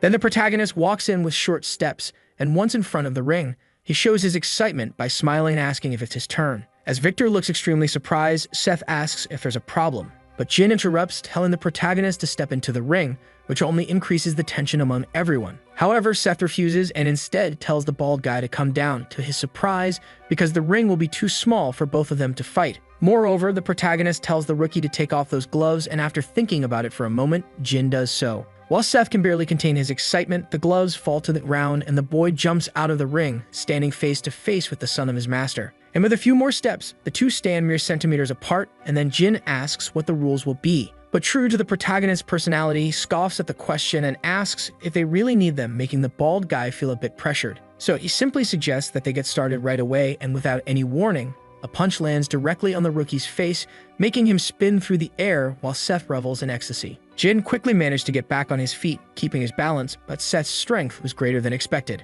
Back to the reporter, at that moment, she walks around the school, complaining about the footage she lost to those two. However, in front of her, another fight begins to take place, this time between two students known for their strength. An unbelievable exchange of blows happens between the two, and Kathy watches everything, unable to believe her eyes, until the principal himself appears, calling her attention, which makes her a bit nervous. Still, the principal doesn't say a word as he notices what's happening in front of him due to his nephew's fight with a freshman. The two display incredible speed and unmatched reaction time as they dodge precise blows. Realizing this as well, the principal comments that he will need the reporter to write an article. So he asks her to come to his office in a while, and without hesitation, he enters the gym, doing his duty by shouting for the students to stop. The sound of his shout surprises everyone and truly brings the fight to a halt, so the principal declares that it is enough. Stiff, in turn, tells his uncle not to interfere, but since they are at school, he must follow the rules, and the principal reminds him that he was the one who put him in this position. In this case, Jin suggests continuing the fight outside after school, obviously in a one-on-one match.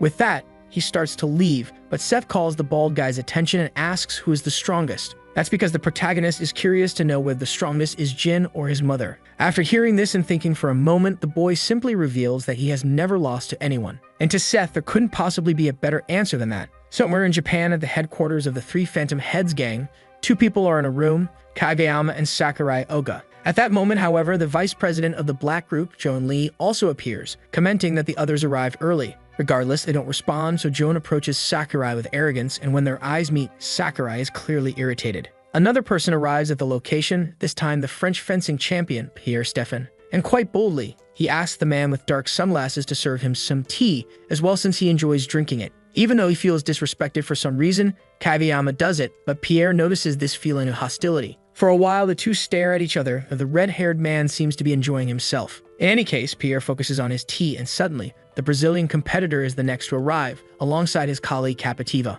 With each new participant entering, the tension among the competitors rises. However, Hoguria announces that they are still waiting for someone, and Kageyama states that the 2 participants from China will join on the day of the competition. The other 2 from Korea will also arrive that day, and there are still challengers who are traveling. At that moment, however, a person appears, claiming to represent Korea. It is the protagonist's mother. Though many are shocked, Pierre, not knowing her, casually comments that she is in the wrong place. Joan, on the other hand, clearly knows who she is and remembers the day when, alongside many henchmen, he stood face to face with her. Despite being very confident at first, the girl simply managed to appear behind him, surprising everyone. In this case, he asks why she is there, but the woman only asks where Master Wang is, much to the warrior's surprise. Either way, she requests that they leave a message for the old man, letting him know she is there looking for him. Back at Jin's house, he wakes up in the morning and gets out of bed, still in his pajamas. As he goes downstairs, he looks for his sister in the kitchen but finds no one. So the boy goes up to the training area and starts meditating alone. However, this time he performs shadow simulation, recalling the protagonist's movements up until the moment the fight stopped. After putting in some effort, he decides to leave the area, but he still realizes that he is alone in the house. Later, at Yeongjin Public Athletic School, the boy hears people talking about how the school is in the newspaper. And to everyone's surprise, Victor, the IBF boxing champion, was caught fighting in the school's gym. Even so, the students don't know who his opponent was, but they recognize that it was the same person who fought Brock before. In this case, they gossip about the fight, unaware that the one responsible for the commotion is passing right behind them. Meanwhile, inside the company's car, the protagonist is extremely irritated. Because upon reading the news, the Economic Daily announced that he was causing violence at school and impacting his group. Furthermore, the Sports Daily questioned whether Yeongjin School would be able to maintain its status after this incident. But instead of being worried, Seth was just irritated by this dirty game. And from his office, the principal observed the entire development of the situation with a cold demeanor. Elsewhere, Sophie's father read the same news and became quite concerned since his daughter was involved with Seth. However, suddenly someone knocked on the door, apologized for the interruption, and informed him that there was a report that seemed quite important. Clearly, something like this at such a moment piqued the officer's curiosity, so he accepted the document and dismissed the staff member. To his surprise, it contained financial statements from various groups, including the Sunshine Group. However, the officer still wondered what all of this meant until the phone rang, and on the line was the president of the public athletic school. With that, Sophie's father asked what he was trying to do, and the principal, getting straight to the point, requested that Seth Kang be arrested. Naturally, this request left the officer very confused, but the principal said he couldn't give details. Nonetheless, he stated that this was the only way to stop President Kang, and after thinking about it, the officer agreed. Back at Yeongjin School in classroom 5 of the first year, Jin sat as usual when the kendo girl appeared to talk. Without wasting time, she commented that he was different and mentioned that she had heard about the previous day's fight since, apparently, he had defeated both Victor and Seth. In response, the bald guy said nothing, but she insisted that her classmate tell her what happened. Then suddenly, the principal himself appeared in the classroom, drawing attention to Jin and ordering him to follow. All the students became worried about what might happen to the bald guy next. Sometime later in the president's office, the two sat down and the principal commented on the difficult times Jin had been going through in recent days. However, the bald guy stated that he was fine and directly asked why he was there. So the principal searched his suit, took out a letter, and handed it to the boy with the intention that he read it. Without questioning, Jin actually did, but the contents of the letter were more personal than expected. It was a real address to Jin from his sister, saying that she would take care of Seth's mess. For a while after reading the message, the two remained silent to give the boy time to think. But he broke the silence by asking where his sister had gone, and the principal replied that she was in Japan. Although unexpected, the most likely reason was that she was there to fight, and based on Jin's reaction, the president asked if he wasn't worried. However, he really wasn't, because if it was just that, he stated that his sister wouldn't be in any danger. With nothing else to discuss, he stood up and excused himself. But before leaving, he commented that he really didn't understand what the principal was worried about. And with a smile, he stated that his sister was far too strong to need anything like that. Somewhere in Korea between Terminal 1 and Terminal 2, Rod was acting as the protagonist's driver as always. Then suddenly, he noticed the presence of a car following them. Taking a risky move, he performed a maneuver at a road junction, confusing two of the pursuers, though one still remained. Rod called his boss to inform him that someone was following them, much to Seth's surprise. In this case, the boy asked if he should shake them off, but the protagonist dismissed the idea. Sometime later, the group arrived at IC Airport, and there the three of them got out of the car to confront the situation head-on. Quickly, the pursuing cars also stopped and people emerged from them, prompting Seth to question who they were. However, to his misfortune, among them was Sophie's father, who, catching the boy's attention, announced that they needed to have a conversation. Sometime later during an interrogation, the atmosphere between the two was anything but pleasant as expected. Without wasting time, an officer handed over a file, and after reading a bit, the protagonist became concerned. It was stated that this was evidence that the Sunshine Group had committed accounting fraud amounting to $15 million. Of that, $3 million were unpaid taxes, along with illegal scandalous funds. Therefore, the officer warned that after the investigation, an arrest warrant would be issued. However, Seth simply tossed the material onto the table and told the investigator to talk to the company's lawyer. In this case, the officer shouts, asking if the boy is trying to deny it, but the protagonist tells him to be careful with his words. With an irritated expression, he questions whether he still looks like the same boy from 2 years ago, asserting himself in the interrogation. Minutes after the conversation, an assistant asks what the officer will do, so he asks how much time they have. But since they don't have an official warrant, the assistant suggests releasing Seth. In this case, Sophie's father asks if having a warrant will change anything, but it won't be easy since the evidence came from an anonymous source. At the very least, the assistant informs them that the boy won't be able to leave the country during the investigation. And with that, the officer agrees to release Seth, but on the condition that someone continues to monitor him. By nightfall, at the South District Prosecutor's office, the three of them reunite when Seth is released, and Rod suggests that Calvin might be involved in this. However, the protagonist decides not to speculate and first asks about the matter in Japan, to which Akira responds that it is almost ready. But despite being reluctant to say it, she informs him that his mother is also there, to his surprise. And Akira still has the feeling that it was the mother who ordered the school principal's actions. In this case, the protagonist remembers that he is forbidden from leaving and asks if there is any way around it. Then Rod tells him to leave it to him because there are plenty of boats going to Japan. Already extremely irritated by all these inconveniences, Seth prepares himself for what's to come. Meanwhile, in a place called Royal Hotel in Japan, the protagonist's mother gazes at her reflection in the window in a moment of contemplation. On some day in the past, in a cafe, the mother asked if school wasn't stressful, and Seth replied that it never was. At that moment, Simon arrived in his car outside the establishment. Quickly, the woman went outside, and the two greeted each other, allowing the father to catch a glimpse of his son through the window, which definitely made them both happy. Changing the subject, the mother asked if he was going somewhere far, but Simon said he would be back soon. After all, he wanted to live with her again after handling some business. So Simon stated that he was going to make Sunshine clean and turn it into a legal company. And he asked his wife to trust him, saying he wanted to be a better father. Before the wife could even respond, Simon simply embraced her, expressing his feelings under the full moon. When the woman became embarrassed, he laughed, saying he would finish quickly. In the end, just as he had arrived, the protagonist's father left, but even today, his wife still blamed herself for not stopping him that day. Back to the present, suddenly some noises are heard at the door, so the woman quickly goes to check what it is. Kageyama, along with Sakurai, apologizes for disturbing her, which irritates her. However, Sakurai reveals an unusual request for the master of the ancient arts. He wants to be trained by her. And even though it was unexpected, the young man did not show any hesitation in his gaze. The woman, in turn, asks if Sakurai is the formal successor of Japanese martial arts, and he responds that he is. So she recalls that there are only 2 days left until the competition, but just like her, the young man is not interested in the competition. In this case, she asks Kageyama if there is a quiet place, and he reveals that fortunately there is. Sometime later, at a helipad on top of a building, the three meet, and facing Kageyama, the two stare at each other without saying a single word. Then Seth's mother asks if Sakurai is ready, to which he responds affirmatively from behind her. With that, he asks for them to start immediately, and without wasting time, he pulls out several shurikens from his clothes and throws them at the woman. However, despite them coming at high speed, the successor of the ancient arts effortlessly dodges them all. Next, kanes are thrown, but the woman spins in the air to dodge them, making them hit the wall instead. Once again, she repositions her balance, and this time Sakurai leaves no openings as he advances with a close-range weapon. However, before he can attack, the woman reacts by throwing back one of the shurikens, which grazes the young man's cheek. Then he realizes that she had caught it in the moment she defended herself, but before he can react, Seth's mother appears above him, preparing a kick. Barely, Sakurai manages to retreat and create some distance, but the woman warns that fighting barehanded is difficult, and she asks if she can also use one of those bladed weapons, leaving the young man worried. Without hesitation, she unbuttons her shirt, revealing her equipment belt, and from it, she pulls out a folding sword that, with a single motion,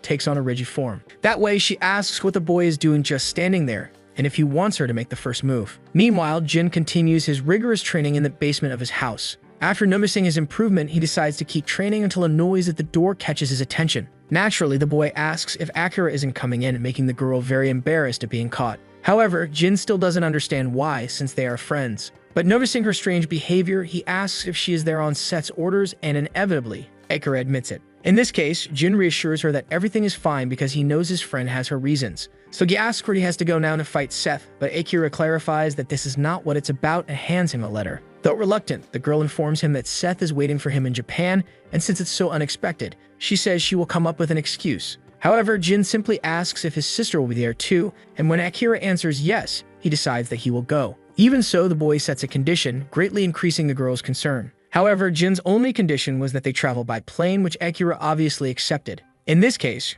she explains that it will take time to process the passport and promises to inform him when it's ready. Yet, although he seems excited, Jin's smile slowly fades and his true expression is revealed. Back to the protagonist's perspective, the boat plan is indeed working, thanks to Rod. However, the boy wasn't working alone as he signaled with a flashlight, to which Jab responded in the same way and the two exchanged greetings. At that moment, Rod announced that they had arrived, but Seth did not say a single word in response. Meanwhile, at Japan's Central International Airport, Jin is amazed, as it is his first time on a plane. Because of this, Akira asks if he liked it, and the boy responds that he has always wanted to fly in something like that. Sometimes the girl thinks of her friend as a child, but she reflects on it and recalls events like the fight against Seth. That was definitely something that left a strong impression on Akira, as she watched until the very last moment, though she decided not to comment on it. Then the bald guy tells his friend not to worry because he will handle everything and claims that he is the strongest among the strong. After some time at Narita International Airport, the two arrive at a rather fast pace. And at that very moment, a car appears in front of them, from which Kageyama steps out with his usual irritated expression. Seeing this, Akira greets him while the bald guy plays around with his surroundings, but when the man orders the girl into the car,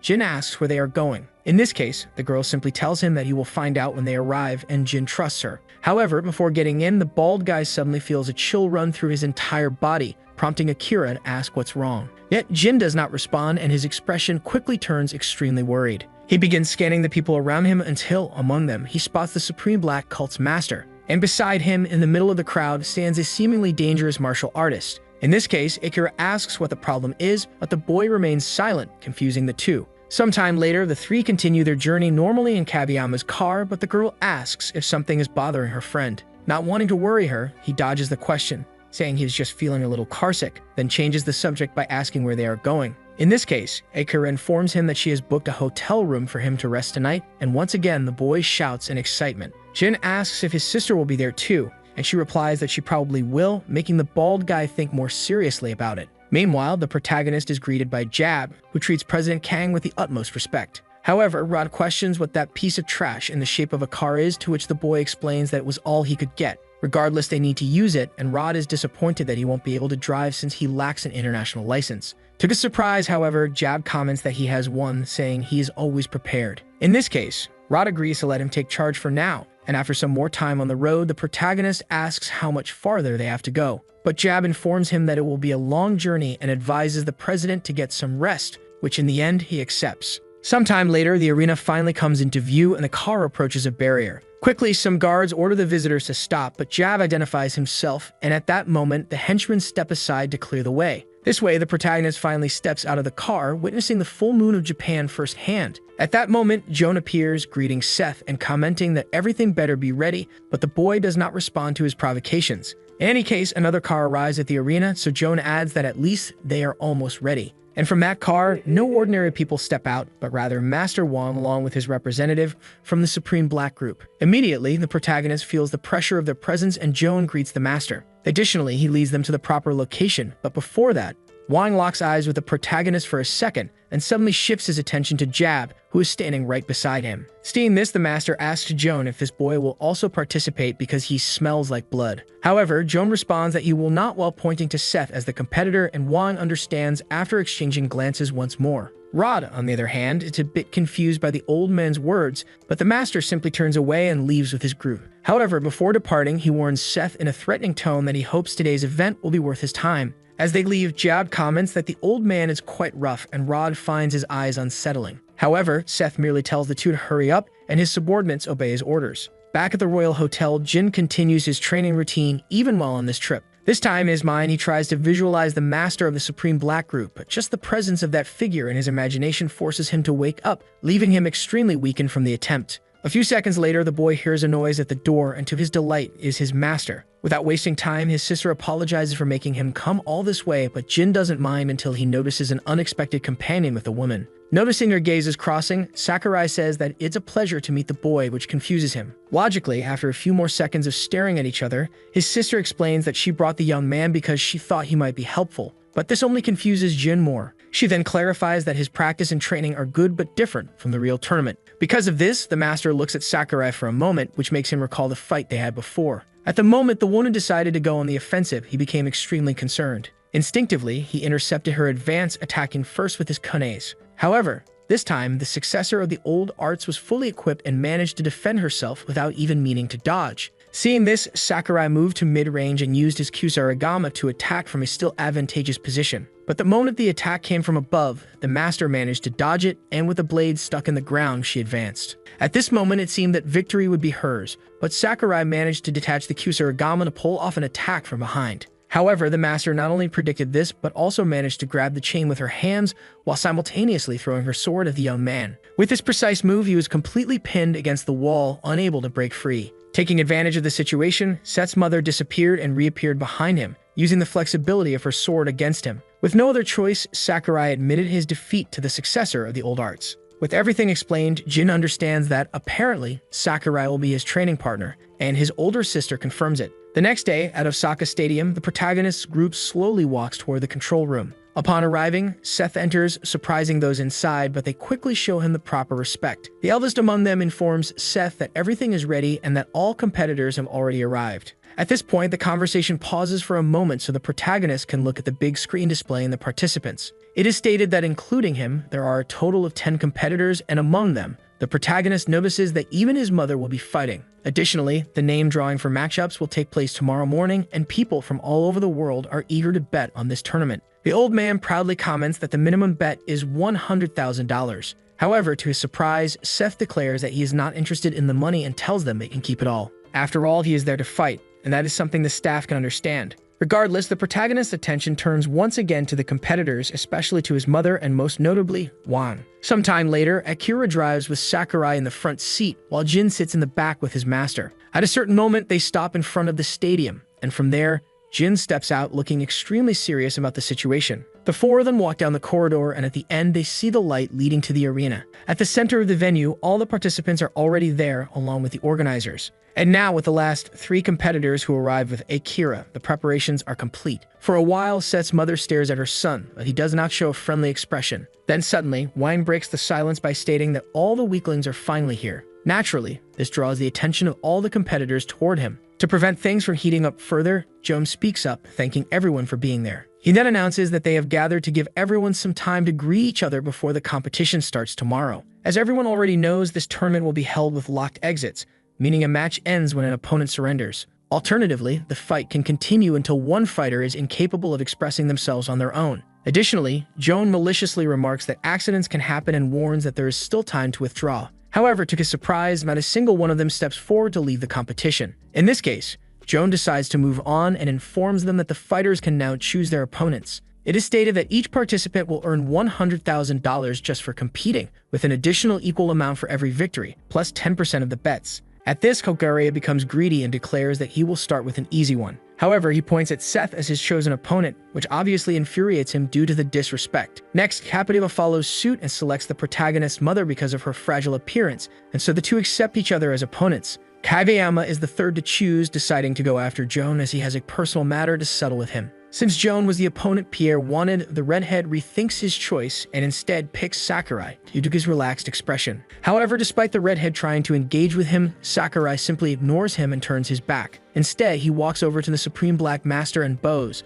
asking if he would do him the honor of a duel. Wang genuinely considers it out of respect for Japanese martial arts. However, Sakurai clarifies that the duel will not be with Wang himself, but rather with the boy beside him who is willing to take his place. That boy is Jin, who stares at Wang with a determined expression, clearly satisfying the old man. However, the Supreme Black Master laughs at the idea of fighting this young man before him. He comments that they probably do not realize who they are dealing with, but while Sakurai remains silent, Jin directly asks why that matters. Still maintaining his serious expression, he asks if Master Wang does not think he can take him on. Knowing exactly who he is but still seeing such confidence, the old man becomes slightly more interested. Meanwhile, back to the other pair, Captiva and Set's mother stare at each other without saying a single word. At that moment, Wang declares that he will save the best for last and refuses the duel for now, instead turning his attention to Pierre Stephen. With his usual arrogance, the redhead asks who the old man is, but Wang respectfully states that he wants to witness the Western swordsman's abilities. Pierre responds that he doesn't like intimidating old men, and this time the master can no longer hold back his irritation. While the two exchange sharp words, Jin observes everything, but the man who came with Wang catches his attention. The man asks if Jin truly dares to challenge his master, which leads the bald boy to realize that he is a disciple. Regardless, the man declares that Jin will be fighting him instead, and the boy does not refuse. With all the matchups decided, Joan announces that the competitors will face their chosen opponents in tomorrow's match. After a few minutes of discussion, 5 matchups are officially set for the competition at Osaka Arena. Joan then announces that the first fight will begin tomorrow at noon and dismisses everyone to rest for the night. Meanwhile, back at Yeongjin Public Athletic School, the principal receives new information in his office. As he looks at the big screen displaying the arena's competitors, he notices that Seth is among the fighters, which makes him deeply concerned. At that moment, a few knocks are heard at the door, and without wasting time, Sophie's father appears, asking for permission to enter. The president politely invites him in. Once again, the officer apologizes for what happened, but the director already knew that Seth was in Osaka. In this case, the investigator asks what his colleague is trying to do, and as he looks at some documents, the director asks the officer to take a look as well. However, it is truly unexpected for him as it turns out to be a competition with matchups. Furthermore, the director explains that it is a duel-style tournament that could put lives at risk. Thus, the president asks if his colleague has any power to stop this, and the officer replies that he will try to contact the Japanese police. Even though it won't be easy, the director insists, saying that if anything happens to Seth, the officer's daughter will be devastated. Sometime later on the ground floor of the hotel, Capitiva lights a bonfire, and soon his friend arrives to ask why he is there. However, the man is certainly not someone who talks much. Regardless, Hoguria asks if Capitiva isn't going to celebrate since he will be fighting a middle-aged Asian woman. However, the man breaks the silence, saying that he has a request for his friend, and Sylvie asks if he can be buried in his hometown if anything happens to him. Obviously, the Brazilian does not understand why, but Capitiva follows up with some advice out of consideration. With his axe in hand, he warns that if Hoguria wants to return alive, he should give up. Instead of feeling grateful, Hoguria is offended that his friend doesn't believe in his victory. Smiling with pride, he asks Capitiva to watch as he takes down that kid in tomorrow's fight. However, despite Seth being known in Korea as a difficult opponent, Capitiva wasn't talking about him. Back at the Royal Hotel, the Triad group gathers and the elder praises Joan for his good work, to which the young man responds that he's not doing anything special. However, the old man dismisses such humility because thanks to Joan, they managed to make a lot of money. Rumors about Master Wang's participation led many people to pay for the chance to see him. Changing the subject, the elder asks about the South and Joan reports that there are only a few bets since not many people know about this competition. In this case, the elder comments that they can't be blamed for that at the beginning, but he believes they should increase the stakes and monitor how the money is being distributed. On the betting board, most competitors are evenly matched in wagers, but the old man asks if it was necessary for Joan to participate. Joan replies that he wants to test his strength. Regardless, if the young man loses early on, he won't be able to take the elder's position, and Joan is fully aware of that. Looking back at the board, there is a clear balance in the betting odds between Seth and Hoguria due to their behavior. However, they knew they had to stay calm and bet on the president. Moreover, the protagonist's mother was also gaining significant popularity in the voting.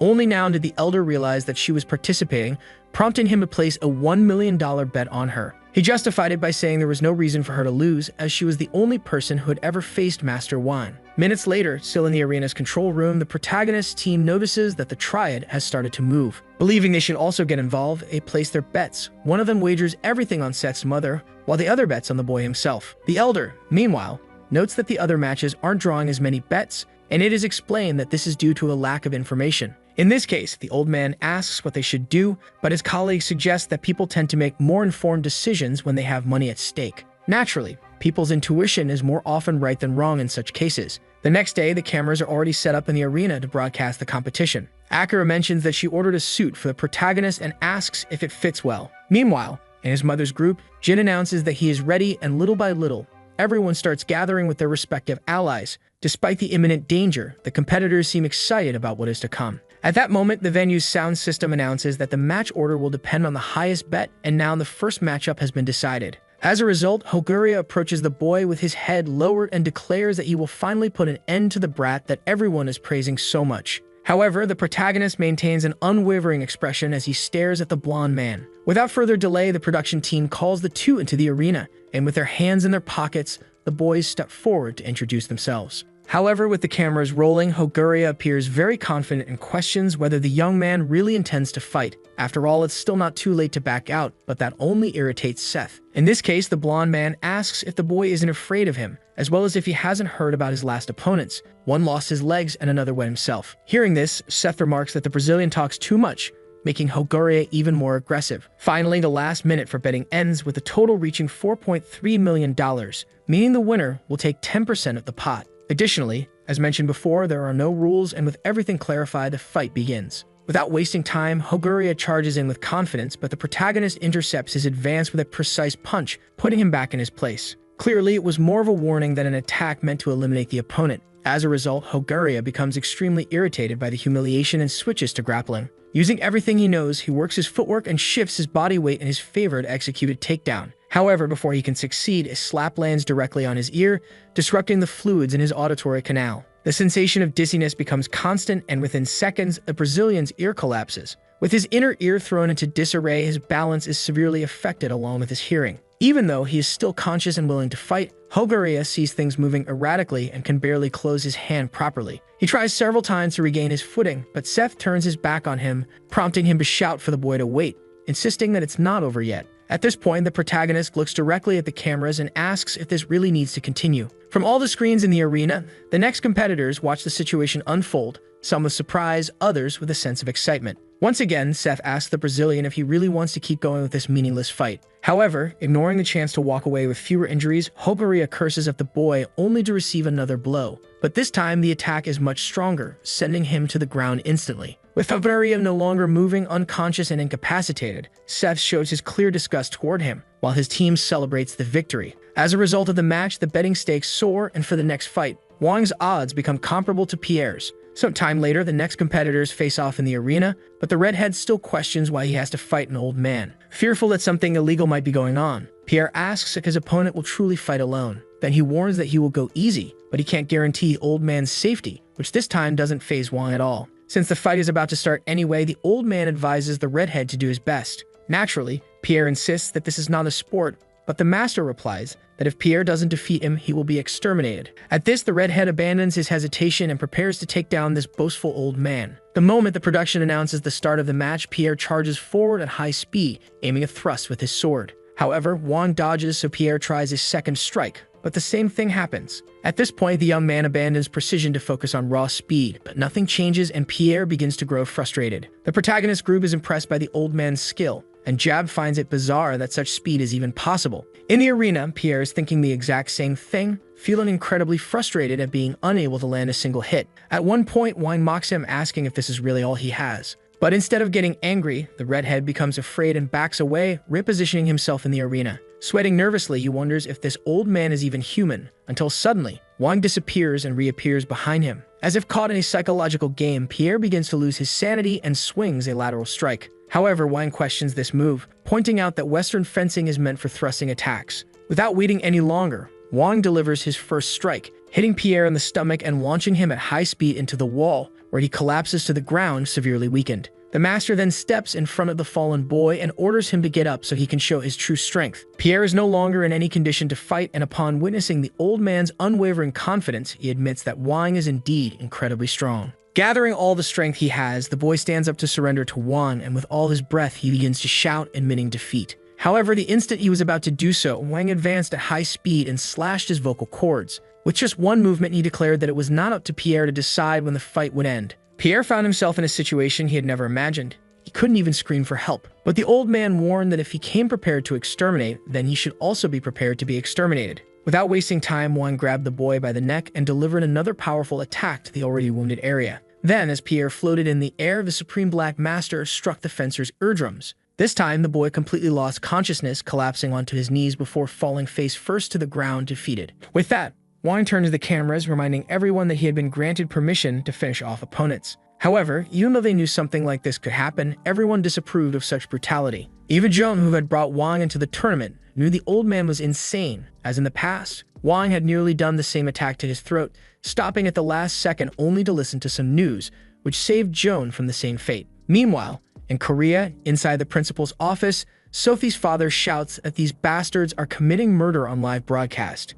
Even without knowing the redhead personally, both the officer and the president felt compassion for him. With the results of the first two fights decided, the bets were locked in for the next match. And with a total of $48 million at stake, Joan would fight against Kabeyama, both representing a large share of that amount. Minutes later, the two began their fight, which at first seemed evenly matched. Meanwhile, Jin took some time to train once again, focusing on his mental battle. However, when facing an opponent as powerful as Wang, he couldn't last long before waking up in a cold sweat. At that moment, his older sister appeared to inform him that Joan and Kabeyama's fight had already ended. With that, she also announced that the bald guy was next to step into the arena. Back at the duel, Joan Lee emerged as the victor, and thankfully, there were no fatalities. With that, the next match was announced, Jin Kwon from Korea versus his opponent from China. At this, the bald guy stood up, and his master warned him to be careful, as his opponent was the heir of the Supreme Black School. However, as always, the boy asked her not to worry, since he didn't believe there was a chance he could lose. Finally, the two fighters stood face to face in the competition arena, their gazes filled with pure hostility. Wang's disciple smirked, commenting that he had heard Korean martial artists were pathetic. But instead of getting offended, Jin responded with confidence, telling him he would soon learn the truth. And with a shout, he declared that the only pathetic person in this arena was the so-called heir of the Supreme Black School. At that moment, the organizers announced the start of the fight, and Wang's disciple removed his cloak, revealing his muscular physique. Then he provoked Jin, calling him to take a fighting stance, so the bald guy did not hesitate and accepted the challenge. Within seconds of them testing their strength, Jin was forced to take a step back, leading his opponent to call him pathetic. Not wanting to play games anymore, Wang's disciple broke free from the clash and charged forward to attack. However, Jin not only dodged but also managed to strike the back of his opponent's leg, forcing him to kneel. But the bald guy didn't stop there, as he delivered a powerful kick to his enemy's necks, sending him flying. With the opponent lying on the ground, Jin mockingly asked if that was all he had. However, Wang's disciple simply smiled and stood up, suffering no serious injuries. Upon recovering, he even praised the Korean's skills, leading the two to lock eyes once again. Without wasting time, Jin launched the first attack with a flying knee,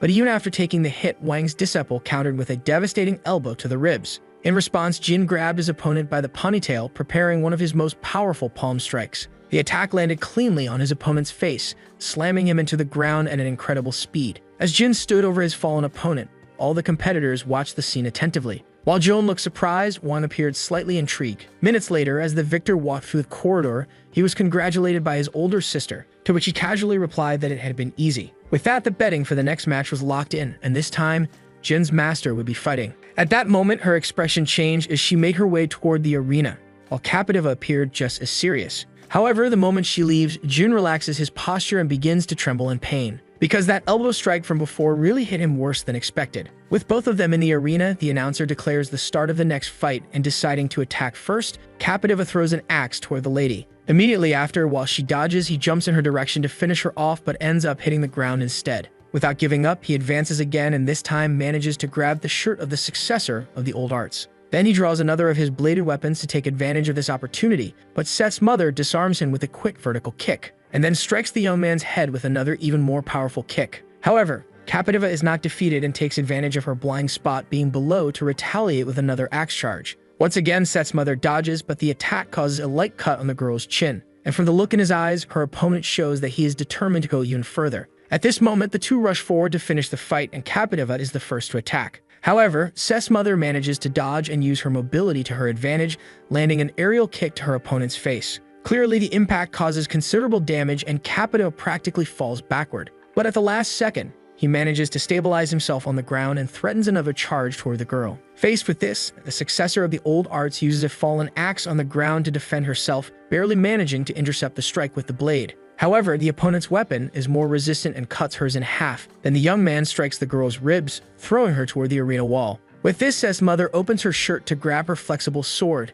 and using it, she manages to reposition herself on the ground. At this moment, the two look at each other before making another decision until Captiva takes the initiative, as usual. But this time, the successor of the old arts is wielding her equipment, which allows her to immobilize the warrior's hand. By wrapping it around Captiva's arm, the girl eventually dislocates it, causing a brutal injury to the fighter, but undeterred, he grabs his hand that is still holding the axe in midair and throws it toward the lady, which obviously surprises her with this unexpected action. However, despite dodging, this creates an opening for him to close the distance and press the lady against the wall. Several times she tries to defend herself by kicking the fighter, but he strikes her with his injured arm without hesitation, causing unexpected damage for a battle like this with an unknown opponent. With this, he takes the opportunity to finish the duel, but Seth's mother warns Captiva to stop moving. After all, with the sword wrapped around the warrior, she warns that the next target will be his neck. Naturally, the fighter's spirit remains alive, but upon seeing the lady's determined expression, he accepts his fate, to the surprise of Seth and Jin. And somewhere more private, Wang states that things are getting interesting with his disciple destroyed beneath him. In the end, the victory goes to the competitor Anna Jin from Korea, and in the arena's control room, everyone remains attentive to the results. So far, bets are focused on the winners, and among them, Seth and Jin have the lowest wagers. Despite this, the stakes are rising because each match is more intense and money flows to the victors. Either way, the old man and the lady are truly strong in the eyes of the central elder, but his partner comments that as long as he keeps making money, it doesn't matter. As for the next match, it is said that they will start with the lowest betting amounts. Therefore, the first fight will be between the president and this child they don't know. Next, the lady and Joan Lee will probably be assigned to the last matches, and the old man will obviously be a final boss. From the perspective of the administrator's elder, Wang will fight Anna Jin in the last battle. However, his partner seems more interested in the current fight, and in the end, all that remains is to wait and see. At Megfall in the arena, the former competitors meet and Joan humbly thanks for the fight, to which Kageyama responds by saying he learned a lot. In this case, the triad young man says the same but asks if his colleague is really used to training the President Kang. Kageyama, in turn, understands that Joan wants to know how strong Seth is, so the boy begins to explain that at first, they were at the same level. And when he says the beginning, the young man is referring to just 2 years ago. But now he is no longer a match for him, which greatly surprises Joan. Kageyama, in turn, questions whether his colleague shouldn't be more concerned about Anna's strength. After all, he states that if it's her, not even 10 of him would be enough to win. Once again, these words affect Joan since the last fight was not easy at all. And while Kageyama says his goodbyes, the boy reflects on what he will do until he leaves his colleague alone. Still deep in thought, Kageyama sits beside the control center and relaxes for a second, but soon he turns toward the panels. And there you can see an image of Master Wang, but for some reason, he is getting closer and closer, which causes the young man to tremble. Within seconds, the Master of the Supreme Black opens the control room door to the boy's despair. However, laughing with pleasure at this situation, Wang tells the young man he doesn't need to be afraid, so Kageyama asks what brings the Master there. Very directly, the old man asks the young man to get rid of the trash in his room, giving the excuse that he doesn't want a loser as his disciple. Moreover, Wang becomes even more excited and asks where the other competitors are. Thus, Kageyama begins to tremble at the thought of what will happen and asks why he wants to know. Then Wang sighs in boredom while commenting that he doesn't need to give any reason beyond his own will. However, the young man informs him that he is not authorized to disclose this information, so the old man decides to obtain it by force. Obviously, Kageyama draws his men to try to fight, but his glasses are crushed in the old man's hand, and he is slammed against the wall. While keeping the young man suspended, Wang warns that he is thirsty for a fight, and since the next match is only in 2 days, the old man presses the boy's face even harder while once again asking where they are. Later, the losers of the last fights walk through the city, but none of them seem very happy about the situation. Because of this, Hogaria complains about getting involved in such a problem for just $1 million.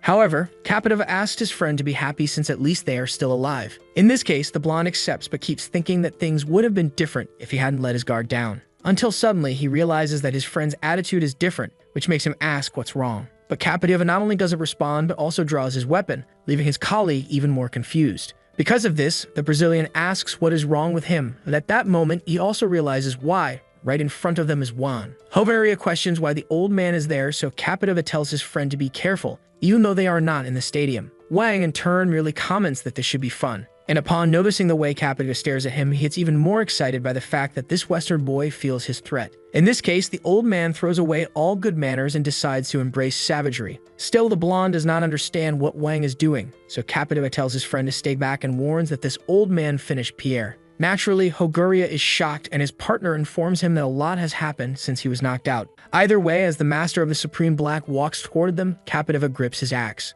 and questions why the old man wants him as an opponent, given that he lost, to which Wang replies that it's simply because he is the closest. With that said, the two prepare for battle, and even with little chance, Capitava does not give up on defending himself. At the same time, in the hotel, Jin is now meditating with Anna, while outside the room, Sakurai stands guard. However, at that moment, he notices someone approaching, and despite averting his gaze, Seth stops in front of the warrior. Thus, the protagonist states that he is there to see his mother, but Sakurai comments that she was the one who asked him to stand guard. Because of this, the atmosphere between the two becomes tenser, but Anna's voice crosses the door, giving her permission. So without further delay, the boy enters the room and finds his mother alongside her disciple. Anna, in turn, simply asks her son to sit down, so Jin says he was going to wait outside. However, the master comments that it's fine if he wants to stay, which makes him accept. Once resolved, Anna asks why her son is there, as he acted as if he would never see her again. Then, after a few seconds of silence, Seth asks if it is that old man, to his mother's surprise. And then he follows up by questioning whether Wang was responsible for his father's death, which naturally became clear the moment his mother did not answer the question.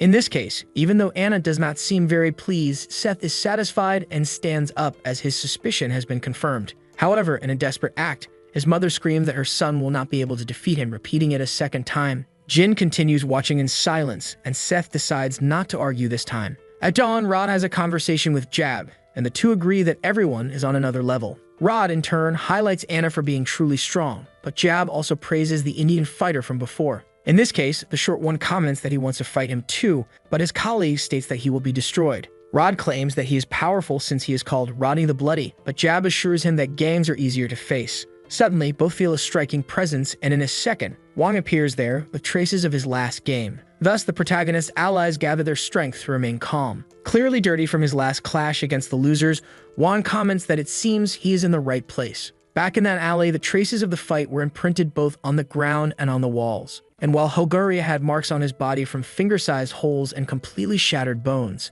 Kapitova was beside him, finished by his own axe that he used to wield in battle. Back outside the arena, the young men ask if the old man needs anything. Then Wang states that he can smell blood on both of them. But while Jab analyzes everything seriously, Rod mocks the situation, saying that the old man is crazy, which makes him feel very disrespected. Regardless, Jab asks his partner to report this to the president, but Rod refuses, wanting to stay there as well. In this case, Wang suggests that they all have fun together and charges forward with unparalleled speed. Wasting no time, the two draw their weapons and disperse to opposite corners in an attempt to gain an advantage. Both boys try to attack the master of the Supreme Black, but he easily dodges by ducking and manages to counter with a strike on each. And despite being a simple move, the two are sent flying like ragdolls. With that, one charges once again, even more determined to satisfy his urge. And now the young men begin to realize the extent of the trouble they are in. Wang makes his first strike against Rod, and with a simple hand movement, his nails cut through the boy's torso. His partner screams desperately for his friend, but before he can react in any way, the old man's hands reach him as well, and along with his collie,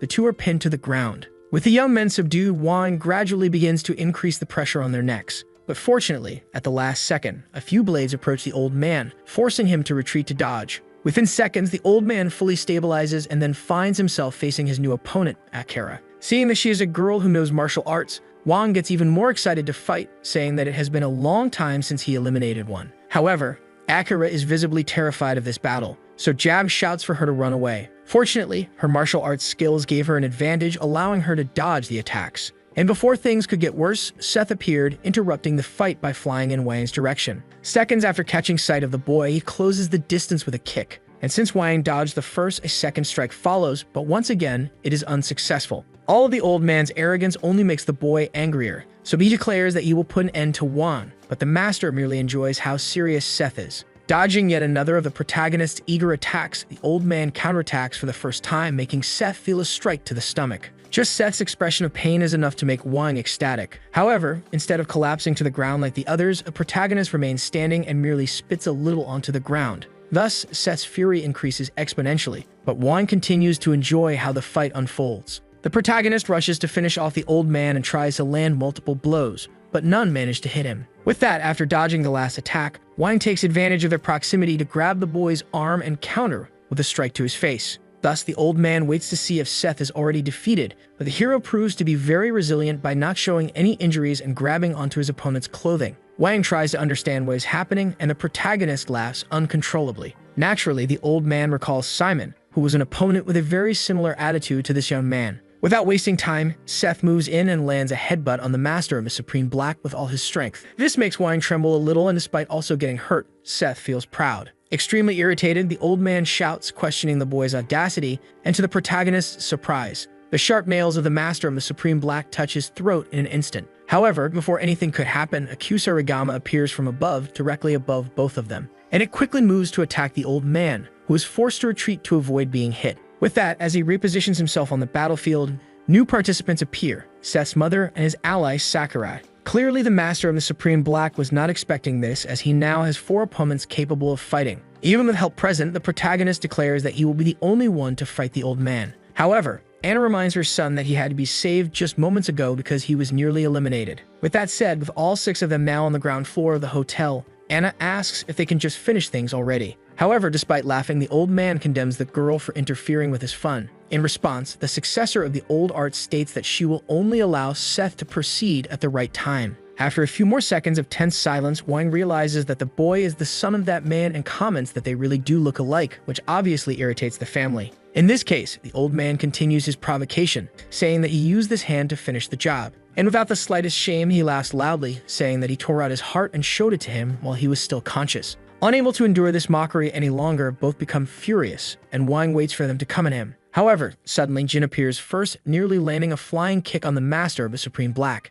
And even after failing to break through his defense, the bald man does not give up and strikes again, this time with more force. That was enough to push Wang back and make him focus his attention. But Jin simply states that, as someone strong, the old man should have some dignity. All this boldness and courage leave the allies surprised and Wang even angrier. However, at this moment, Jin does not care as he introduces himself as the heir to the old martial arts and declares that the old man will meet his end today. Back at the scene of the last fight, where Capadeva and Holgoria were massacred, the police investigate the situation. And as they follow the traces, they find the two young men in that completely desperate condition. Quickly, one of them shouts into the radio that it is an emergency, but it is clear that the trail of blood is leading somewhere. So the duo arms themselves and decides to follow the trail to try and find the one responsible. Until some time later, they come across the scene of the bald man declaring that he will end the old man. Because of this, they draw their weapons from their holsters, identify themselves as police officers, and order everyone to stand still. As Wang is caught red-handed with his clothes completely stained, Anna comments that that's enough for today.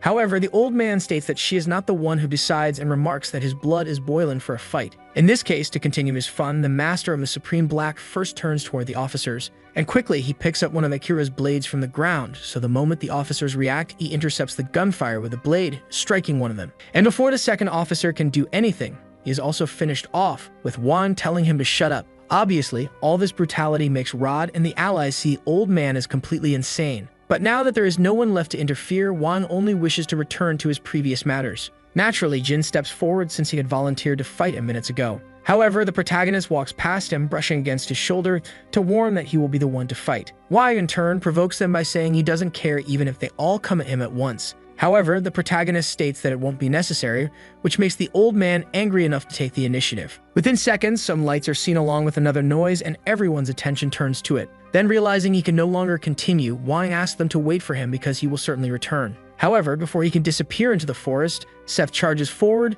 demanding to know where he thinks he's going. But once again, the old man dodges effortlessly, as he is in a hurry, and now bids farewell while camouflaging himself in the forest. Clearly, the allies leave this confrontation frustrated, so Anna tries to console her son, but Sakurai intervenes, saying he will take care of the rest. Because of this, the boy's mother asks everyone to follow her while Seth stays behind for now to vent his anger. Still at the Royal Hotel of Japan, the following morning, the news of the brutal crimes from the previous night is published in the newspaper. And not only does Anna read the article, but also Akira inside President Kang's car. Rod, in turn, comments that he has never seen anyone as insane as Wang to do that to the police officers, and at this moment, Seth stares at Wang's photo with deep resentment. Later in the arena, one of the staff members informs the boss that they cannot continue with the matches, so the protagonist asks to see Joan. On their way, the heroes group enters the control room and comes across the administrators and the triad. Then, without wasting time, one of them reveals to the protagonist that, unfortunately, Kageyama has passed away. In this case, Seth decides to deal with his business with Joan immediately, and nearly out of control, he demands to know where the old man is. Back at the Royal Hotel, the protagonist's mother reflects on the recent events alongside her youngest son. At that moment, Akira enters the room, so Anna asks how things are going. Unfortunately, she informs her that things are not good, as Oscar is being interrogated by the police. And regarding Seth, the girl regretfully states that she has just left him at Osaka Stadium. In this case, the mother thinks even more, and the bald one asks if they should go there too, as Seth might be in danger. Faced with this, Anna asks if Jin believes he can defeat Wang. And after thinking about it, he states that, as her successor, he has not learned how to lose, which greatly satisfies her. Thus, she asks if she can make a request, and unexpectedly, what she asks is for Jin to protect her son. While the disciple tries to understand, Anna informs him that she will go after Wang, so Jin shouts, reminding her of the danger. However, the lady states that she needs to do this, and since he cannot make her change her mind. The boy asks to go along, but the master refuses as she truly wants to finish him off alone, no matter what she has to sacrifice for it. Back in the arena, Joan admits that he does not know where the master of the Supreme Black is since he did not return to the hotel. So the protagonist asks to find him, but the Chinese man informs him that the Japanese authorities are already surrounding everything. Faced with this, the administrators exchange glances, and one of them takes the initiative to speak with the president. Unexpectedly, he suggests continuing the competition, and to explain, the other states that canceling now would result in betting losses. However, obviously, such a greedy suggestion makes the protagonist glare at the two men violently, and to make sure, he asks again, but the younger one insists, guaranteeing that Wang will return. After all, he has only just begun to satisfy his thirst for fights and would not stop now, making it a more convincing argument for the hero. On the ground floor of the hotel, several cars are gathered, and the moment she realizes she is alone, Anna heads toward the same forest where the old man disappeared. Without wasting time, she enters the place and starts searching, walking casually but observing the signs. A broken branch catches her attention, and even more so, some footprints with human traces. The old man himself welcomes the girl, and when he asks if she is alone, he suddenly appears behind her. As a man of his word, he remembers that he warned he would return, but Anna had no interest in conversation and immediately drew her flexible sword so they could fight. Thus, with her old enemy in front of her, Anna shouts that they will finish things now. In an instant, the two close in at high speed, and so a duel between the greatest martial arts masters begins. Meanwhile, at the Royal Hotel, Jin asks Akira if he should follow the master, but the girl asks them to trust her. Therefore, both Jin and Seth wait for the right moment to act. The old man's first attack comes from below, but Anna manages to dodge by crouching even lower. Then, in response, she shifts her body balance and attacks with her sword, but Wang barely dodges and steps back to gain distance. Following this brief clash, Wang laughs uncontrollably and declares in full words that Anna is excellent. However, instead of appreciating the compliment, she charges forward once again, telling the old man to go to hell. Without wasting time, she unleashes several slashes using her flexible sword, but none of them manage to hit him. That is, until her ponytail is struck, causing her hair to unravel and a piece of it to be sent flying into the air. Clearly irritated, the old man prepares an attack with his claws to take revenge, making Anna worried. Their eyes lock, and at the last moment, the girl narrowly escapes being finished off. Regardless, she manages to wrap her weapon around the old man's arm, but he is faster than the activation of the mechanism and moves away in time. Wang remains unscathed, while Anna now has an injury in the lower part of her abdomen. The old man, in turn, comments that finding an opponent like her is the greatest miracle that has ever happened. However, Anna tells the master of the Supreme Black not to act like a martial artist when he is nothing more than a murderer. But instead of being offended, the old man states that martial arts have their own rules, and for that reason, he prepares to continue and warns that he will fight her with respect. With both ready once again, the warriors charge forward, and a new battle is imminent. Meanwhile, back at the arena, Akira calls the bald one to enter, and he accepts without any issue. In this case, the two walk through the hallways until the girl knocks on the control room door and finds Joan, who stares at them without saying anything. Breaking the silence, Akira asks where the protagonist is, and Joan points to one of the monitors, causing the girl to become very alarmed. Obviously, she asks if it is really a fight under these circumstances, but Joan sees no problem with it. In this case, the bald one decides to act, and when his friend asks where he is going, he tells her not to worry. With a smile, Jin assures Akira that she does not need to be concerned about anything he does, leaving the two of them alone in the room. Within seconds, the bald one arrives inside the arena and finds our protagonist there. Thus, the two stare at each other for a moment until Jin stops in front of his opponent. Jin, in turn, states that the protagonist is very stubborn, but Seth responds that he holds no grudge and explains that he is there out of obligation. In this case, the bald one informs him that his sister asked him to take care of him, which leaves the hero somewhat confused. Regardless, Jin states that he is there because of her and reveals that Anna has left to search for Wang. This information changes everything for Seth, making him deeply furious as he storms out of the place without looking back. However, Jin grabs him by the collar, stating that with his strength, the boy will only get in the way. Naturally, the protagonist tells the bald one to go to hell, but suddenly a kick comes his way, forcing him to barely dodge it. Jin reminds him that he said he would help Anna, and that he would do so even if it meant taking Seth down in the process. Since the two now have opposing missions, Seth becomes enraged and challenges the bald one to try taking him down if he can. On an airplane, the pilot informs that they will soon arrive at Narita International Airport. Meanwhile, Sophie's father reads the news about the tragedy in the newspaper, responding with a very uncomfortable expression. Sometime later, the officer takes a car and arrives at a location to meet someone else.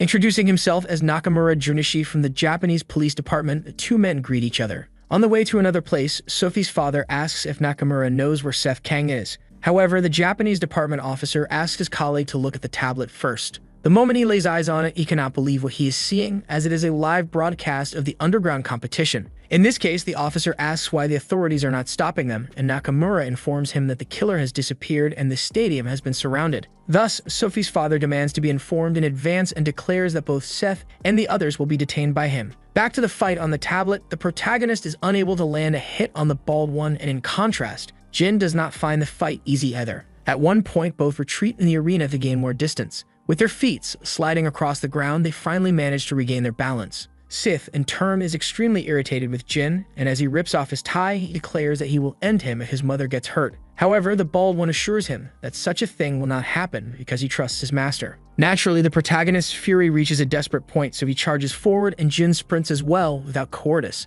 Suddenly, Seth's fist appears near the bald one's face, and he barely manages to dodge it. For For some reason, the protagonist is faster now, and sensing that he must act quickly, Jin throws himself at the boy. And while Seth tries to understand where the attacks are coming from, Jin uses his speed to stay in his blind spots. Thus, the boy lands a kick on the protagonist's back, but Seth still manages to evade. Although it was close, Jin expected to land the hit, but ironically, the one who succeeded was Seth. With just a normal punch, he sent Jin flying, making him feel immense pain. Then, after regaining his position, Seth scoffs and shouts that the bald one is not as good as people say. Back in the main fight, Anna is visibly exhausted and Wang is also somewhat fatigued. The old man admits that the girl is indeed very strong, but Seth's mother only continues to say that she will finish him. In this case, Wang states that he is enjoying every minute of this and already very irritated. Anna moves in once more. At that moment, both the silhouette of the fight and the sounds in the forest catch the attention of a group of tracking officers. Within this team, a dog licks a piece of clothing on the ground and then barks, signaling that it has identified the target. The officers then shout that they have found the killer, and these sounds reach the fighters. Because of this, Wang, irritated by the interference in his fight, rushes toward one of the dogs and immediately suppresses it to the ground. As Anna watches, he remarks that the animal is weak, instilling fear in the minds of the officers. Without further delay, Wang questions the audacity of the officers for showing up and trying to interrupt him. Because of this, the old man warns that he hopes they are all prepared, further increasing their fear. With a clear threat declared, the commander authorizes the use of firearms, and at his command, everyone fires at the aggressive suspect. However, Wang uses the dog's body as a shield to defend against the attacks and quickly hurls it at one of the officers. Taking advantage of this chance, Wang closes the distance in a second and finishes the first officer with his sharp claws. The brutality is evident to all the officers, and before they can even defend themselves, most of them are eliminated. That is until Anna appears from above with her sword, ordering the old man to stop immediately. Even with this opportunity created by the officers, the successor of the old arts only drives her sword into the ground. However, since she failed to land a hit, she does not give up. With a low kick to her weapon, she causes a whiplash effect that nearly eliminates Wang. Clearly, the old man is impressed, but the girl wastes no time and, retrieving her sword, prepares another slash. Among the officers, the lone survivor watches everything in complete despair, and in an attempt to avenge his fallen colleagues, he grabs his weapon and fires at the person who is actually trying to protect him. Not expecting something like this, Anna is struck in the stomach by the bullet, leaving her severely debilitated. In response, instead of taking advantage of the situation, Wang turns to the officer, extremely irritated that he tried to ruin his fun. He then rushes toward him and inevitably sends the officer to the same fate as his comrades. Sometime later, the state of the old man's hands reveals the brutality of that battle. Amidst all the destruction, the master of the Supreme Black simply walks away. However, before leaving, he looks at the successor of the old arts and laments that it ended so quickly. Anna, in turn, accepts her defeat and asks to be finished off. But the old man disagrees with the result due to the interference and tells her to return when she feels better. Moreover, he warns that he will make sure she reappears because he now knows that those brats are her relatives. And because of that, Wang declares that he will eliminate both of them, leaving Anna with no choice but to come and find him. Sometime later, a car approaches Osaka Arena, and from inside, the Korean officer steps out with a determined expression. Quickly, he asks if Seth is there, and Nakamura, holding a tablet, responds that it seems so. In this case, the Korean officer asks if there is a possibility that the killer will return there. And in response, the Japanese officer confirms, explaining that they receive a tip from a person who is a chief in the department he works for. Understanding this, Sophie's father looks around and notices that the police are everywhere. Because despite having military personnel dressed as security, even civilians are in disguise. However, in a moment of calm, one of the undercover officers is struck with a powerful blow in the darkness of the alley. And with the obstacle eliminated, Wang makes his return to continue the competition. Back inside the arena, the boys are still fighting and Seth is determined to win, attacking repeatedly. Even so, Jin manages to dodge everything, but since the punches keep coming, he retreats to reposition himself. Already extremely irritated, Seth yells at the brat to stop dodging and curses at him, sweating from exhaustion. Naturally, the two prepare to fight once again, but suddenly, the lights go out. And before the protagonist can even complain to those responsible, he witnesses Wang falling from above and landing right in the middle of the boys. The old man's entrance raises dust and causes surprise, but instead of being afraid, Seth becomes furious. Then Wang calmly asks if the protagonist has been looking for him. However, Jin panics upon seeing the old man there because it means his sister has been defeated. Regardless, the emotions of both boys turn into the deepest rage. And when the protagonist yells, demanding to know what the old man did to his sister, Wang simply responds by asking what the boy thinks. This only further fuels that rage, making Seth charge forward savagely. Noticing the openings, Jin shouts for the hero to be careful, but Wang, now very close, declares that the boy is still inexperienced and directs his claws towards Seth's neck. Unexpectedly, despite landing the hit, the cut is not very deep, and instead of retreating, the protagonist keeps advancing. Using this opportunity, he nearly manages to land a powerful punch, But even after evading it, Jin appears from behind and attacks Wang as well. Thus, even without coordinating, the two begin to work together, forcing the old man to retreat to regain an advantage. Now standing side by side, both focus all their attention on Wang, declaring that they will finish him off. However, all this determination only serves to make the old man even more excited about the fight. Back in front of Osaka Arena, Officer Nakamura was unable to operate the tablet and quickly reported that it had stopped working. However, Sophie's father clearly does not interpret this as something normal. Without wasting time, Nakamura makes a call to understand what is happening, but hears something terrifying. Not wanting to keep the Korean officer in the dark, he explains that the team that went into the forest to investigate was attacked. Apparently, they captured a woman who had been shot, so the Japanese officer states that he will have to go there. Sophie's father then asks if there is a possibility that the killer has entered the arena. After all, if he managed to escape, there is a high chance he would return here, and Nakamura agrees, and he informs on the phone that they will be entering the stadium. However, the Japanese officer asked Mr. Kim to wait, as this case belongs to the Japanese police. Over the radio, Nakamura calls everyone's attention to initiate Plan B, warning that the bastard may have entered the stadium and instructing his colleagues to stay on guard. Back inside the arena, Wang states that he is getting more and more excited, and this comment enrages Seth. However, Jin is the first to act, dashing forward at high speed and jumping to land a kick. Naturally, the boy fails to hit, but he remains determined to land at least one blow. Until suddenly, Wang is surprised because Seth approaches from behind at high speed and lands a strike on his own ally's face, sending him flying. With that, Seth yells at the bald one to stay back, shouting that he is next after the old man. Then Wang appears in front of the protagonist, mocking his excessive confidence, and strikes him with a vertical slash from his sharp claws. However, to his surprise, the attack, which was intended to break the boy's shoulder blades, did nothing. Seeing this, Wang acknowledges Seth's talent and tells him not to disappoint him. Then the two close in once again, until something approaches, stealing their attention and striking both the old man and Seth. It was a kick from Jin, strong enough to separate them, so he can position himself in the middle. Upon seeing this, Seth becomes furious, but the bald one declares that he will do as his mother asked.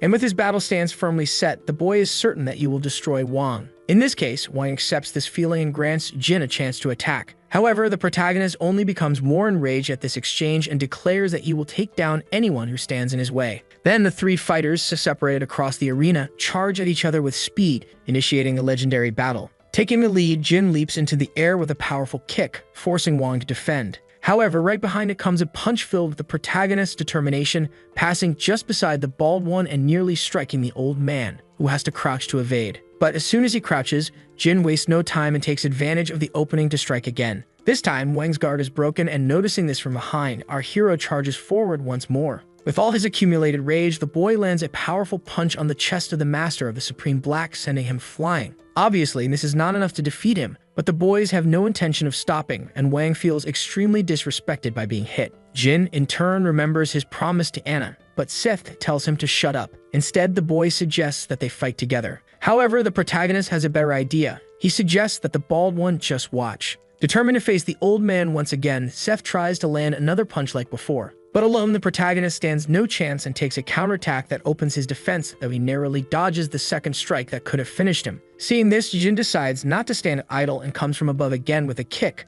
which Wang barely manages to block. However, the distraction was enough for the protagonist to land a precise knee strike on the master. And the moment the opening in his defense is visible, the bald one seizes the opportunity to unleash multiple attacks as well. Inevitably, within seconds, Wang collapses to the ground, exhausted, but to the boy's surprise, the old man begins to rise. Saying he is having fun, he asks if he will ever get to play like this again in the future. Once again in danger, Jin warns Sith, who tells him to shut up, not wanting to act cautiously. Regardless, Wang does not wait for their conversation to end before rejoining the battle. At that moment, the police arrive inside the arena and carefully make their way to the control room, where Nakamura kicks the door open. What they did not expect, however, was to find a scene just as gruesome as the one in the forest. Nakamura immediately shouts, demanding to know where the killer is, until he notices a large screen behind him showing two boys fighting him. With Seth momentarily behind, the old man charges at Jin and lands a strike to his stomach, causing severe injuries. However, Jin refuses to surrender and does everything possible to remain standing, holding Wang against his body.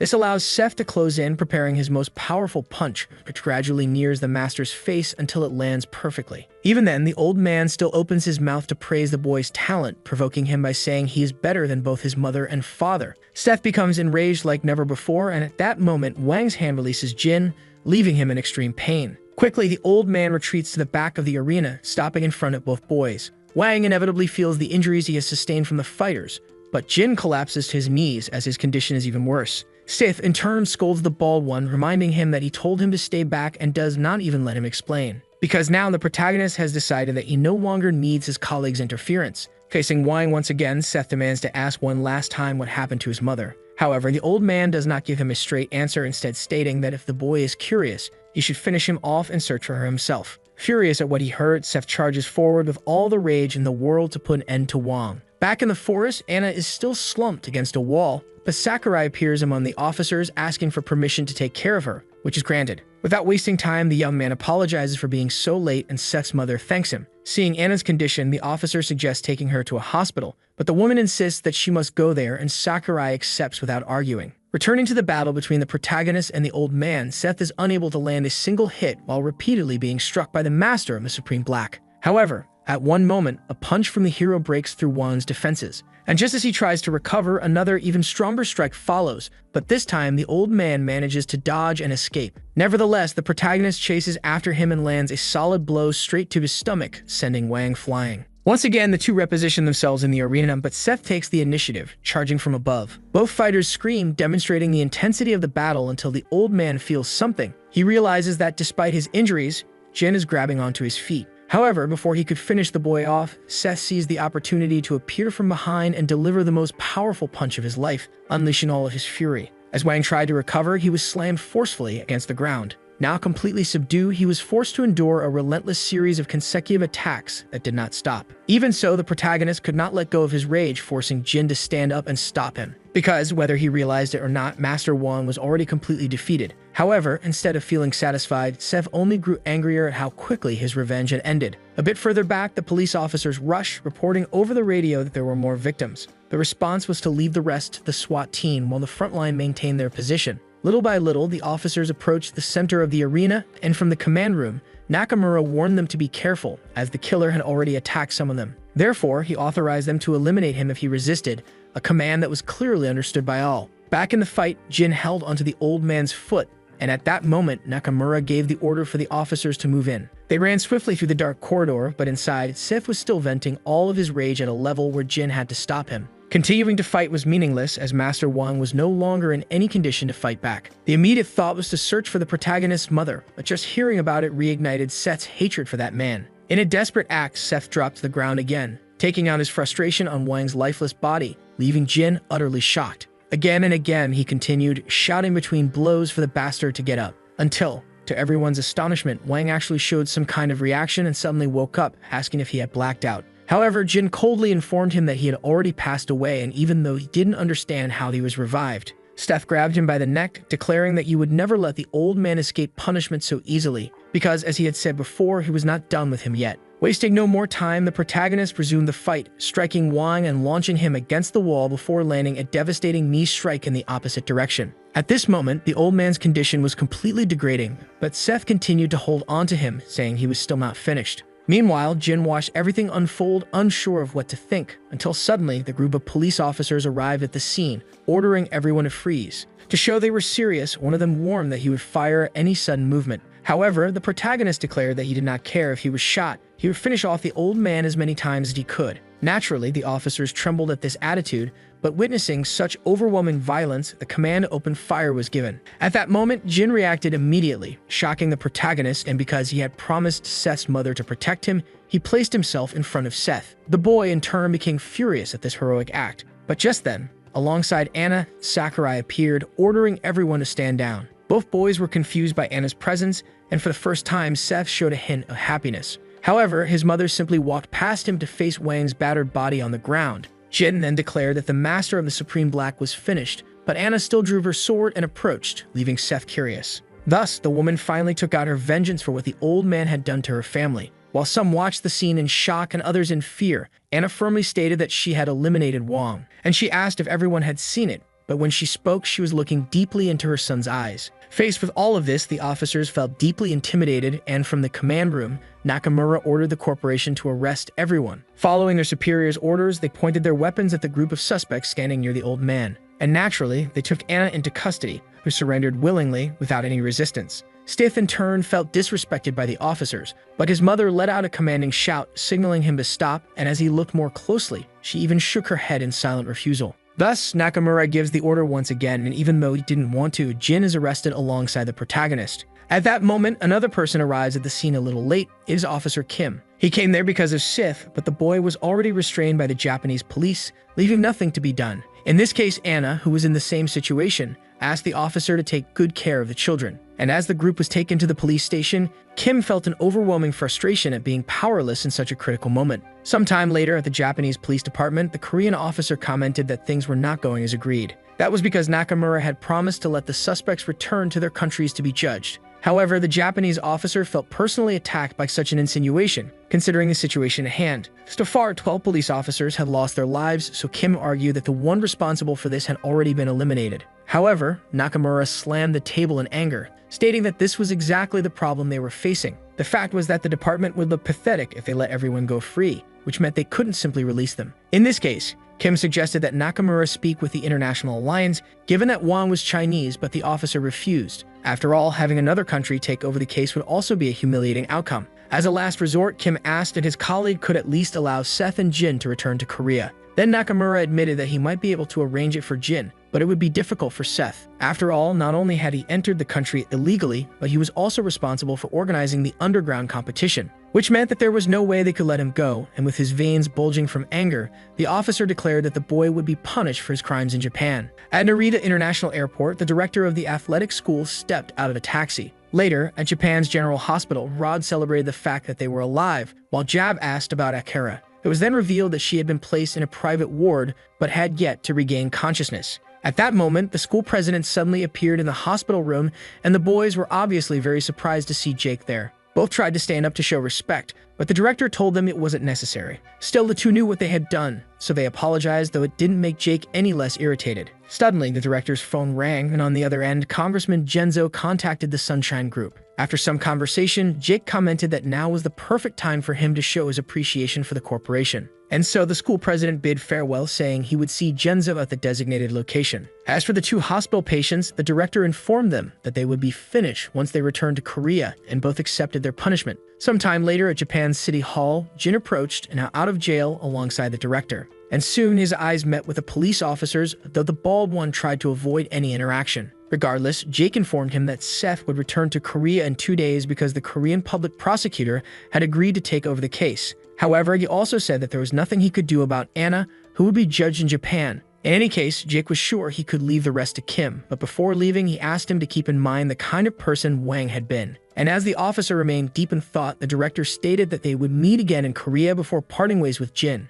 2 days later at Narita International Airport, Officer Kim stepped out of a car, followed shortly by Seth. The boy had a cloth over his hands to hide the handcuffs, and Sophie's father told him to keep moving, which the protagonist did. Meanwhile, in a prison in central Japan, Anna sat meditating in her cell, her gaze reflecting the determination of someone who had not yet given up. At Japan's Supreme Court, the presiding judge announced the beginning of Anna Jin's trial, in which she was accused of murder. The woman stood before the jury, calm and patient for what was to come, while her colleagues watched anxiously. Without further delay, the hearing began, and a lawyer stepped forward to present the case. Since the defendant had already confessed to being responsible for eliminating the brutal killer Wang, the lawyer asserted that there was more evidence to support her guilt. With all the proof displayed on the screen, it became possible to establish a connection to the Yakuza. And it was a fact that she participated in an illegal fighting tournament, obtaining enormous financial profit in the process. Naturally, the prosecutor acknowledged that Wang deserved his fate, but Anna had interfered for personal reasons. As the case's prosecutor, the man requested that the court sentence the woman to capital punishment.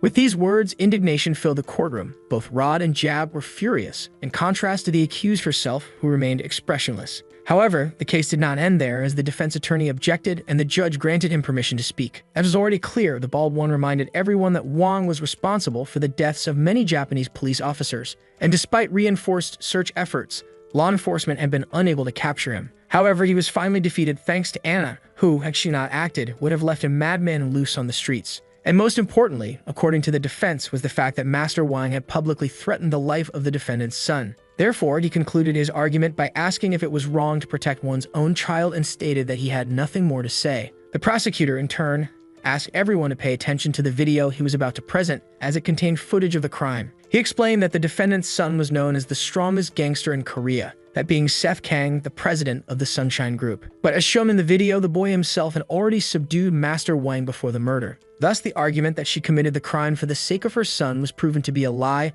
much to the defense attorney's despair. At that moment, the judge began contemplating his decision, while Anna had a moment of reflection before her sentencing. At the same time, at Yongdongpo Detention Center, the director went to meet the protagonist in person. There, he asked what happened to his mother, to which Jake responded by informing him about the trial. In this case, the hero asked how things were going, but Jake told him to worry about himself because he would have to stay there for another 3 months. It was explained that they had managed to clear the boy's record regarding his illegal entry into Japan, but even so, getting off without consequences would be difficult. The protagonist, however, replied that he didn't care because all that mattered to him was his mother. But now the director completely lost his patience and asked Seth if he didn't realize who was responsible for putting Anna in this situation. In response, the protagonist tried to argue, but soon he understood his own guilt. And because he had great regard for both of them, Jake simply called Seth an idiot and stood up to leave the room. Before opening the door, however, the director informed him that Sunshine was doing everything possible to negotiate with the police. Therefore, in the meantime, the protagonist needed to keep his head down, something that, even if it wasn't his nature, Seth couldn't refuse.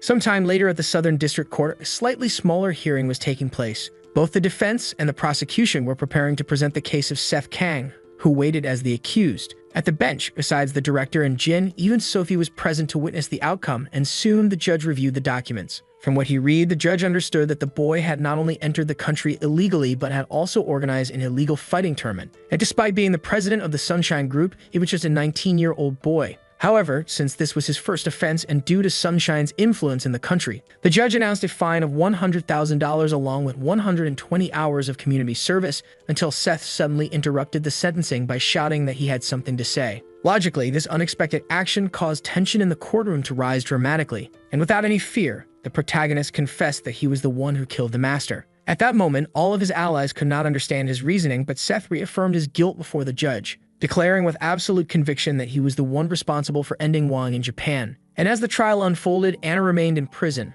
unsure of what to think about her fate. Still in jail, time passed in the blink of an eye, with the seasons changing until winter arrived. Then, on an ordinary day, a police officer ordered Anna to come out, and when she ignored him, he repeated the command, this time with more force. At that moment, the protagonist's mother dressed once again in her old clothes, and she was met by the Sunshine Corporation group led by the director, who welcomed her back. Furthermore, Jake, understanding what must be done, sincerely apologizes in his heart, and silence fills the room. Kim, in turn, informs them that Anna has been acquitted of the murder charge, but will have to face another trial when they return to Korea. As for Seth, unfortunately, the officer announces that 7 years in prison was the best outcome he could secure. Regardless, Anna keeps her emotions to herself and calls for the rest of the group to leave. Naturally, the atmosphere among the allies is grim, but Jake follows orders to keep moving forward. Sometime later at Yeongjin Public Athletic School, students gather for their high school graduation ceremony. With everyone assembled in the auditorium in organized rows, the event begins, and one by one, the senior students receive their diplomas. After that, the boys receive some words from their fellow students,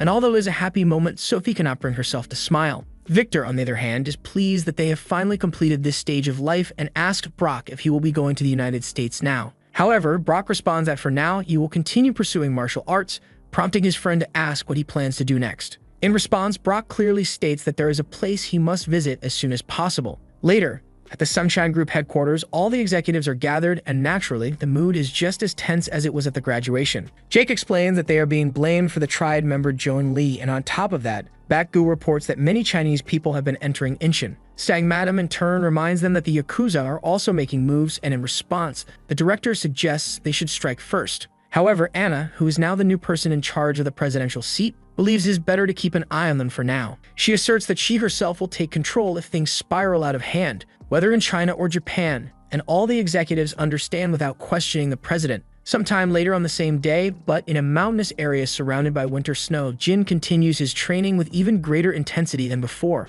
Amid his strikes, Akira appears, commenting that she knew she would find him there and complimenting his dedication. Obviously, the bald one is very happy to see his friend, but he is startled when he notices Brock standing right behind her. Because of this, he questions why the two are together and whether there is something going on between them. However, Brock, looking bored, simply asks if this place will make him stronger. Understanding the question, Jin smiles before confidently affirming that it will, which is exactly what the big guy wanted to hear. Meanwhile, at a Korean prison, a bus arrives carrying inmates who are instructed by the officers to familiarize themselves with their new home. The person in charge quickly orders them to move, and finally Seth appears among the criminals, his hands bound. At this, one of the officers yells that he is part of the last group, but another is surprised, noting how young he looks. In response, the officer scoffs at the boy, stating that his parents did a terrible job raising him. Then he shoves the boy inside, joking with his colleague about the possibility of him being assaulted in prison. However, to their surprise, what happens is the complete opposite. Upon seeing him, the inmates bow, welcoming their lord. With a smirk, Seth responds, saying that it's great to be with his men once again.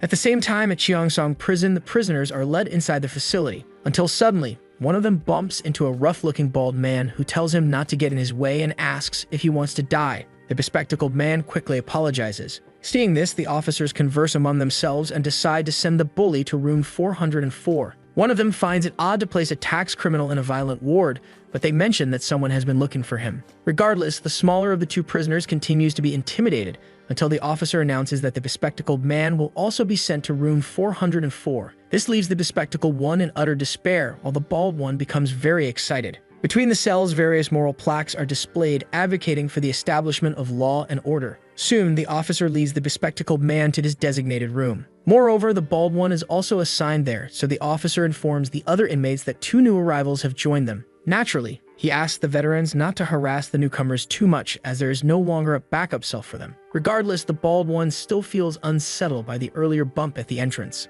Therefore, he approaches the one with glasses and kicks a table, trying to assert his dominance. The same man shouts, asking who his boss is, but one of the prisoners just laughs at the entire display. Obviously, the bald man becomes furious and asks what the hell the man is laughing at. Then the former president of the Sunshine Group and current number 2 in command, Jisengmin, stated that a cute guy had entered. Since he was also a criminal, the bald man gradually recognized this person and asked if he was the leader. However, the young man just nodded to the side with his head because despite who he was, the leader was someone else. And to satisfy the bald man's curiosity, Seth Kang appeared with his hands in his pockets and his usual proud smile. Despite this, the bald man couldn't understand, and being much bigger, he asked if this child was the leader. So instead of speaking, the protagonist decided to demonstrate, and with just a touch on the young man's bicep, he sent him flying. Even though it wasn't meant to hurt, it was enough to command respect. Without further delay, Seth approached the second newcomer because he had heard that he was a professor at Seoul University, to which the man fearfully confirmed. At that moment, silence took over, increasing the tension, but unexpectedly,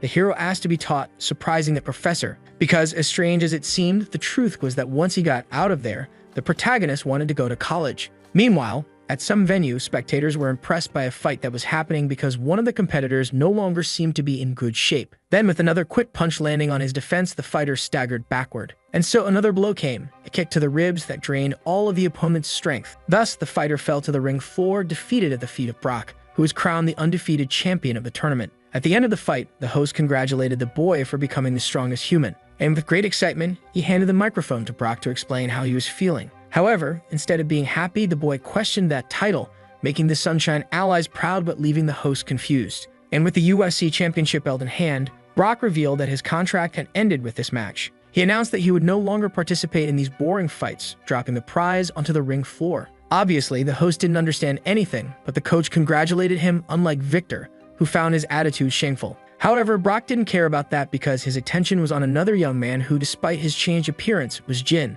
At that very moment in the USC CEO's office, the man watched recordings of the illegal Osaka tournament on his tablet. And while thinking about what Brock had said about USC fights being boring, he noticed the difference between the competitions. Because if those kinds of people were out there, tournaments like the UFC would certainly be dull. However, if it were something like the event in Japan, he believed he could make a lot of money. On another day, everyone was gathered in the prison's social area, and while doing bench presses, Seth listened to advice about derivatives and integrals in mathematics. Then he said he understood, but suddenly, his attention drifted as someone else arrived. Jisengmin thanked the professor for his work, leaving him scared, but then asked to be alone with the boy for a while. Which of course the man accepted, even though the protagonist was a little confused by it. Seth soon asked if there was still no news about his mother, but since she wasn't there, it seemed that Anna was not in Korea. However, noticing the hero's irritated expression, he ruffled his hair, telling him not to worry. After all, Seth knew better than anyone what his mother's personality was like most of the time. But even so, the boy missed her because it was almost a year since they had been separated. Some time before, during his family visitation at the prison, Anna asked her son to be well, but he did not respond. So she simply asked him to wait a little longer. Seth replied that he was fine. On the other hand, the boy wanted to know about his mother, and with a smile, she said she was fine too. However, the woman believed she would have to go somewhere soon and that it would take some time. The protagonist asked where she was going, but his mother said it was a secret she would only reveal when she returned. Either way, she told him not to worry and got his attention with a flick to his forehead. Instead of worrying, Anna asks her son to keep his promise and pass the GED, General Educational Development, and despite smiling, Seth takes it seriously. Back in the present, the protagonist asks what his uncle said, and Jisaemin replies that they mentioned there had been 3 assassination attempts. Therefore, if the boy says something he hasn't said before, he could turn the case into something much worse. Initially, the blame was placed on the Chinese man, Wang, but after calling the triad, they discovered that Anna had been in China alone. To explain, he believes everything is happening because of the fights from before and because of the Black Society's Dragon King. In the end, Jisaemin simply makes it clear that the matter is far from over and Seth faces everything with seriousness. At a fast food restaurant in Los Angeles, USA, the customers in the place are very frightened because there are foreigners there who are different from usual, eating uncontrollably. Still, none of them care about these prejudiced looks and continue. Until outside, Sophie analyzes the place and believes that Kim's dinner is the designated location. Without wasting time, she enters and upon finding her colleagues, Jin waves with great excitement, unlike the others who seem embarrassed, as does Sophie. Sometime later, at a hotel, the former bald man thanks everyone for being there now, and he confesses that they went through tough times because they arrived there without an interpreter. However, for that, the boy blames his colleagues who only exercise their muscles and forget about their brains. To ease the tension, Sophie says she liked it and that it was good to see the others after so long. She also remembers that there will be a fight for Sungin in 3 days, and Victor boasts that if he wins, he will earn the title. However, she states that she will not watch the fight because she hates those things, which dampens the boy's excitement. Either way, Jin states that the boy will win, and the two agree with that. Because although he is not a monster like his colleagues, Victor believes he is invincible in boxing. However, Brock, as always, mocks that title because to him, the only monsters are Jin and Seth. Jin, in turn, also praised Brock a lot because he had become very strong, and in just 2 years, he could already be compared to him. But the fighter made it clear that his goal was to defeat the protagonist, so Victor questioned what came next. However, upon remembering those memorable fights in the Osaka arena again, Brock simply remained silent, and breaking the mood, Sophie announced that she was going to rest. But she suggested that they should go to Las Vegas tomorrow, and Jin accepted immediately. During the conversation, suddenly someone knocked on the hotel door, and the boy quickly went over to answer it. He was very respectful, but when he looked up, the visitor was someone he had never seen before and who also seemed imposing. Without wasting time, the man spoke with Brock, asking to borrow some of his time. And upon noticing the hostile expression, the man assured that it would be quick since it was a business proposal that might sound interesting. Thus, the atmosphere in the room suddenly shifted to a general feeling of distrust as they waited for an explanation. At first, Brock recalled that his contract had already ended and stated that he didn't care about other things. However, the man said he knew what Brock wanted, and of course the boy doubted that. Then the UFC CEO showed him the video on his tablet with the fights from that arena, surprising some and making Jin curious. Without wasting time, the man continued, stating that Brock wanted to participate in that kind of fight where life is put at risk, and since the fighter did not disagree, the man announced that he would prepare a proper stage and asked if Brock was ready for it. Again, the fighter did not respond, so the businessman understood that the answer seemed clear. In that case, he turned to leave, stating that he would be hiring Brock soon. Jin, in turn, asked Brock what that man was talking about and asked about the video. Then the fighter revealed that the man had said he would reopen the match, which of course Jin thought was insane. Either way, Brock directly asked the former bald man what it felt like to be a participant in that. For a long time, the boy had wanted to know what the protagonist felt and what Jin felt in that battle. Therefore, Anna's disciple made a point of reminding them that martial arts exist to destroy, and in the end, Brock knew that better than anyone. Still, after seeing his colleagues in that video, he no longer wanted to remain as the frog at the bottom of the well. And in the midst of it all, the truth along with the frustration in his colleagues' eyes, Jin understands. The boy states that not a single word was incorrect when the ambassador received them. And when Brock asks if anything was said about him, Jin reveals that he was compared to the protagonist himself. That was because both were men who didn't train but had to fight, destined to always live on the edge of the sword. Inevitably, the fighter identified with that, and since Seth once wished for the same, Jin wasn't going to argue against it. However, the boy made it clear with seriousness that Brock should remember something. He said that the body doesn't learn when you go somewhere and lose. Then with a smile, Brock confidently responded that when he returned, he would take down Seth. Back in prison, inside a monitored cell with 2 guards, the protagonist takes the GED exam. While thinking about the questions, he realizes that the one he is working on now is very difficult, and because of that, he breaks his pen. The loud sound startles the officers. Later, he stretches after doing his best. Jisaemin, who is also getting up, asks if Seth did well on the tests, and thanks to his professor, the hero says he did. In that case, the man comments that it's time for the boy to handle the matters he previously postponed due to studying. And with a smile, the protagonist agrees, saying that his body is already itching, which makes Jisaemin call him for an attack. However, Seth insists on refusing, surprising the man, and arrogantly states that the one with the lower rank should come first. This irritates Jisingman, who then charges forward with all he has, preparing a powerful punch. But the protagonist not only dodges but also grabs his arm, though another strike comes from below and hits him on the chin.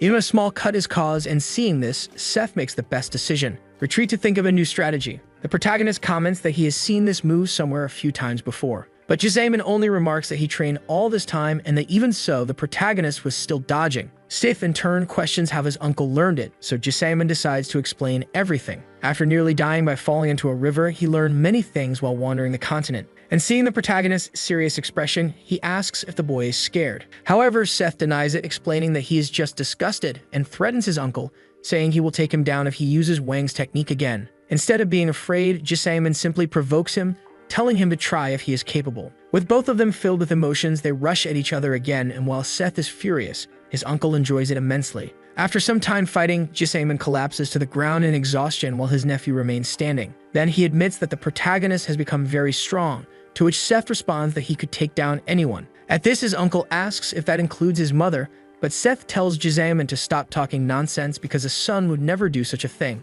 Either way, the boy's day of freedom is approaching, so his uncle asks what he plans to do. Without any hesitation, the protagonist simply says that he will attend university. Hearing this, Jisaemon asks about Sunshine, but since the boy has many relatives, he believes everything will be fine, especially since he will tell his mother first. His uncle, in turn, accepts that the boy can do whatever he wants but asks him not to forget something. That with communication and speech, those uncles had been using the boy's power extensively. And the protagonist knows this better than anyone, but he just smiles, unconcerned. Sometime after being released from prison, those being freed keep to themselves in embarrassment. However, the protagonist walks out with his head held high because right ahead, the director himself has come to receive him, along with the entire force. Despite this, Seth criticizes the gesture, saying it's the reason people call the company useless. But Jake simply praises his good work, and soon his old comrades rush in to reconnect. Among them, Rod was the one who missed the boy the most, though even from afar, the others were also very happy. Until, after taking a few playful punches due to his enthusiasm, Rod pulled out a type of food from his pocket, and he handed it over as a gift, saying it was part of a tradition, which, although confusing Seth, also made him very happy. So without hesitation, he simply took a piece and ate it in front of everyone. And so with the first in command back, the Sunshine Group reestablished its hierarchy. Sometime later, while returning to the city, the protagonist asks for news about his mother. Jake informs him that she is in China, but Seth cannot understand why she would go without even notifying him. The director, on the other hand, believes that she is at war with the Triad. To explain, he asks the boy to remember Joan, the Triad's successor who participated in the competition in Osaka. Hearing this, the protagonist finds it strange since Joan had been defeated by Juan, which the director confirms. In this case, Seth questions what that has to do with his mother, and Jake explains that since their target died, they still want revenge. And because they lost the chance to avenge their successor, they simply turned their focus back to Sunshine, despite the injustice of it. Indignant, Seth shouts that they should simply come after him since he was the one who defeated Wang first. However, Jake reveals that they were indeed targeting him, even if the boy was unaware, and that was precisely why Anna intervened personally. Understanding that there is nothing he can do about it, the hero becomes even more furious. Then the director pulls a letter from his suit, stating that it is a photo they received last week. To the hero's surprise, the Hangzhou Triad branch caused an uproar because it turned into a wasteland just a week ago. Regardless, Jake states that the boy needs to worry about this, but Seth seriously examines the photo. So when the director informs him that they will first go to the company, the hero refuses. That is because he decides to turn down any business-related matters, surprising his uncle, and states that he now wants to live a normal life and study a bit more. Obviously, Jake is outraged by this, as Anna had been taking care of everything up to now to maintain something that was Seth's responsibility, which the boy understands. However, given the situation, the protagonist declares that his uncle can take over the position, because his decision now is to live a normal life, at least for the time being. Later, the protagonist arrives at his house and cannot help but feel nostalgic after being away for some time. However, he becomes a bit irritated by the fact that Rod followed him despite being told not to. The boy in turn reveals that he had orders to escort Seth, but the protagonist wishes to be alone. Thus, Rod states that he will keep guard in a way that doesn't interfere with him. However, Seth simply asks if the boy is stronger than him, to which Rod shamefully responds no. Still, Rod requests to remain the hero's driver in case he needs to go somewhere, but Seth simply heads toward the house, and before entering, he calls his colleagues' attention, because despite not wanting a guard, he would want a friend to help him clean things up. Overjoyed by the invitation, Rod happily accepts and finally enters the house with him. Sometime later, in a distant temple, a woman sits respectfully in front of a symbol. Soon, a young boy appears, bowing to his master and announcing the arrival of a new letter. Since it is black with a red seal, the woman immediately asks to see it. Then the disciple asks what it is, and the master explains that strange men have been sending strange letters. That is because there wasn't a single word written in the letter, so the woman simply tossed it into the air and cut it into pieces with her sword. However, Sasaki Shinto had sensed a message about life and death within it. Meanwhile, in France, at a fencing school, a young man receives the same letter regarding a fight to the death. Excited by this, Jen Sackman crumples the paper, calling it something truly crazy. Traveling to Iraq at a military base, a blonde man slices a piece of wood with his mashie while smoking a cigar. At one point, he notices the presence of a letter in his room, which immediately captures his attention. Meanwhile, in China, at some random fishing spot, a man fishes peacefully until a delivery boy informs Chen that he has a letter for him. Clearly, the old man is thrilled to have a reward sent to someone like him.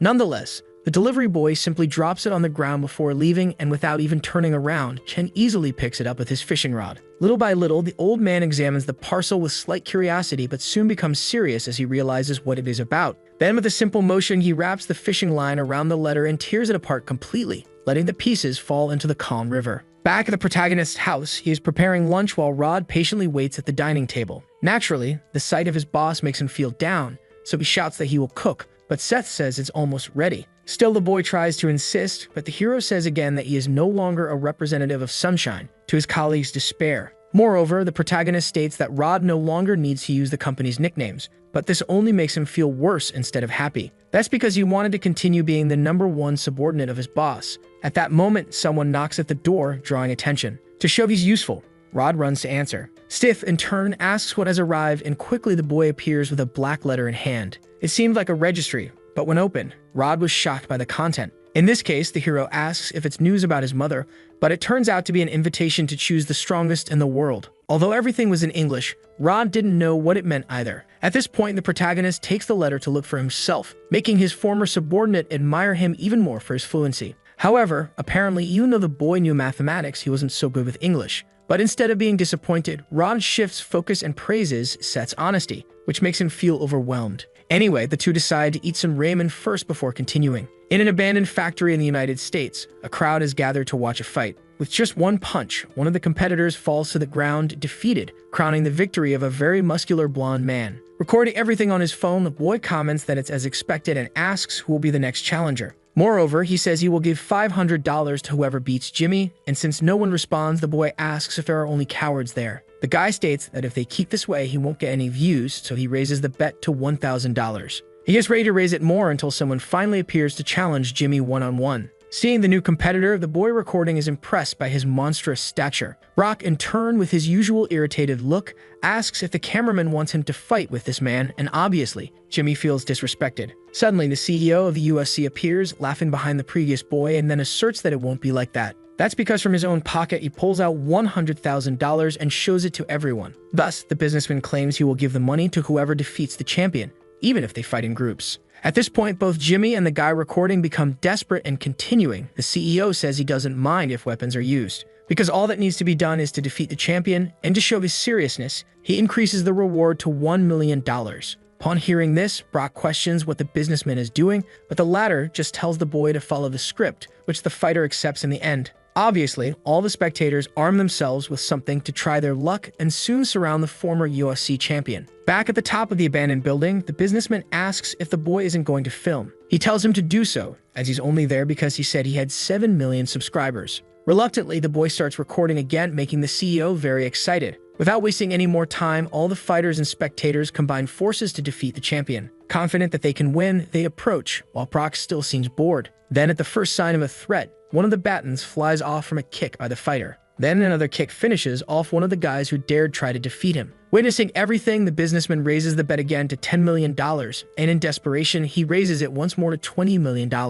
In the end, he declares that if anyone needs something beyond the money, he will try to give them everything. Because as long as the businessman hasn't found the strongest man on Earth, this fight will continue, which already leaves Brock a bit stressed. Back at the protagonist's house, E and Rod are watching Victor's fight on TV, where he was challenged for a title match. All of the boy's moves were great, and he was landing sharp attacks. This, of course, made both of them very happy to be close friends with Victor. However, while the announcer spoke, the protagonist noticed two people in the background in the audience. Among them was Sophie, but beside her, Jin was cheering for Victor instead of for himself. Because of that, Seth couldn't help but feel a little bad, but noticing his master's expression, Rod called out to him. He explained that Seth's old friends had contacted him and asked if he should reach out to them. But despite seeming like something he wanted, Seth refused because he first needed to be accepted into college. Understanding his boss's new phase, Rod shouted that he would search for universities worthy of him. And in the same instant, he grabbed his phone, which made Seth laugh a lot. Then back on the TV, the new world lightweight champion was announced, Victor Chu. Sometime later, several students gather around a commercial building as it is a good place to prepare for the GED exam. And officially, for the first time, the protagonist truly dedicates himself to studying.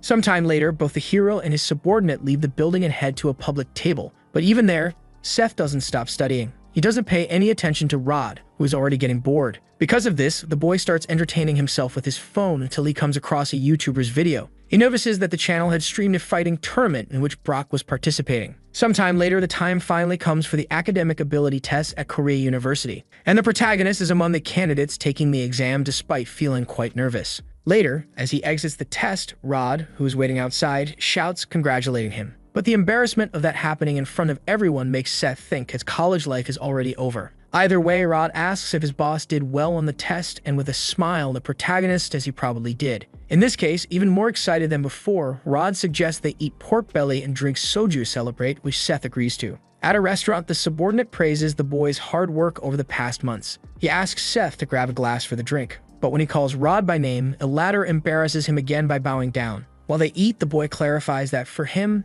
things never change. Once a boss, always a boss. But if that's the case, Seth says that Rod won't be able to stay by his side. Hearing this, the subordinate jokingly pretends to cry, saying he is very sad. So Seth grabs the bottle and warns him that he's serious. Inevitably, spending all that time in prison made the protagonist think about many things. And now he realizes that for a long time, he was truly a foolish and bad person. Naturally, Rod shouts that his boss isn't like that at all. He's charismatic and stronger than everyone. But the hero responds that that's exactly the problem. To argue, the subordinate reminds him that he has the best fists in Korea and is the heir to Sunshine. However, the real issue was that he loved fighting but hated losing, which he admitted as he took another shot. A little irritated, Seth stated that if he stayed in Sunshine, he would continue fighting stronger and stronger people. Naturally, he would grow to love that feeling more and more until perhaps he could no longer be stopped. Even now, Seth comments that his blood is yearning for a fight, bringing back memories of past battles and how he felt in those moments. However, he will no longer let things remain as they are, as he has matured during his time in and out of prison.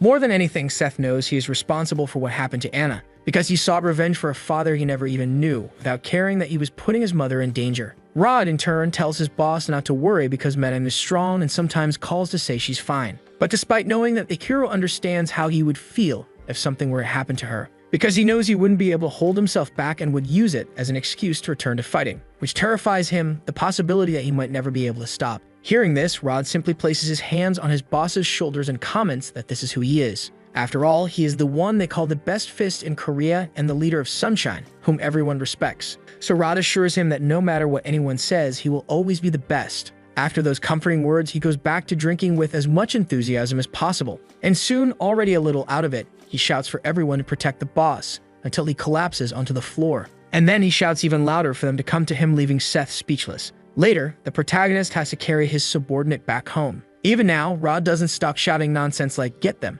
while Seth repeatedly asks him to be quiet. At one point, the hero warns that he will leave him there, but to his surprise, his mother opens the door for them to enter the house. With a smile, she simply asks if her son did well on the college entrance exam. While Rod sleeps drunk on the couch, the protagonist asks when his mother returned. She apologizes for being late and says she wanted to arrive before the test to make breakfast. In this case, Seth asks if she knew he was studying, and Anna replies that she heard about it from his uncle. Then the protagonist asks if her dangerous work is over, and his mother informs him that she came after finishing it, which is a huge relief to him. Regardless, the two have a good moment together, and Anna is impressed with how much Seth has grown, especially since he is now going to college. Since he thinks he did well, his mother praises his hard work. However, the hero trembles, saying that she is the one who did a good job. So, Anna calms his hands, telling him not to worry about anything and to do whatever he wants. After all, she states that both she and Simon surely feel a lot because, due to them, the boy spent so much time in turmoil. Then, Anna reminds him that none of this is his fault, so he can go back to doing whatever he wants.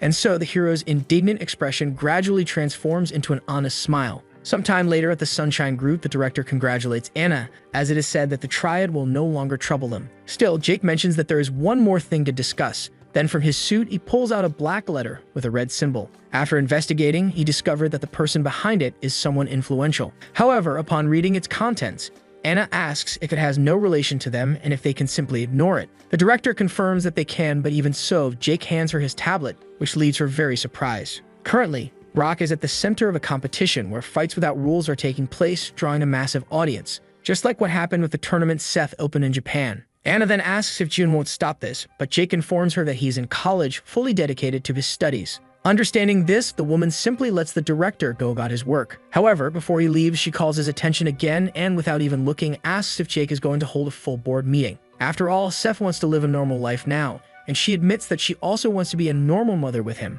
Obviously, all this information comes as a big surprise to the director, but Anna explains that there is no reason to sit in that position. Her son will not return. Because of this, she believes that the best person to be ahead of Sunshine is Jake. And although he is a little frustrated at first, the director eventually accepts his new position. Meanwhile, at Korea University on a soccer field, a boy throws the ball into the air until it eventually reaches another player. As the language and literature teams compete for victory, Sophie watches everything with excitement. After all, among the players is Jin, who is about to take a ball straight to the face. However, as a renowned martial artist, he simply faces the threat with a devastating headbutt. This redirects the ball straight to the ground and then high into the air again. Then he jumps toward it, and with his back to the ball, he executes a bicycle kick more beautifully than many professionals. Naturally, this sends the ball straight into the goal, scoring an incredible point for his team. The players go wild, and the audience even more, except for Sophie. And outside that same university, Seth Kang stands there for the first time. Still facing the college, the hero feels happy but decides to leave. So while Sophie and Jin shared good times together, Seth continues studying.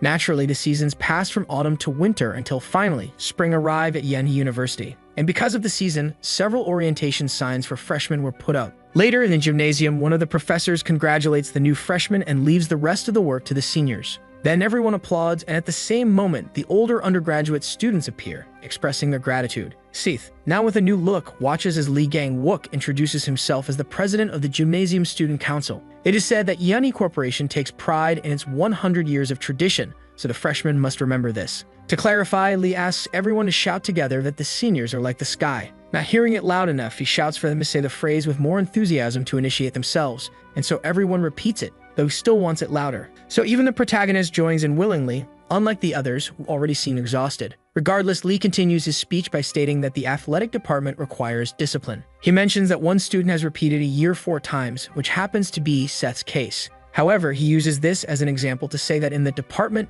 what matters isn't age but loyalty, and everyone understands. At this point, the welcoming ceremony officially begins, allowing the students to finally relax a little. Sometime later, everyone raises their glasses to toast together at a kind of picnic. Lee then asks everyone to take a shot together, but one of the students hesitates because he has never drunk alcohol before. Because of this, one of the seniors immediately steps in to mock him. After all, for a student who isn't an athlete, drinking a shot shouldn't be a problem if he wants to have a social life. Noticing this intimidation, Seth quickly pushes the senior's arm away from the freshman. He then takes the boy's shot and drinks it in his place, which irritates the older student, but the hero reminds him that the boy said he couldn't drink. Obviously, the senior questions if he is being mocked, but Seth simply starts singing the initiation chant. At that moment, the senior doesn't completely lose his temper only because Lee calms him down given that Seth is a repeating student. However, even though they entered late, the hero declares that he will work hard and humbly expresses his eagerness to work with them. A little further away, a large student from an old school is drawn by the commotion. He soon realizes that the person being confronted is actually Seth, and naturally, he trembles in fear just remembering their school days.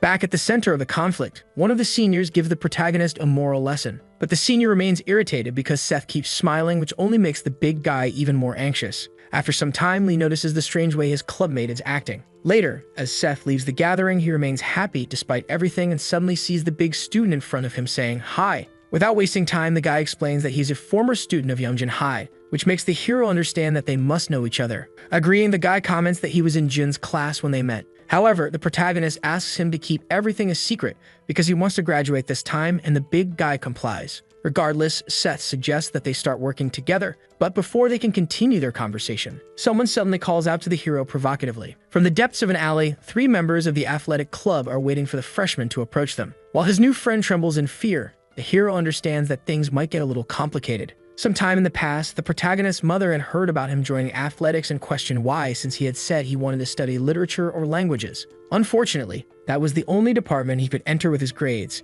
Since it was the athletics department, Anna was a bit worried, but Seth thought of them as just kids. Despite that, Rod had his bet and ready in case he needed it, though Seth obviously didn't want any help. Anna argued that it could be a good idea to get into Korea University later, like Jin, by focusing on studies. However, Seth stated that once he was accepted, he could study whatever he wanted, so he would already be learning literature and philosophy anyway. At that, Anna asked if he even had a real chance of being accepted, and with great pride, Seth declared that he had scored well both in theory and in practice. As a result, the protagonist's mother felt very proud of her son, and so did the hero himself. Back in the present, the three bullies call out to Seth from the alley, shamelessly summoning him. While his new colleague trembles, the protagonist actually feels a little excited about this problem. To try to avoid a disaster, the big guy asks what they are doing. In response, the seniors mention disciplining freshmen who don't know the rules of the place. Then the hero's former schoolmate starts to argue, but Seth stops him, saying that it's fine, which leaves him a little surprised. So our hero walks up to the seniors with open arms and a big smile on his face.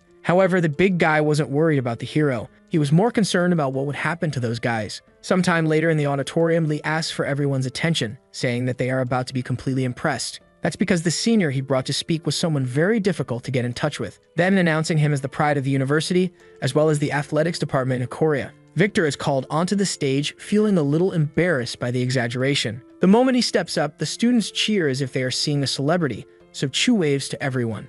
Consequently, the women become completely enamored with him, while the men feel inspired. Without further delay, Victor comments that he is there because of Lee's insistence and asks the freshmen not to cause trouble. Changing the subject, the boxer asks if there are any students from Yeongjin High School's athletics program there. Unexpectedly, many raise their hands, so as freshmen from two institutions, Victor announces that he will pay for lunch for each of them. Regardless, the boxer drops the microphone and announces that he's leaving. Lee, on the other hand, is confused, so Victor explains that he is in the middle of his training session. So the student council president wishes him well, and they bid farewell. Sometime later, Chu begins stretching to return to his training routine. However, he notices his former schoolmate trying to slip past in the background without greeting him, so he calls out to him and asks what he's doing. Trembling in fear, the big guy can't utter a single word, and from a distance, Victor notices that a student is being forced to do push-ups. Because of this, Shu believes he understands the situation and starts approaching to put an end to this bullying. Just the presence of the boxer makes the seniors tremble, and because he is highly respected there,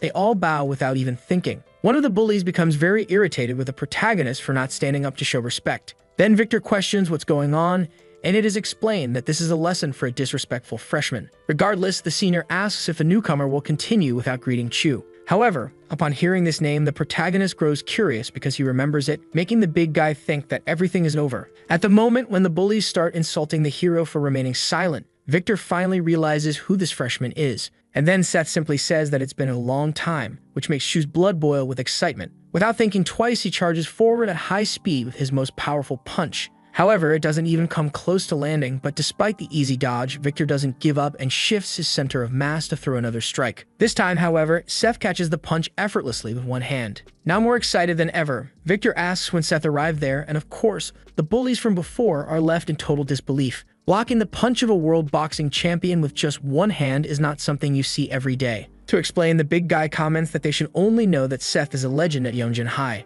because if they found out more than that, they definitely wouldn't be able to live their academic lives normally anymore. Later, at the same restaurant as before, Rod smokes outside while the two converse. Victor asks when the protagonist got out, and he responds that it was last year. In that case, the boxer questions why he never got his contact information and asks if the others know. But Seth responds that there was no reason to tell him since it was all in the past. Despite that, Victor calls the protagonist a bum, saying they should have stayed friends. Seth, in turn, prepares a shot for his old colleague, but Victor refuses since he has a title defense match next week. So the hero asks how he was supposed to look for them, believing it's better to live without reconnecting. Hearing this, Victor simply ignores those words and instead asks if Seth knows what Brock is doing now. And since he apparently doesn't, the boxer places his phone on the table to show him. Without wasting time, the videos from that violent underground USC competition are shown. With 7 million views, a blonde man tried to attack the fighter with a knife, but Brock simply dodged all of his strikes. Demonstrating incredible agility despite his size, he was soon backed against a wall. Then the blonde man charged forward, thinking he would take home the $1,000, but the moment he attacked, Brock decided to end the game and finished him with just one punch, hitting like a freight train. With the blonde man collapsed and defeated on the ground once again, the fighter was crowned champion with only minor injuries. And that guy from the media team helped make Brock even more invisible to the authorities. After showing all this to the protagonist, Victor informs him that this is the video that was uploaded this week. In this case, the hero questions what that fool thinks he's doing, and Chu explains that recently, things have been getting more chaotic. At first, they tried to block the YouTube video, but it gained so much fame that they couldn't contain it anymore. And now, they have even removed the censorship and are showing everything in full. Because of this, Victor asks if the hero can handle this situation. He feels that if Brock continues like this, he will die, and until then, Shu will surely go crazy with worry, so Sei spends some time analyzing the videos. Later, the protagonist goes out with Rod as his driver, just like in the old days. Since Seth isn't saying a word, his subordinate asks if there's something he needs to know.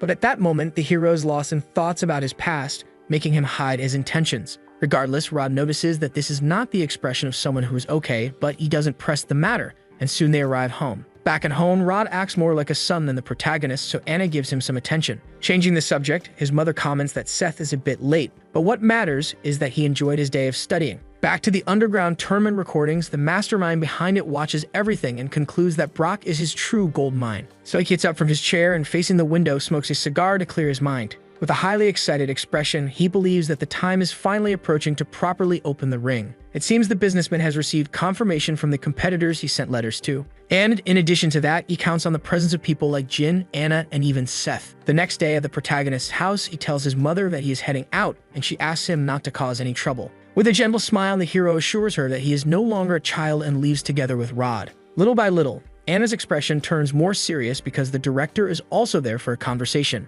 In this case, Anna asks what it's about, stating that if it concerns Sunshine, she will no longer interfere. However, Jake informs his sister-in-law that it's not about that, but is still related to her and her son. Recently, there was a strange contact from the United States, and the director thought Anna should analyze it for herself. In a video, the USC businessman states that if the strongest don't come, it won't be fun. Vandy insists that she should not refuse his invitation, which irritates her. To make things clear, the businessman admits that he is obsessed with her, and that if the strongest person does not appear, his plan will not work. Still, he knows that if she insists on not coming, there's nothing he can do. Surprisingly, the businessman insists that Anna at least invite her two friends, because based on the skills he saw in the underground tournament videos, they could bring a lot of entertainment. But instead of feeling satisfied, this proposal had the opposite effect. It made her completely curious. Continuing, the UFC CEO finds it hilarious that these friends are living as normal people and can't help but laugh out loud. Then, in a moment of frustration, Anna throws the tablet far away, shattering it on the road. At this, Jake informs her that Brock is following this man, but now Anna no longer needed convincing. With fury written all over her face, she ordered them to gather as much information as possible, though it wasn't necessary, as Jake already had everything with him. Back at Korea University, all the students are entering to study, until at the entrance, Jin catches Sophie's attention, who is waiting outside. Thus, the two greet each other and begin chatting amicably as they walk, until suddenly another person appears. It's Victor, leading to another conversation. Since the boy remains silent, Jin asks if Chu shouldn't be training for his fight next week. However, Victor simply responds that he has something to say, and after another moment of silence, the boxer reveals that that guy is back. Naturally, at first, neither of them understands what he is talking about, so Chu clarifies that he means Seth Kang. Due to her past experiences, Sophie becomes slightly melancholic, while Jin grows apprehensive. Regardless, Victor pauses to say one more thing and decides to reveal that Seth is attending this university as a freshman. At that moment, the atmosphere turns more tense, and the boxer bids farewell to leave. Noticing the heavy silence, Jin asks if his friend is okay. And as she replies that she is, the boy suggests that they could go together since he also wants to see Seth. However, Sophie unexpectedly refuses the proposal and with a forced smile states that the past is in the past. She then asked him to keep walking, leaving Jin a little confused. But the truth was that, as she walked, the girl couldn't stop thinking about the time she had spent with Seth. That's because some time ago she had gone to visit him in prison, anxious to see him and expressed her concern for him. However, the protagonist shouted that those annoying visits from the outside only made things harder, and then he simply stood up and asked her never to come back again, leaving Sophie completely devastated. So the video ends here. If you don't want to miss the next part, activate the notification bell, and see you next time on Tob's channel.